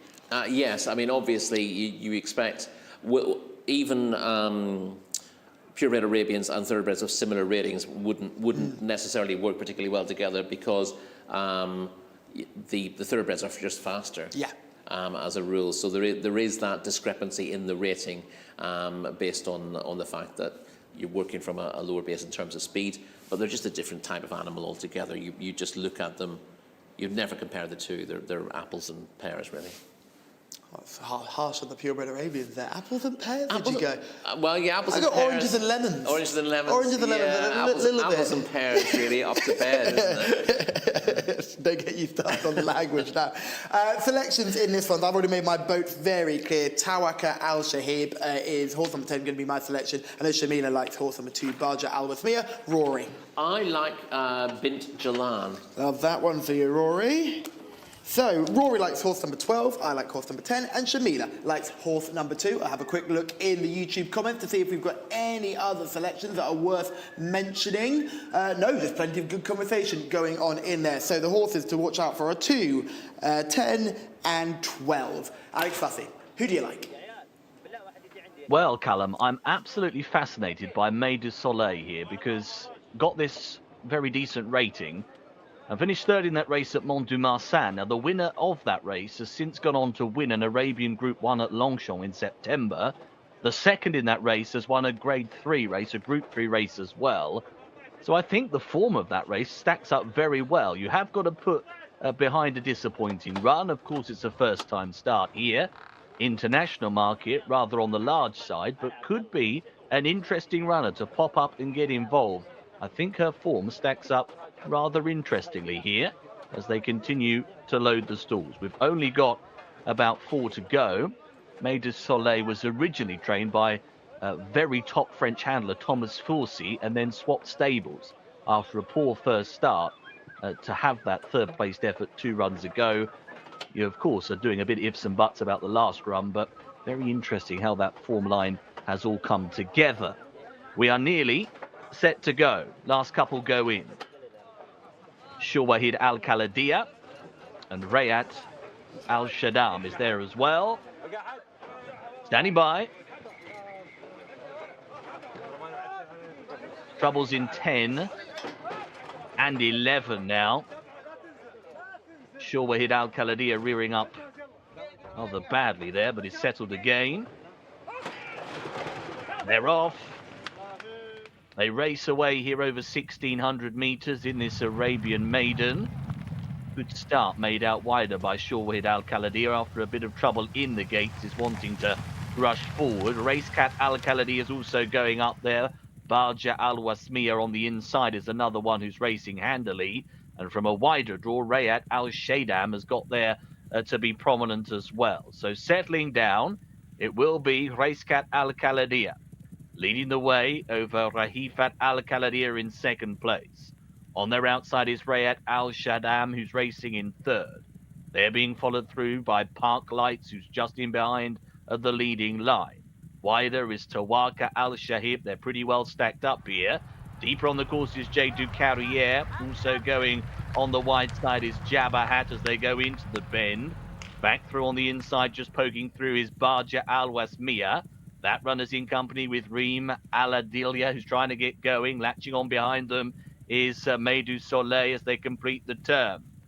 Working their way back towards the top of the home straight. Over to lead, it's Rahifat Al Khaladir by more than 2 lengths. Into second place now is Parks Lights. On the outside, the star jacket, Tawaka Al Shahib is next in the field. Back on the inside is Reem Aladilia as they take the turn and level on in. And here comes Shawahid Al Khaladir, has produced a big old effort. Right over the top now, Shawahid Al Khaladir is tackling the long-time pace setter and looks to be just getting up now close to home. Shawahid Al Khaladir edging on from Rahifa Al Khaladir and then Reem Al Adilia on the inside, but it's Shawahid Al Khaladir who's clear by a couple and wins. Beats Rahifat Al Khaladir into second place. Reem Al Adilia was back in third, and they were followed in by Bint Jalan. Number 11, Shawahid Al Khaladir goes on to take it in a time of 1:53 exactly. Dead on. A scored here for Tariq Al Mansour.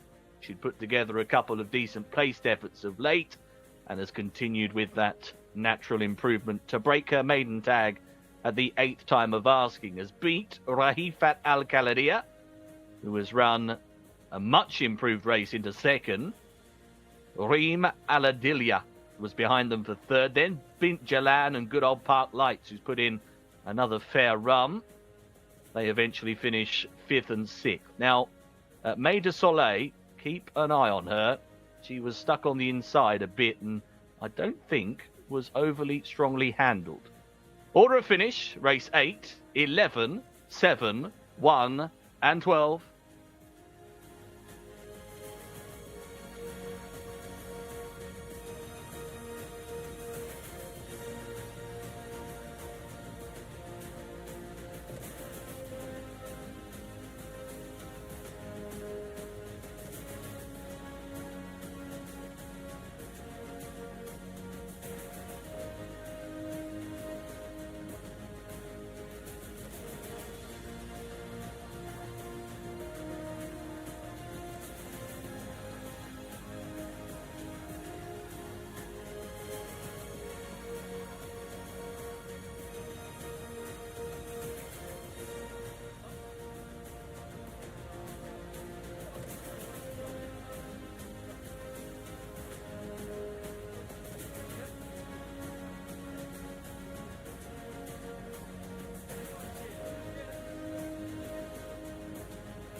Tariq Al Mansour is your winning rider here aboard Shawahid Al Khaladir, who may not have had the clock performance to take on the likes of namely Tawaka Al Sahib, but on the performance is what matters on the track, and on the track Shawahid Al Khaladir has done best.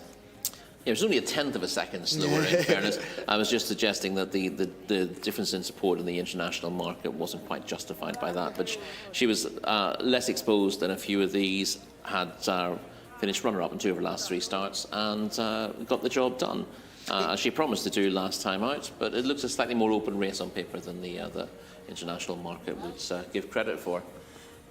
Yeah, I thought she got the better of Rafit Al-Khalidi, who went well for a very long way, showed a much better run than we saw last time. Well, yeah, she was, yeah, well, the whole point about horses who finished 12th on debut. There's not much you can say about them other than they ought to do better for that. But unless there's something very specific about bad luck in running or going too hard or whatever, it's hard to make any obvious claim about them. But this is a big improvement from Rifat Al-Khalidiyah in finishing second, and we had Rima Ladia, who was behind Bint Jalan last time out, but finished a place in front of her tonight. Yeah, Bint Jalan shaped this. She was going to make a lasting impression in this race, but unfortunately she just couldn't find another gear. If you were with the international favourite, it turned out to be Tawaka Al Sahib. You were quite happy coming around this early stages and into the final bend, but again, just got a little bit legless towards the end. Yes, I mean, has run well for a long way, and yeah. No excuses in the end. No, but, oh gosh, no. Has been running similar races, third, fourth, fifth. And what, does it finish 5th or 6th again this time? Around about 5th, I imagine. Yeah, so yeah, very similar sort of race. Fully exposed now. The rating of 77, probably just a tad high on balance. My selection's last of all at this stage, but being held up there, not struggling to go the pace. Jockey has decided they're probably going too fast and he's going to come with a late run.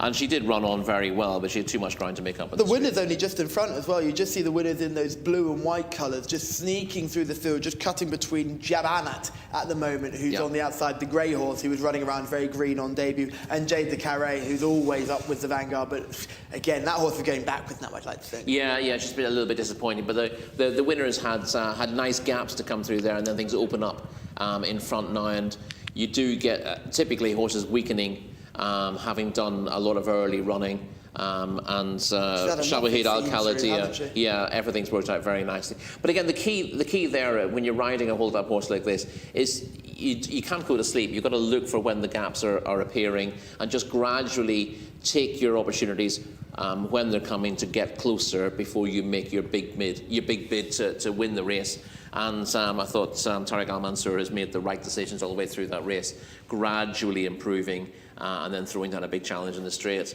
They did go hard enough here for a race of this nature. You saw Camilo Espina coming across to get very handy on Riyadh Al-Shaydam. Like the runner-up, 12th on debut, needing to improve on that, and this one hasn't. It's shown speed for 3 furlongs and then fallen out the back of the telly, to coin a phrase, and caused a little bit of trouble as it dropped through the field as well. Yeah, the third place performer was Reem Al-Dalia, who was the selection of David in the comments. He's run a quite good race from stall 1. Interesting though, not up with the pace from stall 1, but never left the rail, just scraping the paint all the way around. Yeah, and just working through there as horses rolled off the rail in front. Likeable performance. This is just the 4th start of her local career at the very least. There's always the possibility these horses run in races not registered under Jockey Club rules here in Saudi Arabia, but I thought this was quite nice from Reem Al-Dalia, who just kept making relentless progress through the race, didn't have a turn of foot when it mattered, but kept going well to the line to grab 3rd place. Alex Fuffy made a very good point about the form of Maid de Soleil in France. That horse has just not handled the surface, you think? Yeah, difficult. I mean, you know, Alex was suggesting that stuck on the inside wouldn't have been a help here either, but the French form worked out. But the only issue with the French form is that she ought to have run a little bit better herself last time out. Yeah, good to see our winning performance here. Tariq Al-Mansour has done well on board that one and looks to have every chance to go forward in the future and do better. Do you know what we've got time for? A cheeky feature. So let's have a look at what Shamila has been up to. Racing is made up out of plenty of integral teams. Today we will be looking at the outriders. We see them every single race day, but who exactly are they? Let's have a look.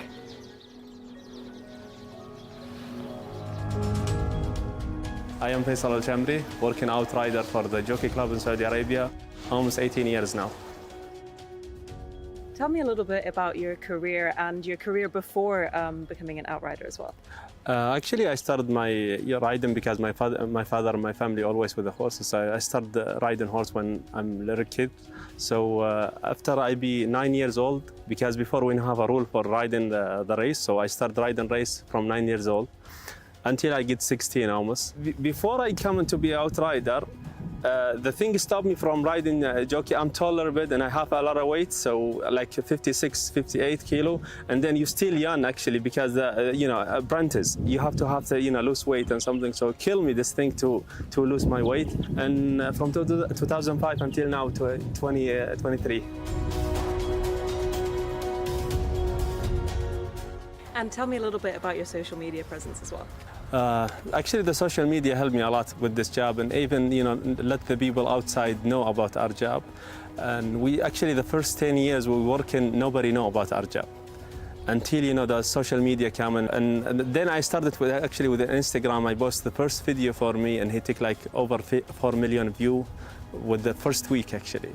And everybody know me, and especially the people before he see us, we just walking behind the horses and coming, the outrider, and nobody know what our job until I share the video loose horse, and then I catch him. Like it took actually 6 seconds to catch this horse. Until now, this video viral, and always I find him in other account. Yeah, especially outside people. When the first Saudi Cup and the people coming from outside, and I never meet these people, and he come and call me by name. He say we need Faisal going with our horses, especially the American people, because always the American style going with the pony and something.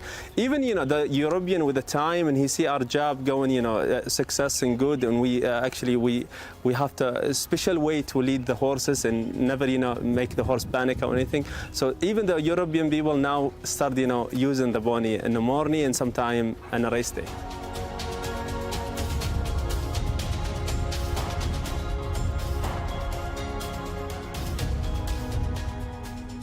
Talk to me a little bit about the tack that you use as well for the outriding ponies. Actually, we use it like Western saddle without horn, because before we use this, the cowboy saddle. Sometimes when you reach and catch, actually touch your body, and that actually dangerous actually for the outrider. So we use the flat weather here, and also not same we don't use same saddle for each horse. We switch in the saddles, because some horses have flat weather like a quarter horse, and some horses we have them skinny a little bit. We use different saddle because we ride, and you're talking about almost 6-7 hours. You don't need to hurt your horse back. So thank God we never have this thing happen, because we always carefully with how we use our saddle.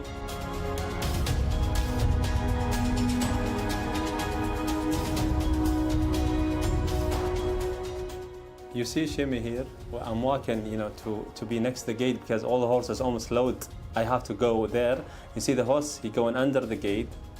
Thank God I have nice and speed, move that moment. First, I grab his brass collar and there, and I reach and catch his rein, because many times happen, if you go back here, you see the first grab, I grab his actually brass collar, and then because the rein outside, and then I reach and catch his rein.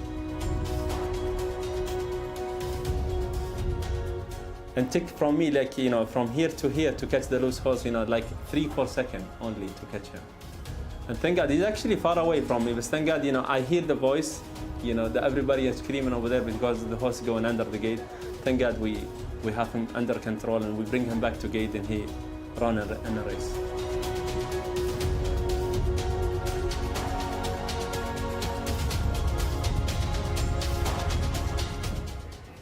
Faisal Al-Shamri and his team work tirelessly throughout the whole year to ensure everybody's safety on track. They really are some of racing's unsung heroes. Just lovely to see Faisal Al-Shamri doing what he does best, one of the three musketeers, who are a wonderful group of outriders here in Saudi Arabia. Rory, he mentioned he started race riding at age 9. How old are your boys now? My oldest one is 9. Yeah, well, 9 and 7. You know what you need to do? Start getting him into the racing yards and get him racing. There must be rules we can get around. To be honest, I think Felix will need to start riding when he's 9 or 10, because I don't see him being a jockey size when he's 16 years old. But there you go. Genetics are a cruel mistress. Alex Fussy for race 9. It's over to you. Thanks, Callum. I certainly won't be riding anything either. Number 1 is Mudhim, 0 from 10. so far in his career here. Number 2, Bobby's Freedom, a 0 from 4. Again, another race with quite a few exposed maidens. 3, Yum Saeed, Hamza Sad. Number 4, Sumu Wehi, 0 from 7 so far for that one. 5, Look for Magic, Luis Morales looking to improve his form. 6, Shibble Al-Sad, Jimmy Carry On. 7 is Damak, that's Ayad Al-Turisi. And 8, Came to Be, Abdullah Al-Lawfi. Number 9, over the page and top of the list will be a Sal, a 0 from 7 his record, and not really any placed shouts either so far. 10, Garrett Lane, Khalid Al-Mimoni.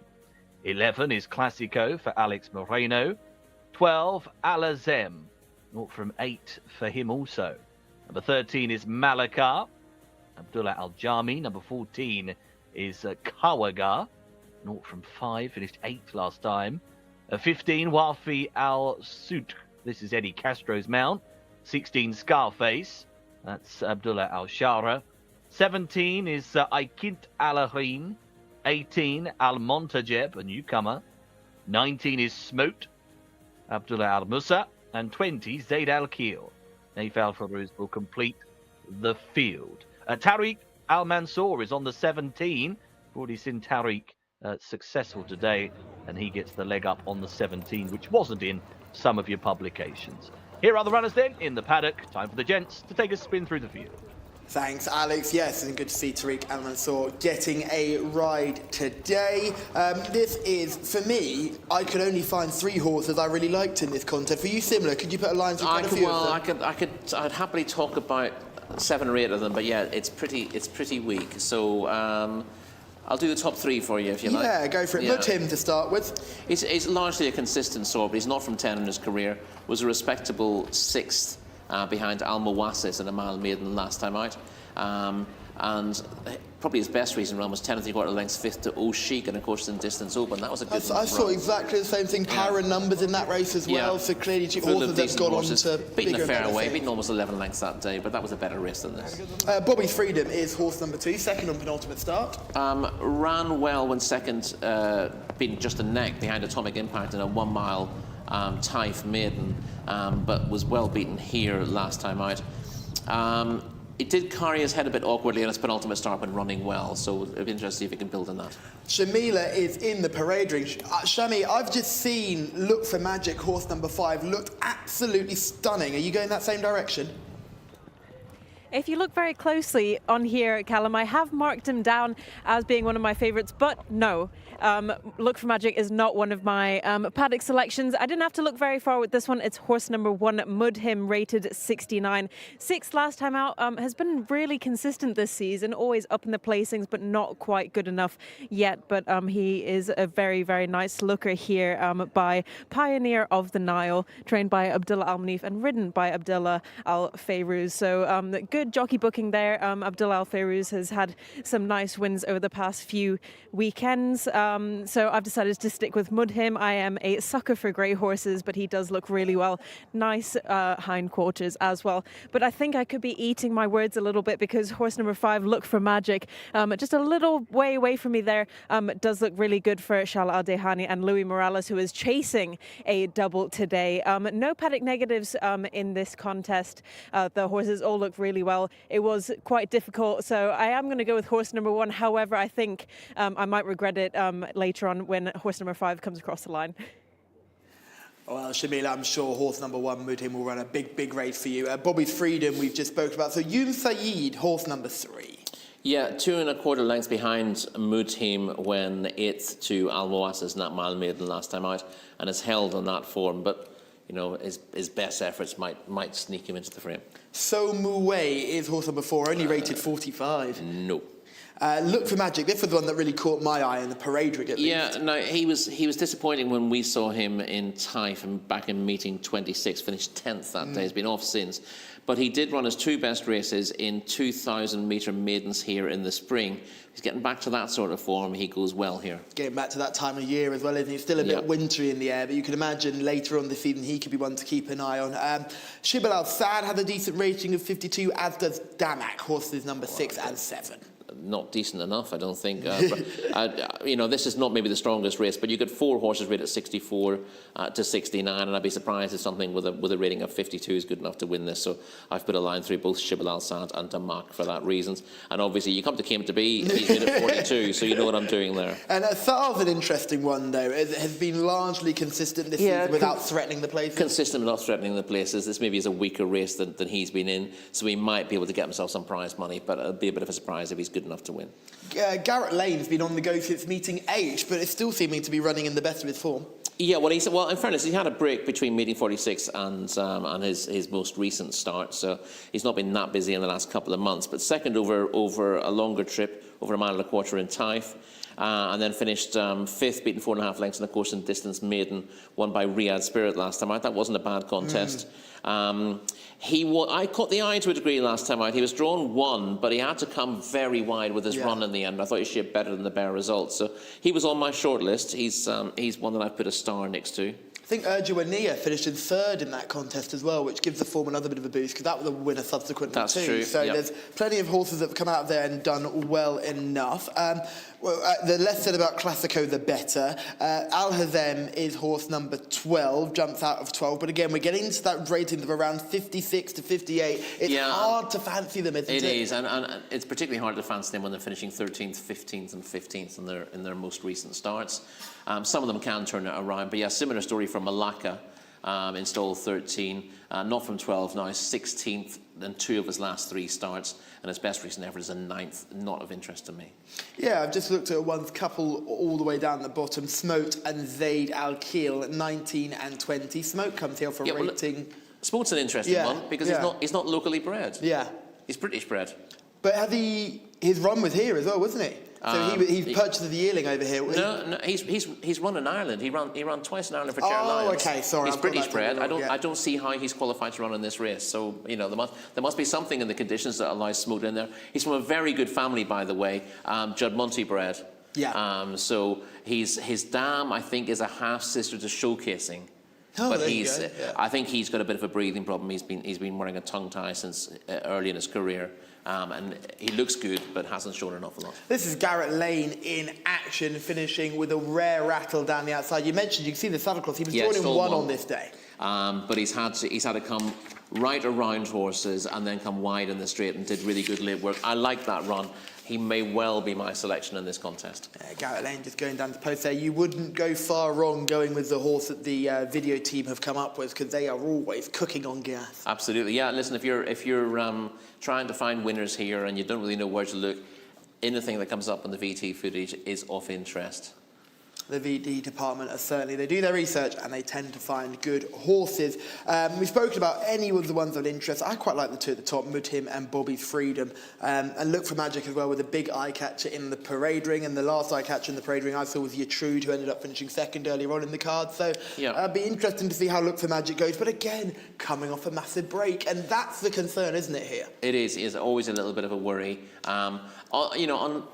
For a horse who's coming off a moderate run, who'd shown decent form, particularly here beforehand. So a horse who's shown form in Riyadh, ran badly in Taif and is coming off a break. I'd almost look at that as a positive. But a horse who'd was showing reasonable form in Taif, and you would have expected to run in better races in Taif, who then went missing. So from like meeting 11 or meeting 14, that's kind of, where have you been for the last few months, which is a concern. I'm trying to think of who we haven't mentioned. Kawaga, number 14. He's got chances on he was 4th at meeting 19 in Taif, but I think his best forms were 7 furlongs, and he has tried this course and distance before, was well beaten in a course and distance maiden on his try, so I ruled him out. Al-Montajeb was quite interesting, the newcomer, full brother to 3-time winner Hami Al-Dakil, and a half-brother to no less a horse than First Line. Oh, there you go. Who is absolutely top-notch here. So Al-Montajeb from stall 18, Abdullah Al-Hussein on board. On pedigree, this one's ready to go first time, could be interesting. But as a 4-year-old, he's never raced before, so either had problems or has been very slow to come to hand. And they don't always live up to the breeding. And obviously, as we mentioned, Smote is from a very good family by Dark Angel out of America called Tendu, who is closely related to a high-class sire and top sprinter in showcasing, but Smote hasn't shown an awful lot to date. Could do better than he did. Well, he needs to do better. He was badly tailed off on first start here in what was maybe a better race than this, but. He's a half brother to a winner as well, which is the only runner of racing age I could find. Yeah, but obviously you don't have to go back too far in that family to find some very good horses. But clearly was part of a Jubmonte clear out, and they were happy to get rid. Almontejeb, you could just see in the first line colours as well, which are so clearly owned by the same people that own first line. So that would be a positive that they've decided to keep the faith with that one, you'd think. Yes, exactly. So Almontejeb is certainly one to keep an eye on, maybe for the future. Maybe might be interesting here as well. It'll be interesting to see if there's any interest in that in the international and we would say that First Line probably didn't do his best running in Taif either, did he? He was busy throughout the Taif season, but he loves coming to Riyadh. Taken off in Riyadh, and we saw him winning just last week, didn't we? Again, he was a sprinter. Yes. We are going over 1,800 metres here, which would then bring up that concern, like you said earlier on, about him. I remember saying a couple of meetings ago, would you want to back a newcomer over 18? Why would you be running over 1,800 metres first time out? And then the winning trainer says, they said I was mad to run over 1,800 metres first time out. Look at them now. Who's laughing now? Who's laughing now? Well, it certainly wasn't me. No, it certainly wasn't. So 1,800 metre debutants isn't always a negative, and I think Almontejeb should be on everyone's short list here. Just checking up how everyone's getting on YouTube. Thank you, as always, for continuing to watch the English-speaking coverage of the Jockey Club of Saudi Arabia's broadcast live from King Abdulaziz Racecourse. Remember, we're available on Thursdays, Fridays and Saturdays, running up to and beyond the Saudi Cup. If you're looking for Saudi Cup clues, I should say, you'll find them here. Remember, Saudi Cup's over 2 days. You've got the International Jockey Challenge on the Thursday. That's when your clues from this channel will really come to light, because there's plenty of hot, competitive handicaps that will know a good deal more than some of the other people watching. Indeed, yeah, plenty of clues on offer. Yeah, and they are on offer all the way through, but the racing does increase in quality tomorrow and Saturday. There'll be plenty of good options. We're seeing a couple of horses on Saturday, including Sail on Silverboard, with a very unlucky loser only last week. Quick turnaround again. Oh, that was that hurt, that was hard to take. That was one. I thought she was making all the running easily, and I was singing my heart out. Let's go for selections here. Who do you like in this one, Rory? I like Garrett Lane, I think. I've talked myself into that. He caught the eye last time out, finishing well. I think he'd be happier with a wider draw. I'm going to go for Mudhim, in hoping that he can find that form that he showed the last time he ran over this trip. So Shamila and I are teaming up with Mudhim, jumping right out on the rail from stall 1. Garrett Lane will be Rory's selection. We've also got some good words for Classico in the comments, and as well as some other positive mentions for Mudhim too. So plenty of horses to keep an eye out on. And Rory, I'm sure we'll both be watching horse number 18 with Eagle Eyes. Is that the one? Eagle Eyes should be the better way of describing it. Well, it could work both ways. Eagles have great eyes. Exactly, yeah. They're well known for being eagle-eyed. Eagle-eyed vision? That's perfect. I have more confidence. So those are our selections, horse number 1 and horse number 10. Best of luck to everyone at home. Alex Fussy, are you over the last race, and are you heartbroken at what you saw in our previous contest? Well, just about, Callum, I'll get over it, by the end of the day, perhaps. Runners behind the stalls here for the upcoming 9th event, and we are getting ready to go.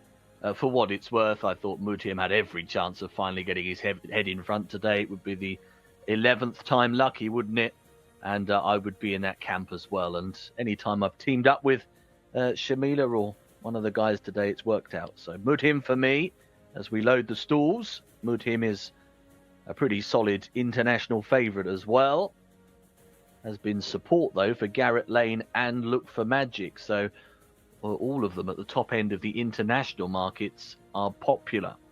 There is a Sal just gone in. Green jacket with the white V is into the stalls.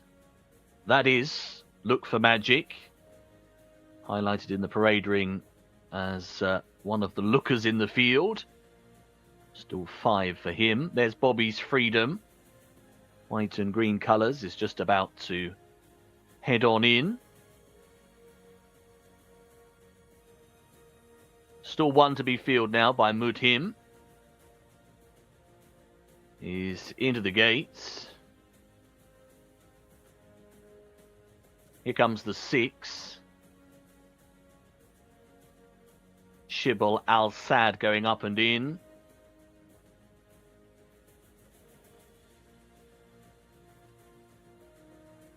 Look for Magic is there.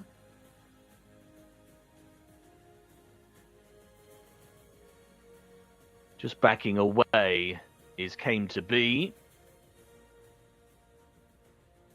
Needs turning and straightening.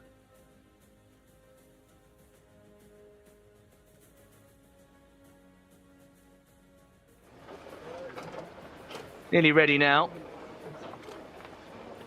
They are there. They're off. They're racing away here over 1800 in this local bred maiden. Looking for Magic, got away okay, but actually hasn't got the best early speed here and is now going to have to tuck back in behind them. Settling themselves into their strides then.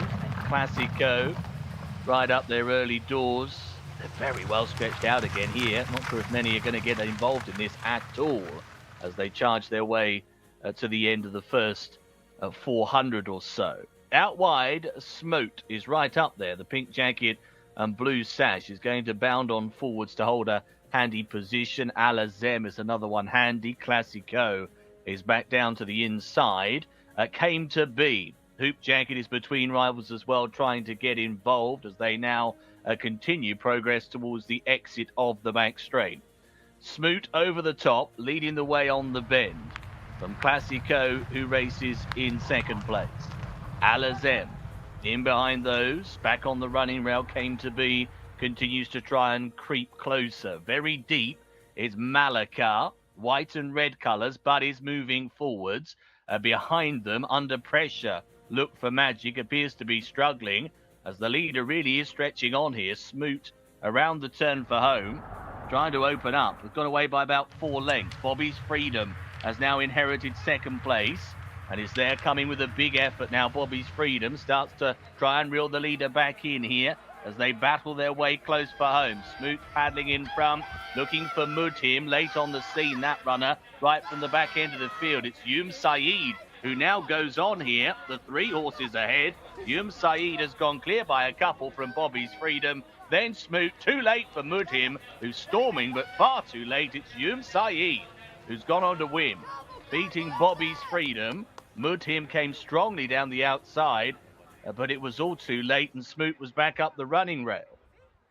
Number 3, Yum Saeed has gone on to win here. But Hamza Sad has scored in a time of 1:56.51 and goes on to register a first success at the 8th attempt. Would have been, well, a hard one to find, I'd have thought. Bobby's Freedom, home in second place. Mudhim was in third. And Smoot, who set the gallop and went clear, was collared by quite a few, eventually finished 4th. If you're following Garrett Lane, we didn't have much to cheer about. He was right out the back, but then he's come storming through and eventually has finished 5th. So Garrett Lane again, a closer. Order of finish in race 9 was 3, 2, 1, the 19 in 4th.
Well, that's Hamza Saad, who has guided Jcsa to victory in race number 9 over the 1,800-metre trip, and in a position that finished, 3-2-1. I've heard that's a Ted Rogers. So the interesting element of that finish was the fact that Bobby Freedom showed so much early in the straight. Mudhim showed absolutely nothing in the straight, and actually it's Mudhim who's probably come home finishing the best. Yeah, but he gave himself too much to do with him, which explains why, you know, he's a horse with a fair bit of talent, that he still remains a maiden. But we talked about how tough this was, and we talked about ruling out horses below a certain rating, and I think that ends up being spot on.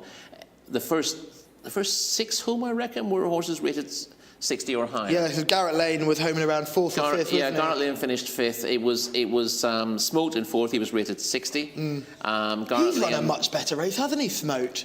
He has, yeah. He was absolutely tailed off. Too bad to be true on his debut here, but showed a lot more going from the front.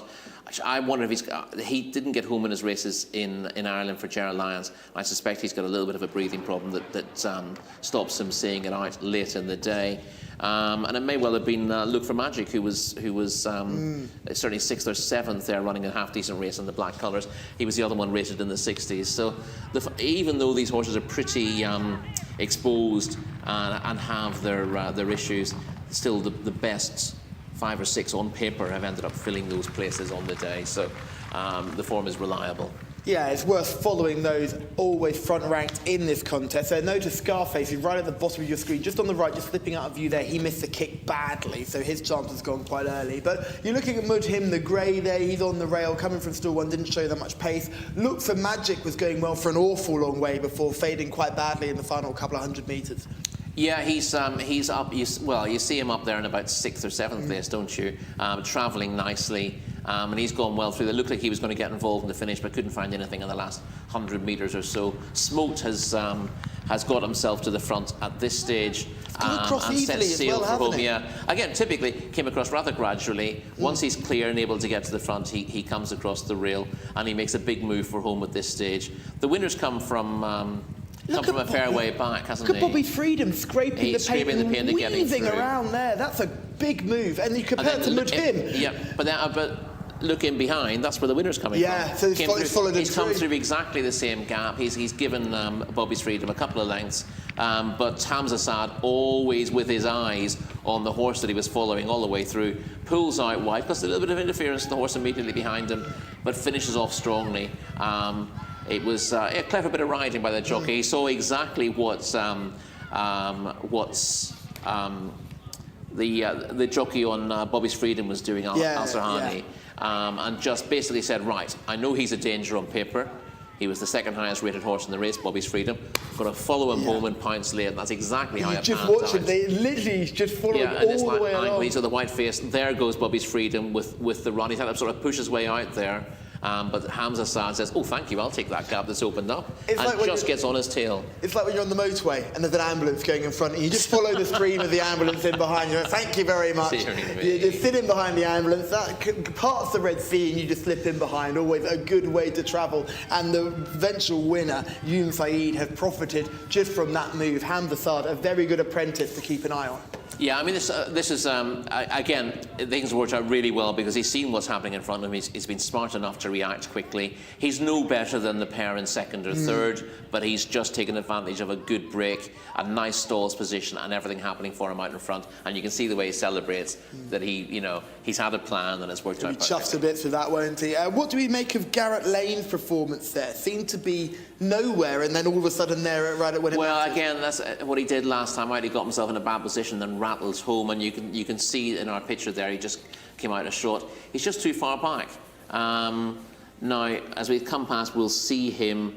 Crikey, doesn't help us that shot, but he's got the back, isn't he? Yeah, he's got the. It's a strange combination of colours, isn't it? It's the grey colours with the mauve stripes across the middle, aren't they? Chevrons, I believe they are. There you go. There he is, just going past us now with a big gap behind him. So he ended up with an absolute mountain to climb. And while others came from well back in the field, they were able to nip up the inside and save ground. He's again had to come wide of horses and ended up coming into the straight in a bad position. Although he was finishing fast, he was finishing from too far back to get involved in the finish. And although the eventual first and second came from off the pace, if you watch Mudhim, if you're the trainer Mudhim, you'd be slightly disappointed that your jockey hasn't reacted to the big move that's come past you, because, and maybe he just hasn't got the horse underneath him to do it, but Bobby Friedman has literally barged his way through, been followed by an eventual winner. If you're looking at the third fast finisher, you've got to think, was there an opportunity to make a move earlier? Did you miss a little bit of a trick with those two coming past you? Again, coming from similar draws, you can't blame the draw for it. They've got round the inside, getting a gap on the inside wasn't a problem. And Mudhim, his lack of pace was cruelly exposed there, wasn't it? Yeah, it really was. Al Montajeb, the debutant, who we were keen to see from a pedigree perspective, ran a nice enough race as well. I think finished at around 6th position, which is good in comparison to the other horses rated below that 69. Absolutely, yeah. I mean, and obviously you'd like to think he's going to be running to a higher level at some stage, but the fact that he was making his debut at this stage suggests that he's had one or two setbacks or just been slow to mature. So there should be a lot of improvement to come. Not necessarily straight away either with horses who are making a late debut. Sometimes they can show a bit on debut, then go a little bit quiet because they're still, needing time to recover from that opening run. But give them a bit of experience and a bit of tender loving care as well, then next season he's going to do some winning. He's gelded as well, which means that I imagine he'll be much easier to train now they've got him training than, say, if he was entire, who by the time he turned 4, 5, 6, would probably be a little bit more challenging to get fit and get right when he's just desperately trying to let down and do his other job. Exactly, yeah. Very rare to see a gelding here in Saudi Arabia at that age, so good to see that horse, and hopefully he can take a step forward next time out. Alex Fussy is our man in the sky. We're already on race 10, Alex. How you doing?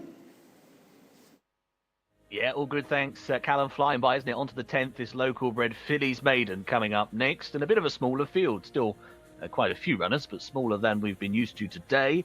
Number 1 is Hamra Newt, the mount of Mohammed Al-Daham. Number 2 is Jehana for Ricardo Ferreira. 3, Alawasa. That's a 0 from 6 filly, who only finished 12th last time. 4, Zahayat Nash, Nefala Nazi. Interesting jockey booking. 5, Al-Hakawi, Abdullah Al-Credis. 6, Asira for Tariq Al-Mansour. 7, Meshutkat Najla. Now that one is 0 from 4, best effort 6th place. 8, Wardat Gala, Al-Mudiani riding. 9 is Wadadin for Luis Morales and Gaith Al-Gaith. 10, Jurat Alayayam, 0 from 2 so far for her. 11 is Tazim. And at the bottom of the list is Claros, number 12 for Jimmy Carrion. Tough little race to unpick here. Not much good form to be on offer, that is for sure. So good luck with this one, guys.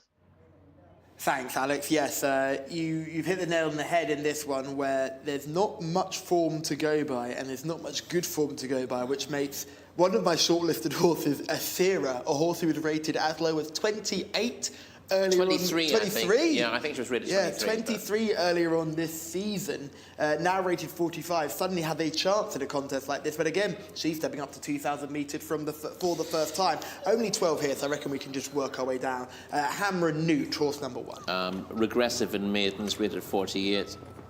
This isn't a great race, but not one of the easiest to fancy. Jahana must have a chance, surely. Yeah, absolutely. Put up a good effort when 4 1/4 lengths 4th to Zawoher in a 7 furlong maiden last time out. She does have stamina to prove up markedly in trip, and that's a worry for a few of these who've shown good recent form at a mile or shorter, but are now stepping up in trip. Yeah, she's a bit in and out with her form as well, isn't it? Sometimes she runs a very good race, and sometimes she runs no race at all. Al-Wessa is number 3.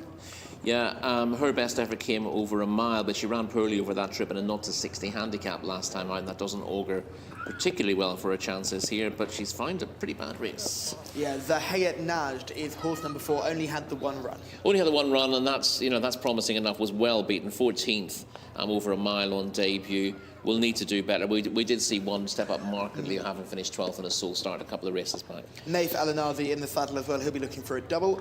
Al-Haqui is number 5. Yeah, a similar sort of story. Al-Haqawi was well held in 12th over 7 furlongs last time out. That trip probably too short, though.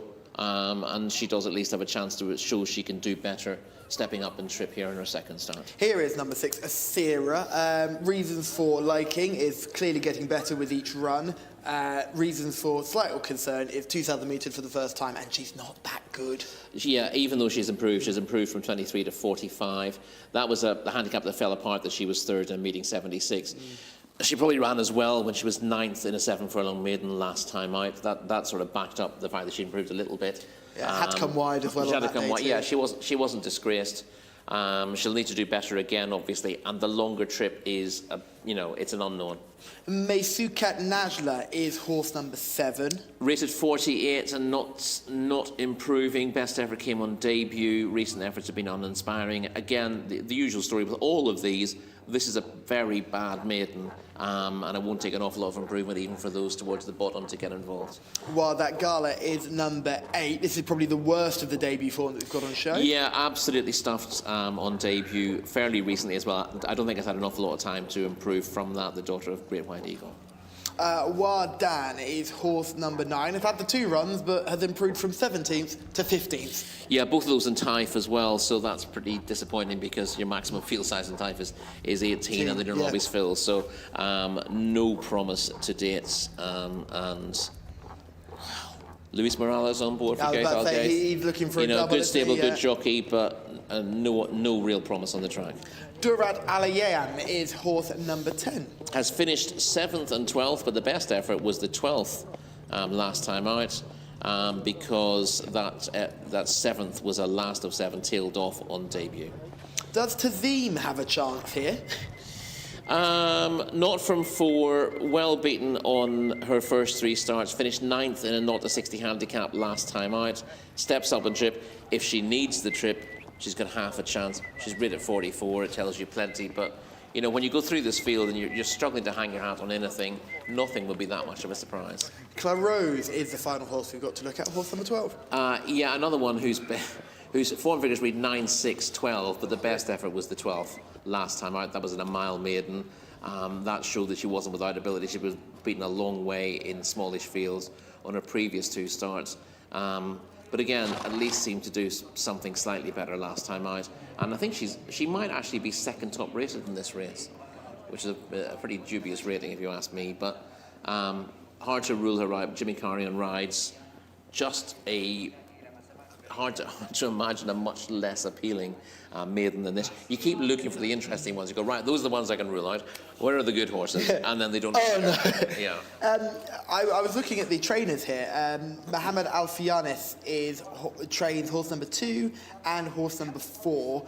He's looking for a double. Nefal Anazi teaming up with him and horse number 4 also looking for a double. As is Ricardo Sousa Ferreira, who rides Johanna. So. Johanna's rated 60. You'll end up coming back to the fact Johanna ran well last time. You're worried about the trip, and you put a bit of a black mark against that, and then you just look at everything else and go, well, I'm just going to have to take a gamble. The trip will suit.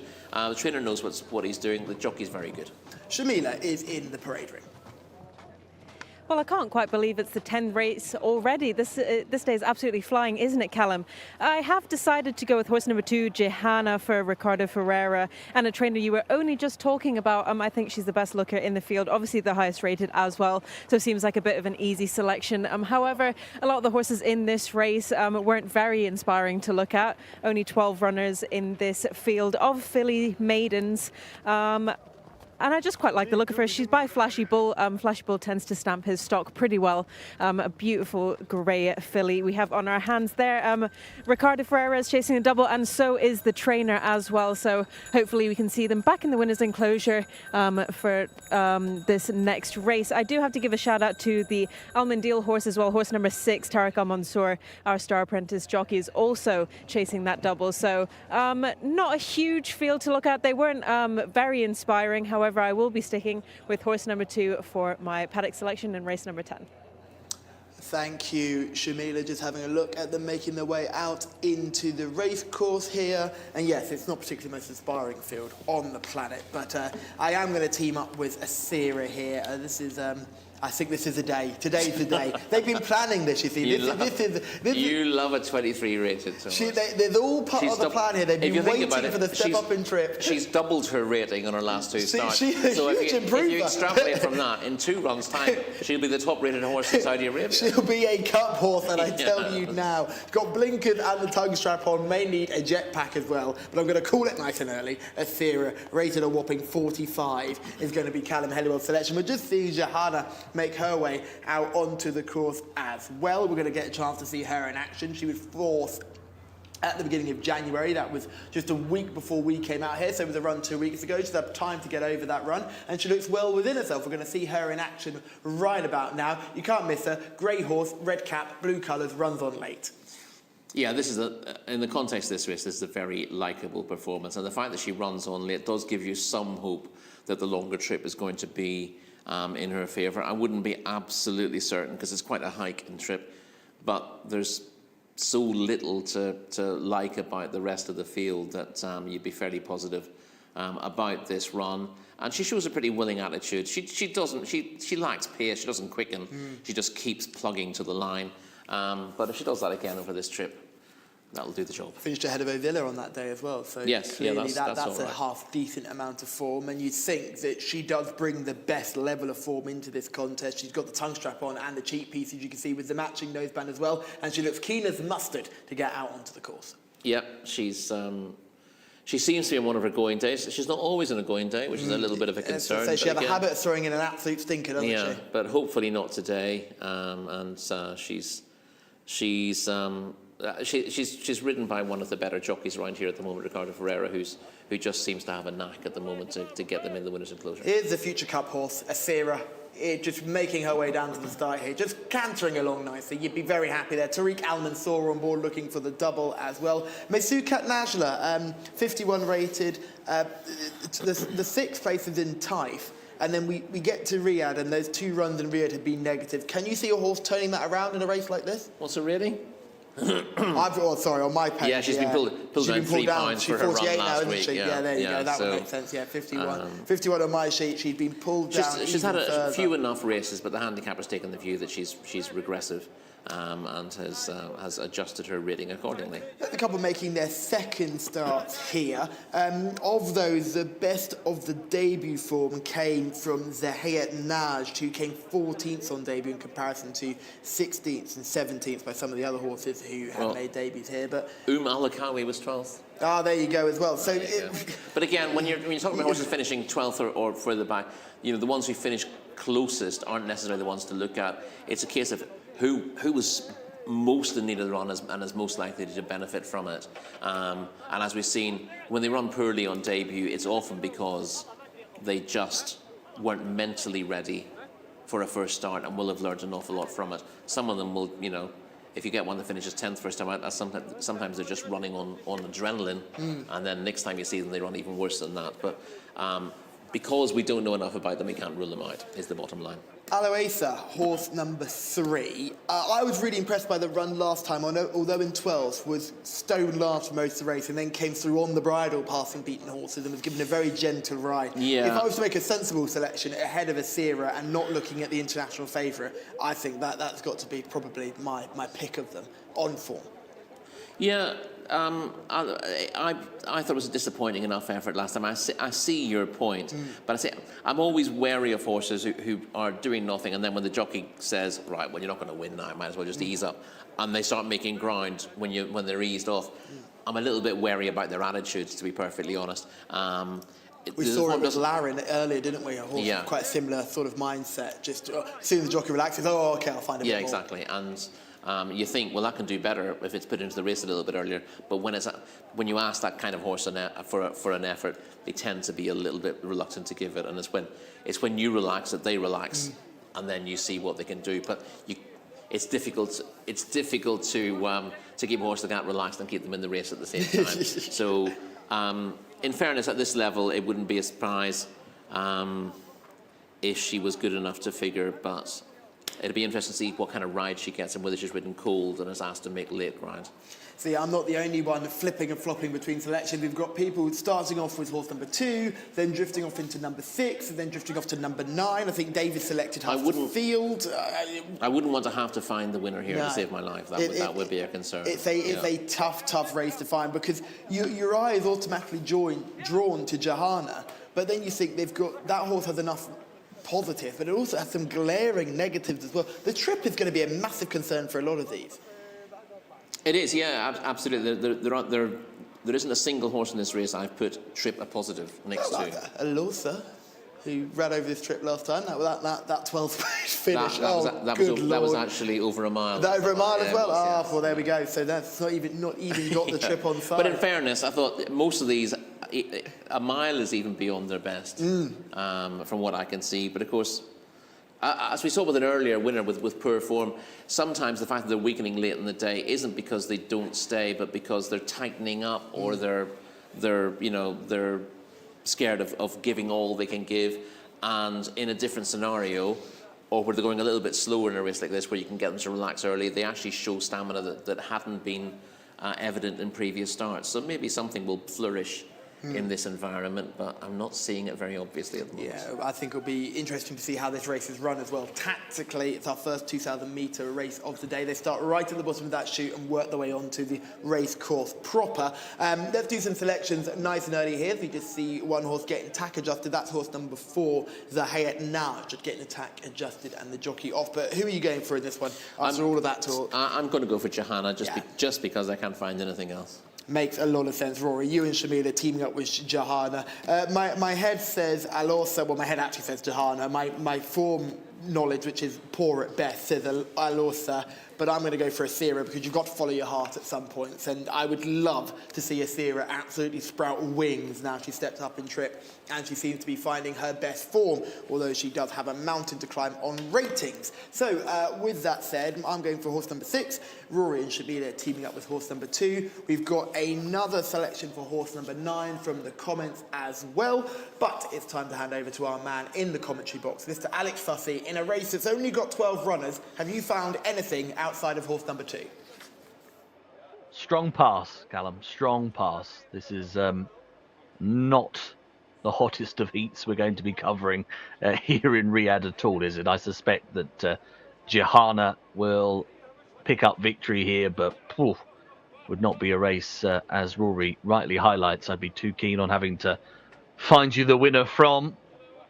As they load up the stalls then, nearly set for the 10th. Action flying by this afternoon, as the guys rightly highlighted. Just popping into one there is Hamra Newt, looking for a first win at the 9th time of asking, putting her as the most exposed in the lineup.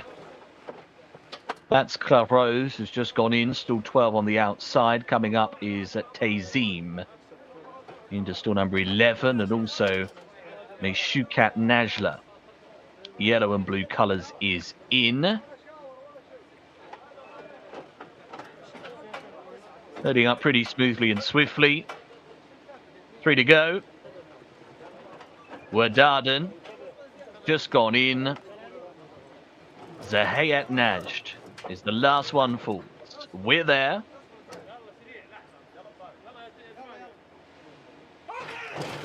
Gates crash back. They're off and racing. A really awkward start for Ali Wassa, who shifted right. Jockey had to sit really tight. It got all very messy down on the inside there.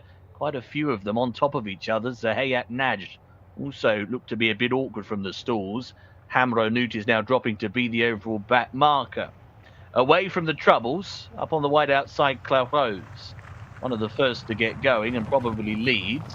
Asira is also in a prominent role, and back to the inside, Johanna is another one racing handily. Between horses, Al-Hakawi, the orange and white, is next in the field. They're followed by Meshukat Najla, the yellow jacket, the blue headgear, currently in about 5th place. Back to the inside of those is the white and blue, Zahayat Najd, who's making a little bit of progress after a problem at the start. Up on the wide outside of the course, pushed along at this point in time, Wadat Gala, and another runner who's struggling a bit is Durat Alayam. Looking to the back of the field, Hamrat Nu continues to be the back marker, and Wadad is quickly dropping out as Piers, as though that one's already got nothing left to give. Tazim at the back of the main group of runners now. But up top, it is Johanna who leads and appears to be cruising along at the moment for Ricardo Ferreira. On the outside, the orange and white is Al Hakawi. Between those two runners, and still there, is the Sierra, the green jacket with the black epaulets. They're followed by Meishu Kut Najla on the inside as they're about to level on in. Jihanna is clear by 4. Still held together here up top. Hasn't really pushed button for home and has breezed away here. Jihanna is away and may well be gone.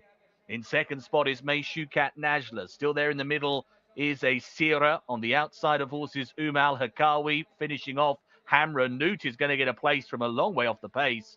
But there is nothing anywhere near Jihanna, who is clear, away, gone, done, dusted. Jihanna off the mark. 9th time of asking. Beats Hamra Newt into second place. Third went the way of Meshukat Najla. Easy for the two. Jihanna has won this as she wished. Travelled well, breeze clear, and as simple as that. Goes on to win as well in a time of 2:13.59. 2:13.59 the winner's time. Waiting for the distance to pop up here. It's going to be quite a few lengths, isn't it? I'll go for 8. Yeah, 8 1/4 is the winning margin. Hamra Newt, second place. Only one to make any sort of ground from an uncompromising position.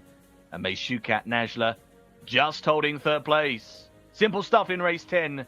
The order 2, 1 and 7.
Shukran, thank you.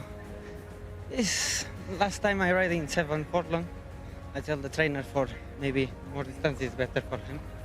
And today, good race for and good chance. Thank you.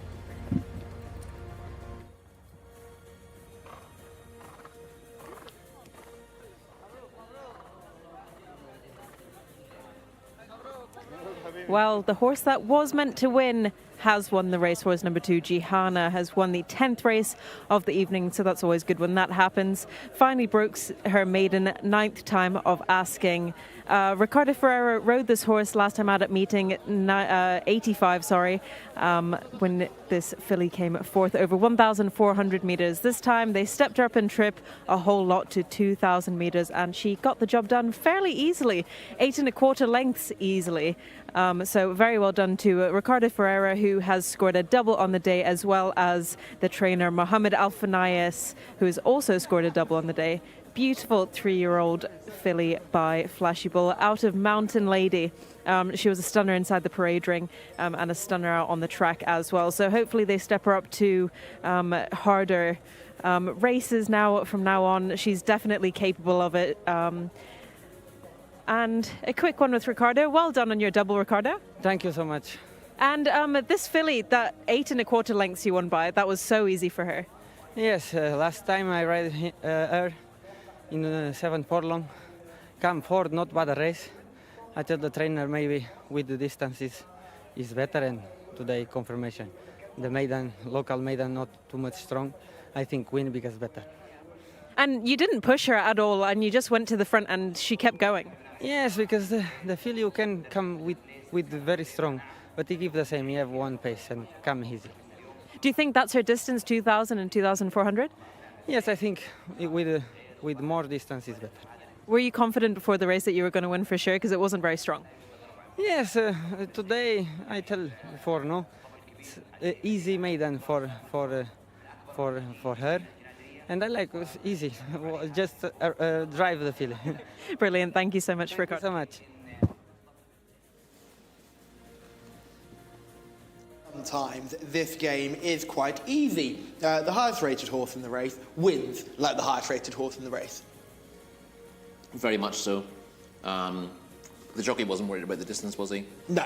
For all we said, the one thing stopping you going nap on a filly like this was the fact she's stepping up from 7 furlongs, but she had the race won at the top of the straight, and she's seen it now thoroughly. He rode her like she'd get the trip as well. She was very positively risen. The carnage at the start there. Jcsa didn't help anybody jumping out left, but then there was a real bumping match towards the inside. I think Jcsa was the horse who really suffered the most, and so did Zayat Naj. He was also a little bit on heels early on, but Jcsa tried to get involved early pace, but there was more pace towards the inside with Johanna and toward the outside as well, with what I think is Darat Alier on the right on the outside. No, it might not be actually. It's definitely not. It would be, who is that right widest of all? Oh, it's the bottom one, isn't it? Who's Claros. Of course it is. Yes, it's widest of all. I'm trying to work out who that horse was for a little bit there. Yeah, Claros. Yeah, that's the purple colour is at the top, but there's that kind of big lightning bolt on the silks, which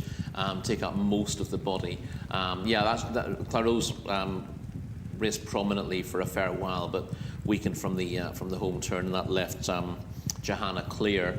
And although, to be honest, the one horse that looked like she might be able to throw down a challenge for a while was Jcsa, who tucked in behind, having been very prominent. And you thought just for a second she's going to throw down a challenge, but she suddenly runs out of stamina. Yeah. You can almost see the second where her stamina runs out, and then she struggles from there. And everything, to be honest, behind the leader from this point onwards, they're just, they're running on tar.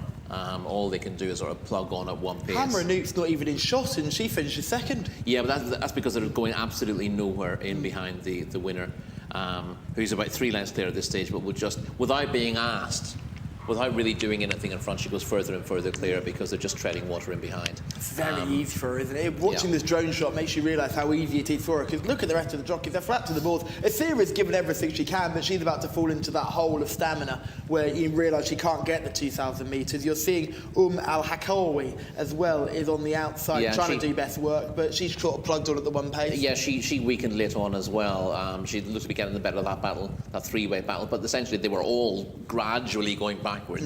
And 1 or 2 of those towards the rear have just inherited places late in the day. Now, with Johanna, your race winner, I imagine this trip and further in line in the future, there must be a handicap to this one somewhere along the line. You'd have thought so. I'm not sure she needs any further than this. She's the only one who's stayed a mile in this field, I would say. I think the others have just all sort of, apart from those who are sort of plugging on very late in the day, but the ones who look like they had a little bit to offer in the race clearly haven't got home over this trip. And the winner's merely she's in cruise control. So clearly she wants further than 7 furlongs. I think she'd be perfectly happy at a mile. She's got this 1.25 miles against weak opposition, but she hasn't had to pull out any extra in the last furlong or so. So I wouldn't be in a hurry to be stepping her up to 1.5 miles. It's not like she's suddenly getting going in the last 200 metres. Everything's falling away behind her. So a mile might be okay for her in terms of a handicap. She's going to go up in the weights, obviously, but there's nothing behind her. I couldn't put her up much. Oh no, it'd be cruel to put her out. I know she'd absolutely destroyed the field, but she was 20 pounds clear of both of them, wasn't she? So I mean, there was very little form in this race. Alex Sussy can take us through the runners and riders for our penultimate contest, race 11, Alex, and this one, again, 2,000 metres. Yes, it is indeed, Callum, isn't it? We've gone up to the 2,000 metre point and staying there for the remainder of the card. Maiden, again here, number 1 is Mufir, Camilo Ospina. 2, War of Courage, Alex Moreno. 3 is Stob for Thurb Altimiat, and 4 Every Day, Mohamed Al Yami. Number 5, Fayard, a quite short price on the international market. Luis Morales, and you can probably see why. Number 6, Zinat Al Farais. Abdullah Al Hussein. 7 is Bihafs Al Bari. Mohammed Al Hubail. 8 is Oslub for Fahad Al Faradi. Number 9, we're over to Deauville. Number 9, 0 from 6 so far for that filly. 10 is Fazza. A 0 from 11, he's more exposed. 11 is Chum's Princess for Ayad Al Turisi. 12 is Kerbash, Abdullah Al Credis. 13 is Kahilan, Mohammed Al Daham. 14 is Alaj Zal, Asil Al Shirani. 15 Imperial Cause and Wigberto Ramos. 16 Rapid Best for Waswanas. 17 Shiblack Cloud, Tariq Al Mansour. No 18 here, so the 19 is next. That's Dimat Najd. That's Abdullah Al-Lawfi. Then the 20, Yala Asikia. 0 from 13, that filly. And the 21, the reserve, does get in then. Gone Going, who will move in and go into stall number 18. Gone Going. And we're going back to Callum. Oh, it's a seamless link there, Alex. Utterly seamless. But yes, Gone Going gets a run, comes out of stall 18 to replace Alajabo, who is a non-runner. Everything else goes here, Rory. Over 2,000 metres in maiden company. This is a much better contest. It is. It's not a great contest, but it's a better contest than the one we just seen. 76, 71, 67, 67. I've written at the top of my card the top 4 rated in this contest. And a few more interesting ones in there as well. Well, let's start from the top and work our way down here, because they're only just in the parade ring. So Messiah, horse number 1. Yeah, much better effort, went 3rd last time out.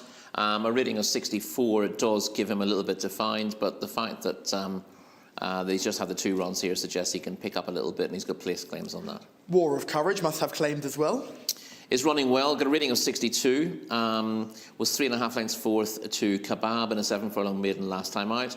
He does stay this trip, so stamina is not a worry. What is a worry is the fact that he's not from 27 in his career, been in the frame plenty of times, but has not got his head in front, and that obviously has to be a worry. Staub has such a wonderful name. Well, it is. He's a half-brother to one who ran earlier in the car. He's had a man called Saoirse, who was trained by Jim Bolger, back in the day, bred by Jim Bolger. Yeah, about to say homebred as well, I imagine, by Bolger. Yes, indeed, yeah. And Staub's got claims on his best form, but he was well held when last trying this trip, and I think his best form is probably over shorter. Here's one that I really like, Every Day, horse number 4. The only concern is hasn't done well over this trip before and has been tried at it. Yeah, and isn't bred for the trip. He's a son of Cable Bay, who tends to be a real sort of 7 furlong sire. He's been running very well. He's been second at his last 2 starts, but those have been over shorter trips. Nothing wrong with the form he's in at the moment, but as you said, stepping out 2,000 metres is a question. The way he finished second in both those starts also suggests that he would do better stepping up in trip. But again, you've mentioned it before, just because you're running on late doesn't mean you want to go further. No, exactly. Sometimes it does, but just the fact that you're not stopping at trip A doesn't mean that you need trip B. It just means that trip A probably suits you, as long as you're, not always finishing too late at that trip. But I think Every Day, while he's got decent claims on paper, does have that question mark over Your the trip. international favourite is Fayad. You can understand why. Yeah, blindingly obvious. He is the top rated in the race with a rating of 76. He's also the least exposed with just the 3 runs. Been in the frame in all 3 starts, and arguably ran his best race when 3rd to the impressive Mosfahela over course and distance last time out. 2 minutes 10.7, the time he did for that. To give you an idea of what sort of time that is, the winner of our last race did 2:13 and change. Oh, wow. So a fair bit faster than that. Shamila is in the parade ring. I'm sure you can't stop looking at Fayad. I can't, and funnily enough, Callum, Fayad is my paddock selection for this race, just walking alongside me here now. Top rated at 76, ridden by Louis Morales, who is chasing another winner. Really good form this season, has been super consistent, but no win yet, but has always been in the placing. So this tees this colt very nicely up for this run for sure. So very best of luck to Prince Saud bin Salman for hoping to get a double on the day. I also really liked horse number 2, War of Courage, and horse number 7, Bifaz Al Bari as well. But I've decided to stick with the international favourite at the end of the day. Horse number 5, Fayad for Louis Morales. You can understand why you've stuck with that one, Shamila. Obviously going down to post a little bit earlier as well without the jockey. We're just seeing just getting taken away from the hustle and bustle from the parade ring. We'll get mounted up late, I imagine. So Lou Morales, I wonder where he's got to, but they'll hopefully put him up sooner rather than later. Would have a massive chance here, wouldn't he? Zenat Al Faraz is horse number 6. Got an X for me, rated 51. Exposed and not really going anywhere after 8 runs. Behaz Al-Bari is only rated 55 on my card. Yep. Not too bad a form though, would you think? Only finished once outside the money, and that was debut. Has been in the vanguard ever since. Yeah, I thought he's been placed over 2,000 metres in Taif, and he's run respectively both starts and switching to Riyadh. I mean, the form is not exceptional, but he's consistent, he's reliable, he stays the trip. I thought I had to include him because, you know, a few of these will bomb out and he's probably going to give us running. He's just not got the running style that suggests he's a winner in waiting though, does he? Sort of sticks his head to the side, and a bit awkward, a bit gawky, and just that's a concern for me. Oslob is horse number 8. Yeah, he was off the track for a long time before finishing 5th at meeting 72. And although he didn't run close to that form, turned out fairly quickly at meeting 79. He'd have been a classic candidate for the bounce, having been off the track for a fair while. So I can see him getting back to his form at the second time of asking, and I wouldn't rule him out either. Yeah, he could threaten the places, surely. Deauville is horse number 9. He's a horse that's been well out recently. Yeah, he was well beaten in meeting 81, finishing 17th. Although he ran okay in his previous start, he's more out, or she rather, is more out than I got you wrong there. That was on my fault. Yep. Faza, horse number 10, rated 60, trending in the right direction. Yeah, the form figures are improving. 9.974. His best recent effort was when 4th to Amos Fahela last time out, of course, in distance. But he was 8 1/4 lengths behind Fayad there, so we can't see him turning the tables, yeah, can you? it seems a hard chance to turn the table. Challenge Princess, we saw going down to post earlier on. Rated 32. Yes, we can move on quickly. Kerbash is number 12, rated 61 at least. Yeah, well, the ratings suggest he's got a chance, and he's been in the frame in similar races before, but he's not from 34 in his career, and he's of no interest for win purposes. Kahilan is horse number 13, lucky for some. Yeah, a big chance on the pick of his form, Kahilan, but it's been a long time since he's shown it. He's been 15th and 14th in 2 runs in Taif this season. And even if you go back to the last Riyadh season, he finished there with two badly out of the frame efforts as well. So he seems to have gone the wrong way. Maybe he'll recover his form after an absence, as some of them do, and Taif didn't suit him. But despite the fact the rating says he's got a chance, he needs to prove something at the moment. Alaj Zal is a horse I feel that we've seen plenty of, but he's only run 4 times this season. Yeah, and he hasn't run since Taif. He ran one decent race there, which was over 1.5 miles, and he seemed to stay that trip pretty well, despite the pedigree. He's by James Garfield out of a mare called Drifting. He then disappointed a bit in his final start. He's got ability, but it's finding what his niche is, and I'm not sure it's this. What do you make of Imperial Cause, the horse having first run this season with Berto Ramos looking for a double? He's been off the track for a long time. His runs last season came at Taif, and he ran badly. He ran well first time up, finishing 5th, but he ran badly on his final start, suggesting he had a problem that day, and that's suggesting he might, between drinks. He might be coming back from injury and off the track for well over a year. He did show promise over 7 furlongs first time out, but you'd want him to show something before you got involved with him again.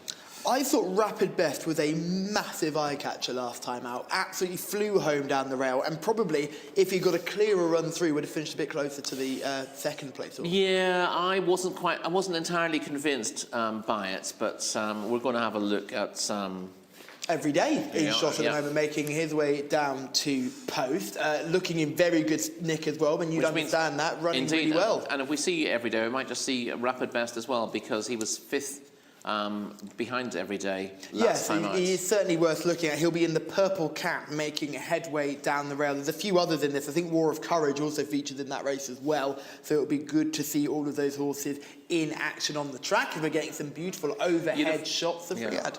You'd have liked to see a bit more from Kebab earlier on, wouldn't you? Yeah. Who was the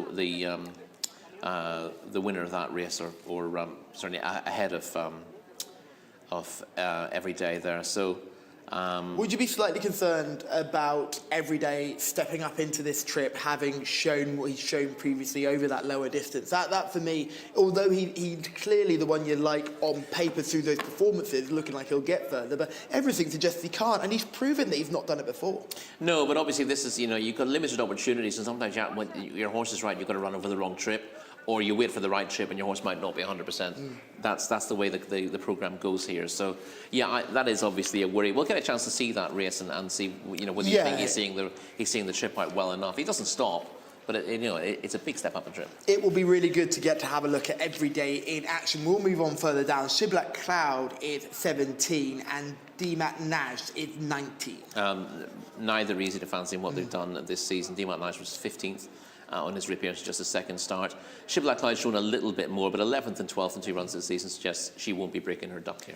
And here is the action that we were talking about. Everyday is going to finish second here. Look out for the purple cap, green colours right on the rail there. That's Rapid Best. And then you'll also see War of Courage involved in this as well. He's in fourth at the moment. Yeah, as I find that Everyday and Rapid Best both finish off well here suggests Mutier's there as well, isn't he, on the rail? Yeah, the step up and trip really ought to be beneficial. But as you said with Everyday, it's not like he hasn't tried it before. So when you see him at shorter, you think, oh, he'd do better over further, but it doesn't necessarily work out that way.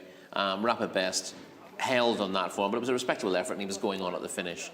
So you wouldn't rule him out. But again, he's been unplaced in both starts when he stepped up to this trip as well. Credit to Muthier as well. Under Camille Ospina today, made all the running on that occasion and faded to only finish third. So didn't fall out of the back of the television, despite trying to make all on that day. Steps up in trip now, still got the right jockey on board to be a front-running performance. He does coming from stall one. Of course, that was just his second start with finishing third in that contest last time out. And you would have thought there should be a little bit of progress to come from him still. I've heard our resident commentator, John Blance, who's not working today. He's a big fan of Muthier as well. He is watching us from home. So, John, great to have you with us as per usual. Going Gone's the final one we haven't mentioned, and Yala Ase Care as well. Yeah, Yala Ase Care was second in an 1800 fillies maiden back in meeting 64.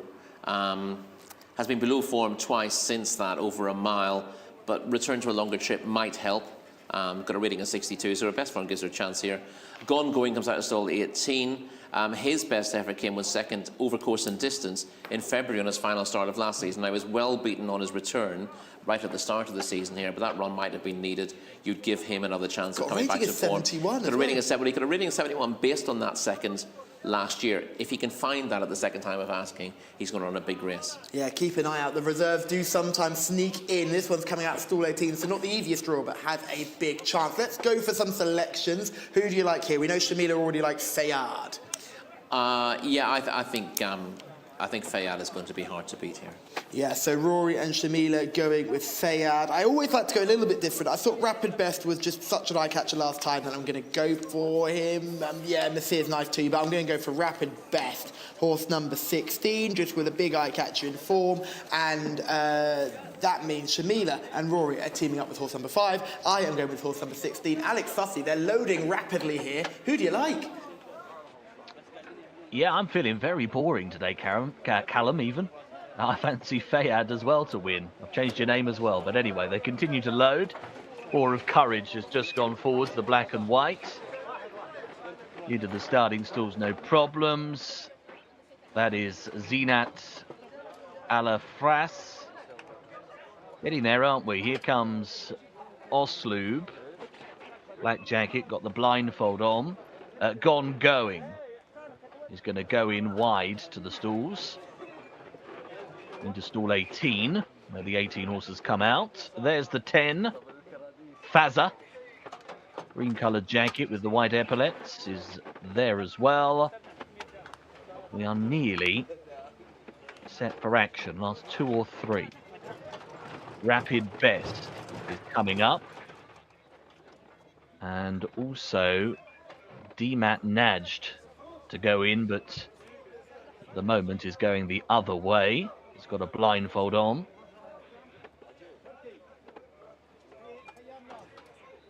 Rapid Best is forwards. More handlers required here for Demat Najd.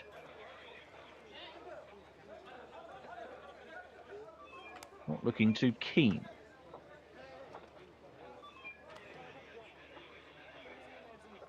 Another turn taken.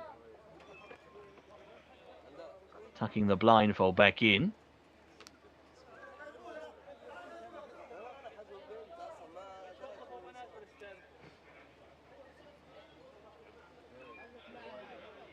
Plenty of handlers coming over now. The whole entourage is there.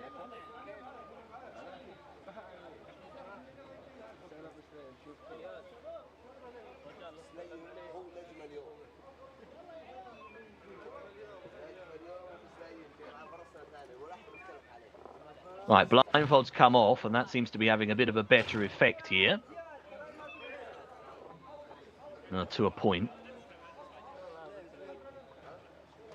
Another pair of hands. One horse, 8 handlers.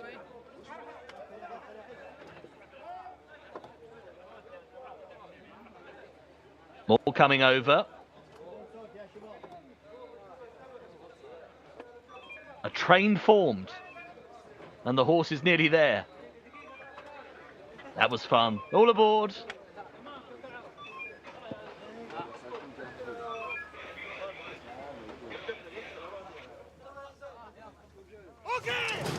They're off. They are racing away. They go over 2,000 meters. Now, having caused issues, Demat Najd has got away on terms. Didn't get away too badly up on the wide outside. A good start made by Muthir on the inside is right up there every day. Red and black colours is handy. Fayad, one of the fancied runners, the international favourite, another one to go forwards. And Oslud is trying to tack on over the black and white colours. Right in amongst rivals, War of Courage. Back to the running rail, that horse. The black and white is also trying to zoom up and have a prominent role. Overhead shot there as we can see the runners joining onto the main course as they tack on over to the rail. It is Oslub the leader. Oslub leading up. Kahilan on the outside is another handy runner. Between them is Fayad, who's moving up, going quite well. Every day is the red and black colours. Deeper out on the course and improving is Imperial Cause. That one moving up with every chance. Gone Going is just behind them. Looking a little wider, Rapid Vest, green colours, the blue cap trying to get forwards as well as they take the left-handed turn. Stops not too far away. Just in behind them, yellow and black is Behafs Al-Bari as well. But the leader is Fayad. Got on over, did Morales, and Fayad will take the turn for home with a lengthy advantage. Red and black colours of every day for second place. Up in behind them is Kahilan.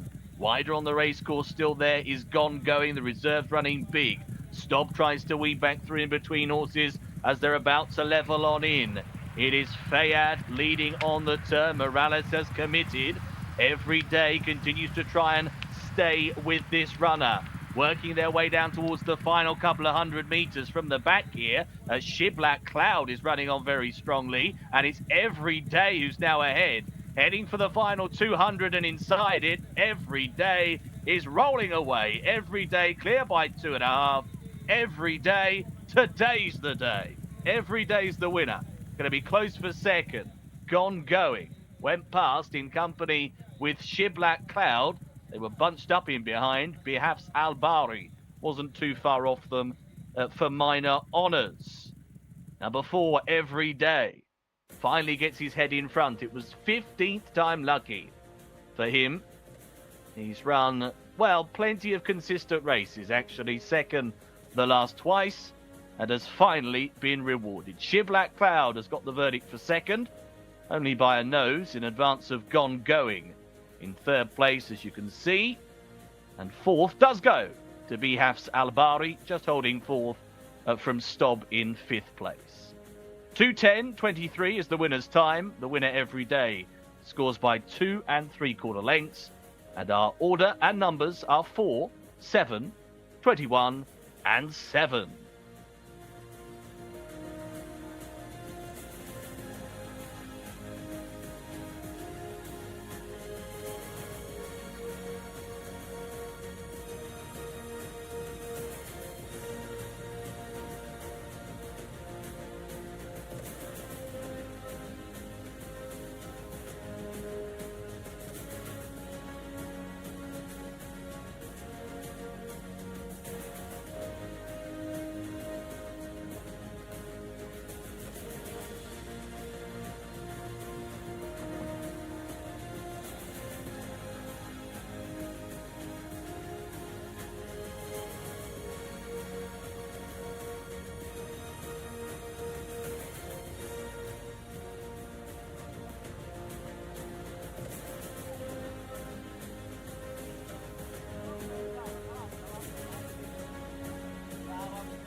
Every day, today is the day for Every Day as he finally gets his head in front under a good ride from Muhammad Ali Yami, and shockingly, that is 3 for 3 for the menu. So the 3 menu horses we highlighted at the beginning of the day have all come home and won, which is all great to see.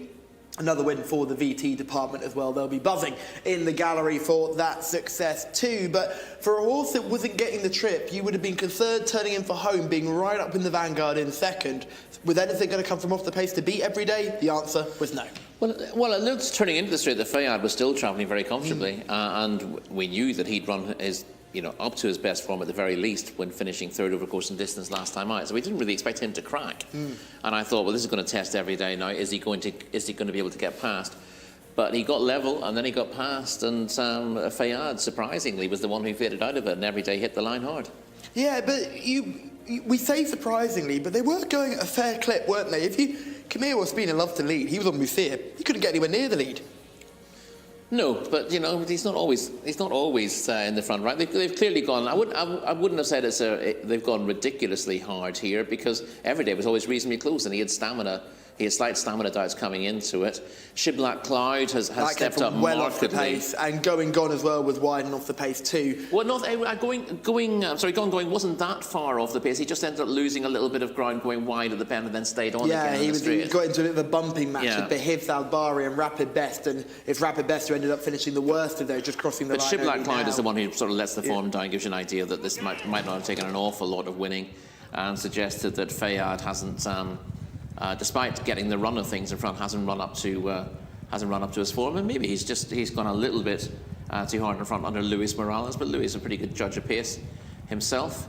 But that 51 rated horse who's been running moderately recently, finishing second, does give you an idea of the strength of the form. And a time of 2 minutes 10:23 is nothing special for this trip either. So.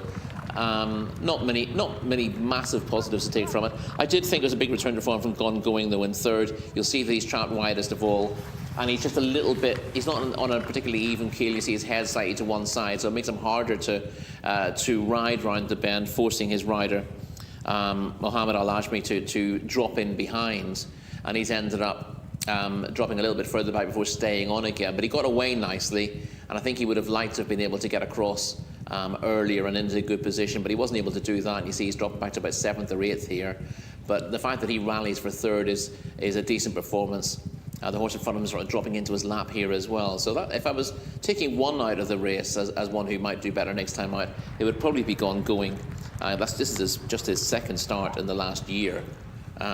And so he can do better for it. Take a look at where the second has come from here. You can just see in these beautiful mauve and green colours in the yellow cap, just on the inside of Rapid Best, and it's going to come past Wigberto's Mount Imperial Cause.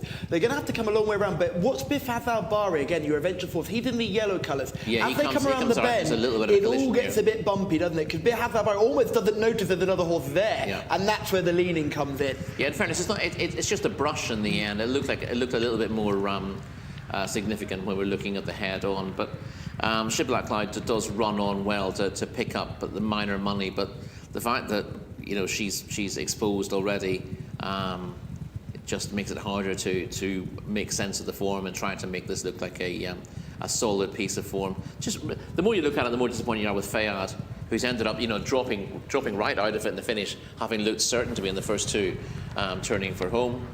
Maybe something's gone amiss there, but every day. Because at this point, you'd say Fayad's your likely winner. That everything behind is really being scrubbed along. I mean, every day travels well at this stage, but early in the straight, he comes under a push before the leader, and you thought, right, is he going to see it out? And everything else, right, you're all beaten.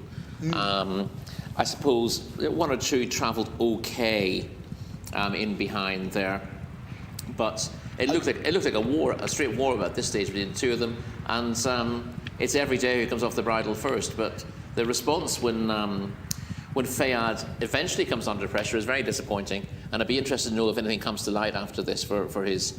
I mean, strictly speaking, it's not a poor performance because he still finishes about 6th, doesn't he? It's the manner of the defeat. Yes, the manner that it's the way he's curled up from a winning position to finish where he has that is concerning.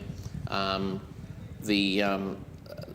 third has looked a little bit awkward. He's got a slightly ungainly galloping action, but he's genuine enough, I think.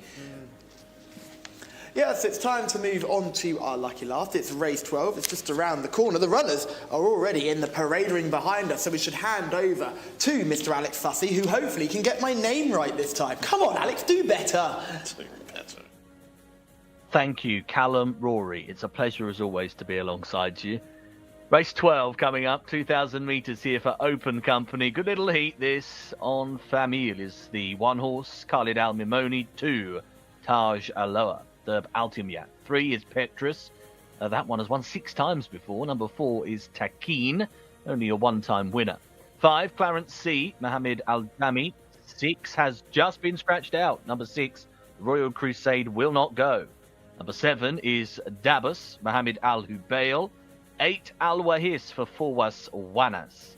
Number 9 is Homesick Boy, Mohammed Al Yami. Number 10, Tattered Flag, Ricardo Ferreira. 11, Al Jazil, that's Abdullah Al Shara. 12, Kilula, Ayad Al Tarisi. 13, Al Mutib, Muhammad Al Nasser. 14, Bottle Rocket Man, Tariq Al Mansour. No 15, that's Anon. 16 is Star Ahoy, Alex Moreno. 17, Sogan for Eddie Castro. 18, Majestic Fighter, Luis Morales. 19 is Aiden Castle, only one win from 17 starts. Al Sharani rides. 20 is Assimilation. Getting down into the bottom here is 21, Dreams Unwind. Will also go, and will go into stall 15. No reserves 22 or 23. Some of our classiest individuals on show today in this final race. Talking of class, let's head back to Callum. He is just too good. That's why he's an award-winning commentator. Absolutely. Breakthrough broadcaster of the year. What's the actual? No, it wasn't broadcast. It was just I don't know. It was Rising Star. Rising Star in all forms of media. Too late for me. You're already a star. You've already risen. Falling star. No, not at all. No, that's very mean. That's very mean. I look forward to winning the Is He Still Alive Award 2042. Rory Delagi, still going. But anyway, let's go through these runners and riders. On Famille is an absolute superstar from Taif. Came back from a break, was quite poor last time out. Is he a bit of a Taif specialist? Well, that is possible, but he was better than ever this season in Taif, and he does have form here going back. So at the moment, his best recent form is at Taif, but there's every possibility that you just say, well, he needed a run to reacclimatise here, and he'd be better for it. So with a rating of 93, you do have to take him fairly seriously here. He also, his best form tends to be over a mile and a half as well, dropping back to a mile and a quarter. That would be a concern. He's a real mile and a half specialist, I would say. Yeah, his best form in Taif. 2 wins in Taif this season over a mile and a half. 2nd in the Jockey Club Cup over that trip as well, and then 5th in the National Day Cup. Before a slightly lesser effort in his final start. That's him there. You can see he's a proper staying type, isn't he? He's not winning any pretty awards, but he just gets down and grits his teeth and does well. He does, and it may well be that 2,000 metres around here on a quicker surface is just a little bit too sharp for him. Taj Alola is horse number 2.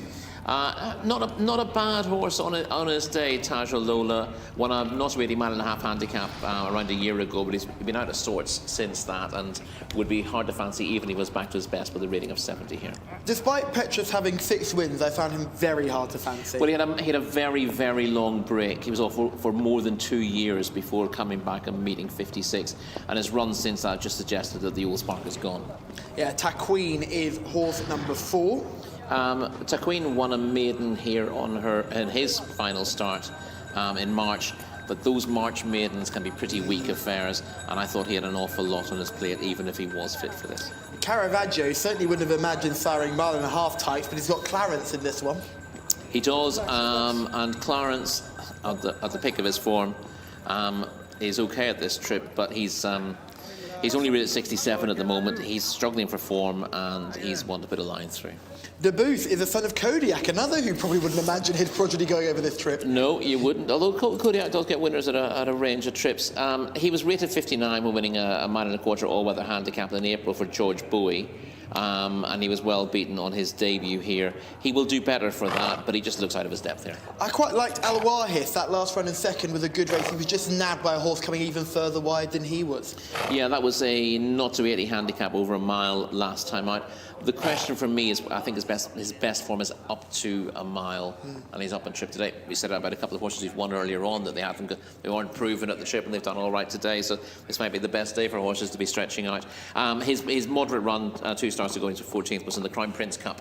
Shamila is in the parade ring. You had an unlucky runner last time. The forms tended to drift off a little bit. Can you get back amongst the winners here? Sorry, there's just some horses acting up here in the parade ring. Was trying to be very still. So that's definitely one to note, is horse number 5, Clarence C, acting up in the parade ring. I'm going to go with horse number 10, Tattered Flag, for Tharmal Dehani and Ricardo Ferreira, who are all chasing a treble. And I don't really know what's going on. Everyone's lost the plot. So I noted down both the Tharmal Dehani horses as being eye catchers. Horse number 7, Debus, is easily one of the cutest horses I've ever seen, but cute doesn't win you races, does it, Callum? So I have decided to stick with horse number 10, Tattered Flag, rated 70. We've seen him in a lot of very difficult contests. Not to say that this isn't, but I think he could get up there in the placings anyway. 5th last time at a meeting at 73. So I just think that he is spot on and looks fit enough to win this race. Now, we were trying to catch him before he left the parade ring, but he was actually the first horse to leave the parade ring when Ricardo Ferreira was given the leg up onto him. And only 1 paddock negative for this contest is in horse number 20, Simulation. I just wasn't a big fan of the way he was going around the parade ring, the way he was moving. So I will be sticking indeed with horse number 10, Tattered Flag. Thank you, Shamila. And yes, Debus may be cute, but he spent half the time at the end of that parade ring session when everyone was going out into the course, going around the ring backwards. So I think he's just getting a little bit het up beforehand. That just shows you how talented he is. Yeah, exactly. He's willing to show off to the other horses. This is what I can offer you. Tattered Flag was Shamila's paddock pick. It's a horse we got to. What do you make of this one? We hadn't really covered Homesick Boy. I should throw him in there because he's quite an interesting one on his old form. Homesick Boy, throw it in there. He's rated 84, which is competitive in terms of what the highest rated in this race are. Second in an open over a mile and a half in February last year. The downside to that is there's not been an awful lot of promise from him since, but he does have the back class to get involved. He just hasn't looked close to his best in 2 runs this season. They've both come early, or 2 runs of this Riyadh season. Came in meeting 60 and meeting 65. He had a short break since that. That might have helped to refresh him. And we've seen a horse just in our previous race have decent back form and come back to some level of form only recently. So Tattered Flag is number 10. This was Shamila's paddock pick. Yeah, he's only won a maiden from 16 starts, Tattered Flag, and he sometimes flatters to deceive. He wasn't disgraced in an 1800-metre open last time out, finishing 5th, but overall he needs to improve, and a rating of 70 suggests he needs 3 or 4 of these to underperform if he's going to win. Al Jazeel is horse number 11. Al Jazeel, rated 69, a winner over 1800 metre in maiden company in November 2022. 10th at best since that win suggests things have gone wrong for Al Jcsa in the meantime. Does Kilauea have a decent chance here, horse number 12? He doesn't have an awful lot to find on paper, Kilauea. He's not the easiest to win with, 1 from 21 in his career, but he tends to be there or thereabouts. He stepped up on previous efforts, won 6 3/4 lengths second to Alukal in a non-winners of 4 over course and distance last time out. Repeat of that gets him in the frame here, I think.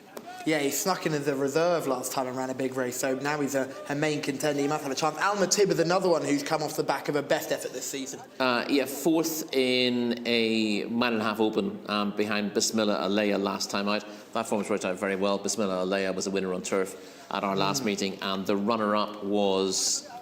What's his name? Freshwater Cliff. Who runs on tomorrow. I think Freshwater Cliff. He runs on tomorrow or Saturday, and he won in really good style in his next start. So the form has worked out well. The slight negative there is the cutback and trip from a mile and a half to a mile and a quarter. Bottle Rocket Man, number 14, best name in Saudi. So yeah, that's what he said last time when he finished 8th. And he's got the ability to get involved in races like this. I just don't think he shows it very often, and he's underperformed for quite a while since finishing 2nd in a course in distance, not to 85 handicap in October. Star Ahoy is number 16. Yeah, with Bodyline out here, Star Ahoy is next.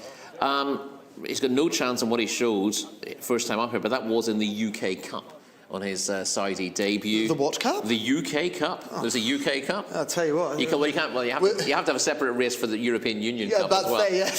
So he was 18th in that and tailed off, but he was a dual mile and a quarter winner in the UK for William Haggis, no less, last season. So it wouldn't be a massive surprise if he left that Saudi Arabian debut form behind, and he clearly has the ability to get close here. Only a couple rated higher than him in the race. These owners who have this, mentioned Hassan Amatari, are interesting in the way they purchase these sort of mile and a half stay. Well, we would say not middle distance type, but over here would be stayers here. Yes. Yeah. And they've certainly got. They're making a move to do that. I think Drawing Clocks was one of their the time that Torsi was a winner in Thai. So they certainly have a plan of getting the more stamina laden horses over here to try and win those longer distance prizes. Because the mile and a half category here, there's plenty of options. Exactly, yeah, but they've got to acclimatise in the first place, and Star Ahoy certainly didn't seem very happy at the track last time out, but it's easy to think that might just have been a one-off. Sugan is horse number 17. Wasn't disgraced second time out here, went 8th to Loving Feeling in a course and distance open. This is a little bit easier, but still needs to step forward a bit. I'm really keen on Majestic Fighter, horse number 18, who is thriving at the moment. Yeah, I mean, he was only 8th 2 starts back, but that came in the Saeed Al Majid Cup, and that was actually a perfectly good run. And then he finished 3rd in that race to Loving Feeling over course and distance last time out. He was top of my list here as well. Oh, there we go. Adon Castle is horse number 19. Rated 72 and not running particularly well at the moment. 1 from 17 lifetime. He's got half a chance, but I ruled him out. Assimilation was a 7-time winner in the UK, and over from 7 furlongs to a mile and a quarter. Yeah, smart handicapper for Ed Walker, but again, he was another one who was off for best part of 2 years before running poorly in a 7 furlong open last time out. That trip would be too short for him, but you'd have to be worried about whether he still has the old ability, having had such a long layoff. Negative for Shamila in the parade ring. And finally, Dreams Unwind, who sneaks in as a reserve, horse number 21. Yeah, Dreams Unwind. He has won 4 times. He's got winning form in the UK, but he's not really firing on all cylinders. He's been kept pretty busy, and he's not been absolutely disgraced, but it'd be very surprising if he was good enough to win this. This is the best race of the day, and I'm just hearing On For Meal is the international favourite, which to me is quite surprising because if this was over 2,400 metres in Taif, you'd be all over On For Meal. Yeah. But this is 2,000 metres in Riyadh on a very different surface. Yeah, and on the back of a disappointing effort from him. So yeah, I'd certainly give him a chance of bouncing back, but I wouldn't make him favourite to win the race with those questions hanging over him. I'd rather be with Majestic Fighter.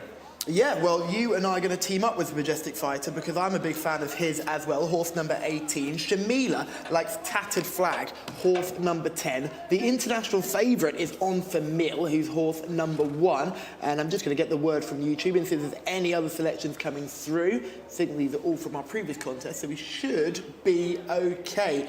Lot of support for Al Wahis, number 8, which makes sense considering his run last time. That makes more sense than On For Mill to me, personally. Yeah, well, he's rated 83. He's got a few of these to beat, and he's not absolutely proven at this trip either.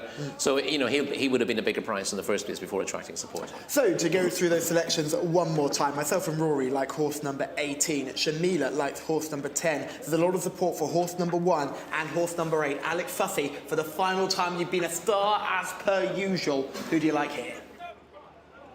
Thanks, guys. Good to be alongside you again.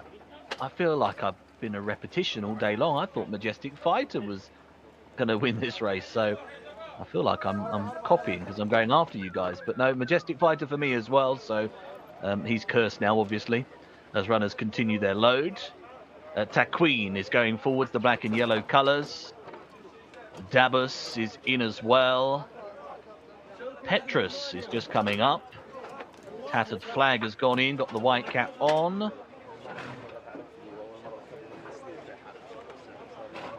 That's Al Mutib coming up.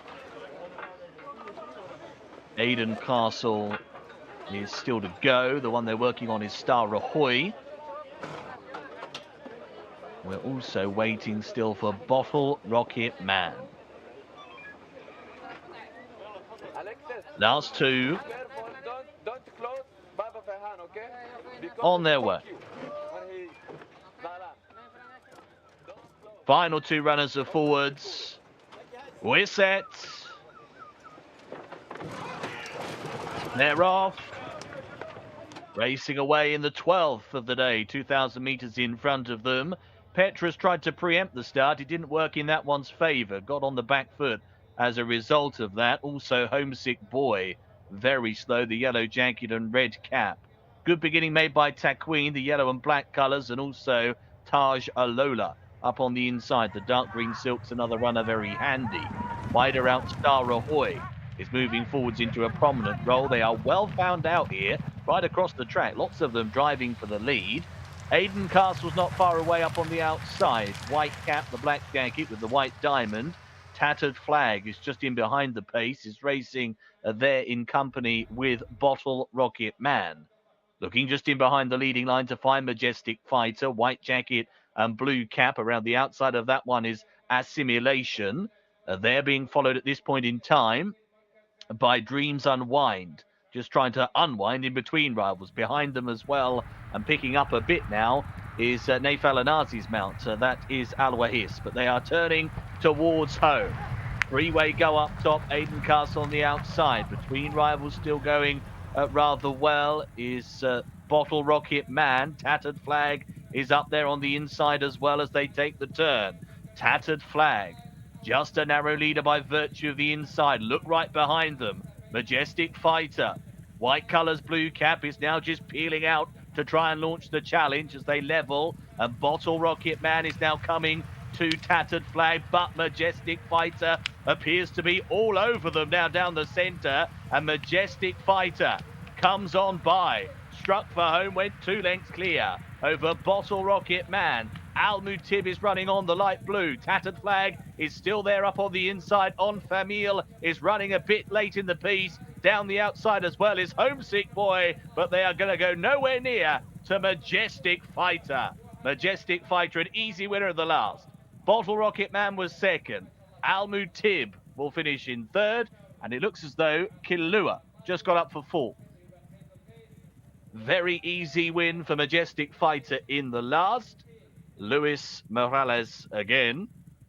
2:07.94, the time clocked here by the winner, who breezed along in behind the pace, then peeled out for the challenge and went zooming away. 5 lengths is the winning margin.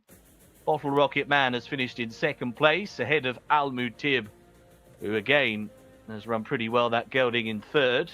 Step back up in form. There is your winner, Majestic Fighter, across the line in isolation. Bottle Rocket Man bobbing down for second. Al Mutib in third. And then, as you can see, that'll be Kilua just in fourth, ahead of Homesick Boy, who's done really well after a terrible start. That was much more like it from him today. The order of finish in our 12th and final race, 18, 14, 13 and 12.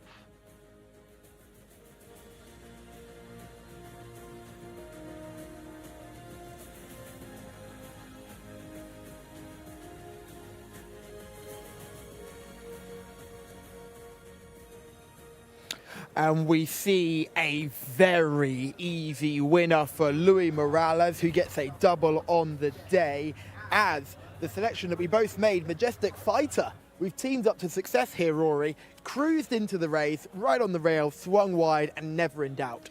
They say what's rare is beautiful, Callum, and that's very much the case here. Majestic Fighter. Again, we're not worried about wide draws here, as long as you have an idea of how the race is going to pan out, and you've got a good jockey on your side, and that's very much the case here with Luis Morales in the plate of Majestic Fighter, who ran a cracker when second to Loving Feeling over course and distance last time out. Questions over the suitability of the trip for a few of these runners. No question at all with Majestic Fighter. He had a few pounds to find with On for Meal, but that horse wouldn't be ideally suited by this trip or being stuck in stall 1 racing over it either. So everything worked out for Majestic Fighter, who's won in good style. Shabila is in the winner's enclosure. The opportunity from Gate al Gate and all the connections, you know, to ride a horse. And, well, mashallah, he just fly. You know, he was pretty confident all the way, waiting for just a way to go. The 500, and then I go wide, clear, and he just start running. It's good, alhamdulillah. Oh, is he here? Yeah, thank you. Inshallah, thank you. Very well done there to Luis Morales on his double on today on board Majestic Fighter, horse number 18 for trainer Gaith Al Gaith. Second last time out at meeting 87, which teed him up really nicely for this contest. Beautiful chestnut gelding, 5 years old, by Teofilo out of Majestic Manor.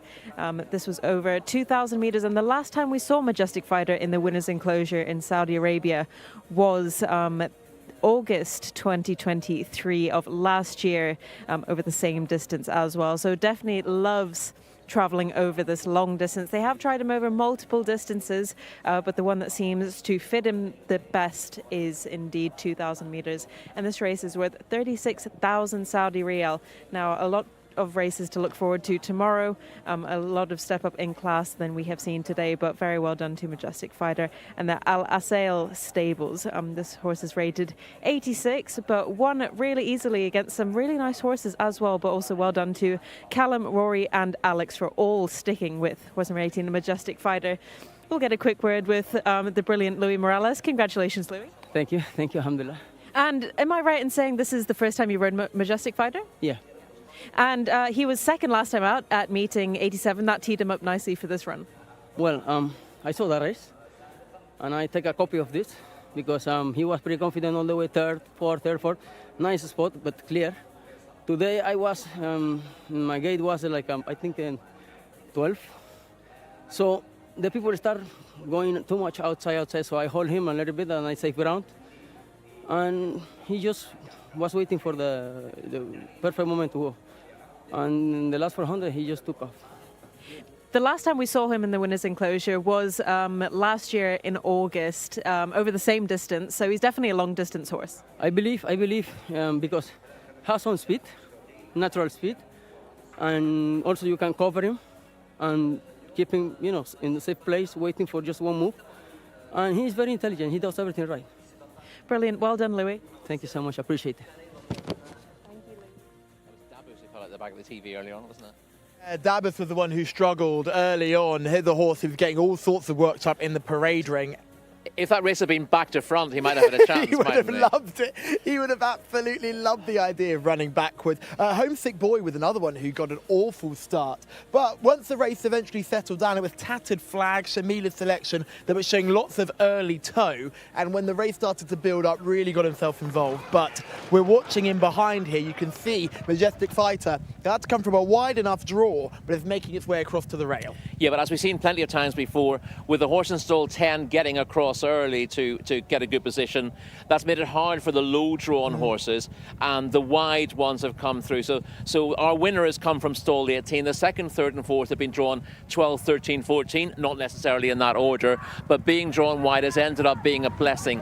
As we've seen often enough here, if one wide runner can get across to dominate, it tends to bring the others across, and you get a few races where all the wide numbers ended up dominating the race. We can just see Majestic Fighter getting in ahead of Taj Alola. Now, Taj Alola came out of 2, but wasn't able to maintain that speed because you mentioned all the other horses coming across. It just creates a clear path for those better horses out wide, and as a result, well, we've ended up getting a pretty true result, because Majestic Fighter, I thought, was the horse who'd shown the best recent form over this course and distance. 1 or 2 question marks of those in behind.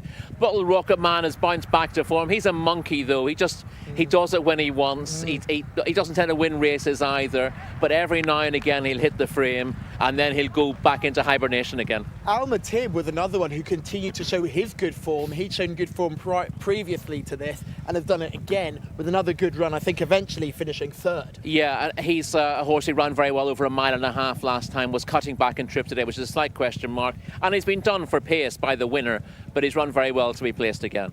Yes, and On For Meal was the horse who was making up late ground, as we suspected, has run better than last time, but again, this surface, this trip... And that draw for a horse with no early pace is not ideal at all. Yeah, it really isn't ideal to be drawn in that position where you're having to come from right on the rail. You need speed. And if a horse on your outside in 2, who's got plenty of speed, can't get across, then you know you've got no chance if you're a bit of a stayer there coming from stall 1. Yes, this is exactly the case. He's a horse to watch if you get a chance to step up to 1.5 miles next time out, or be stuck out wider in a race like this. Yeah, you don't want to be stuck out wide. Shamila, you've joined us wrapped up to the 9s. We can see it's a bit chilly here in Riyadh this evening. It's very cold. It's one of our colder weekends that I've experienced, definitely. How are you finding that?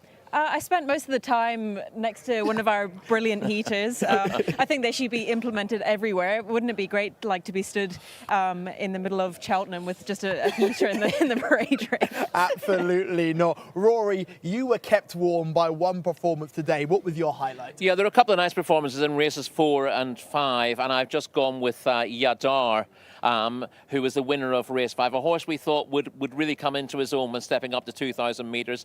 The suggestion was that he might just need his first run in this country, having needed his debut when you were reporting from Yarmouth back in the summer. Yarmouth. But he's run a really good race here. He's hung off the bridle a little bit, and he's shown a slightly awkward head couch, but he kept going forward all the way. I think he wasn't really enjoying getting the sand kicked in his face. This obviously his first run on the dirt, having made his debut on turf. But I like the way he just kept going forward all the way through the race, squeezed through a gap, kept finding. He hasn't won by a big margin in the end, but he promises to do an awful lot better when he's stepping up on trip, and for this bit of experience as well, because he was green as grass at Yarmouth, wasn't he? Yeah, and I can't stress this enough. The race he ran in Yarmouth was a 12-runner affair. 11 finished within 6 lengths of each other. The 12th within a different part of the Yarmouth Peninsula. I don't think that would work. But what was interesting about Yadar was the fact that he was able to. He broke poorly. He tended to sort of jump a little bit poorly, but he just got into a nice rhythm and was just given a chance. He's ridden by Tom Marquand, so he really did step up from that performance to run a win today. He's going to be better over further. He cost 185,000 euros as a baby, so he's got plenty to go forward in front. Shamila, who did you like in today? Well, it's actually good that you chose Yadar, because I like the other Thamar Dehani winner, Snafia. She was brilliant. She won by a huge margin. She looked amazing in the parade ring, and she was one of my winners as well, so what wasn't to love? Stallion-wise, again, by Blue Point, yeah. All of a sudden stepping up in trip to 7 furlongs. We had our doubts, but did really well. She was ridden as if she would stay the trip, and she stayed it well. Now, Tamer said she's going to go for the 1,000 guineas next time out. That's another step up in trip. I love his interviews. It's great when he gets a winner, because you get great stuff out of him, and he's a really good talker as well. But best of luck to him with her stepping up in trip and up in class next time out. And we can imagine she's going to only just improve, because she keeps stepping forward with each start. We had plenty, though, of winners from the menu. 3 menu Well done, horses, Callum. 3 menu winners, and none of them were winning form. I'm a genius, I keep trying to tell you. No one listens to me. Did you get off all of them when we asked you for selections? Nope, none of them. Didn't even pick one. Every day is the one that hurts the most. But it's good to see that horse building up on his previous form. We had a winner in the first race as well, which was good to see as well. We're seeing different profiles. We're seeing improvers. We're seeing horses with plenty of form in Taif and Riyadh all coming to the fore. So everyone has a chance. Yeah, we're getting to see a range. Listen, it wasn't a great day's racing today on paper, but we saw two decent performers in those maiden races early on, and that warms the cockles of the heart. Yeah, and that's why you really have to come racing on these Thursdays, because there's always a great way to see future stars. They'll see really, really good races, and we know that the weather in the UK and Europe is looking fairly chilly, so there might be plenty of cancellations, which means you have to come and watch us now. We're all on YouTube on Thursdays, Fridays and Saturdays. Tomorrow's card featured freshwater clips, it was very impressive, and Saturday's card featured some very good cup racing too. So look forward to seeing you there. We look forward to having you with us, and we can't wait to do it all again tomorrow.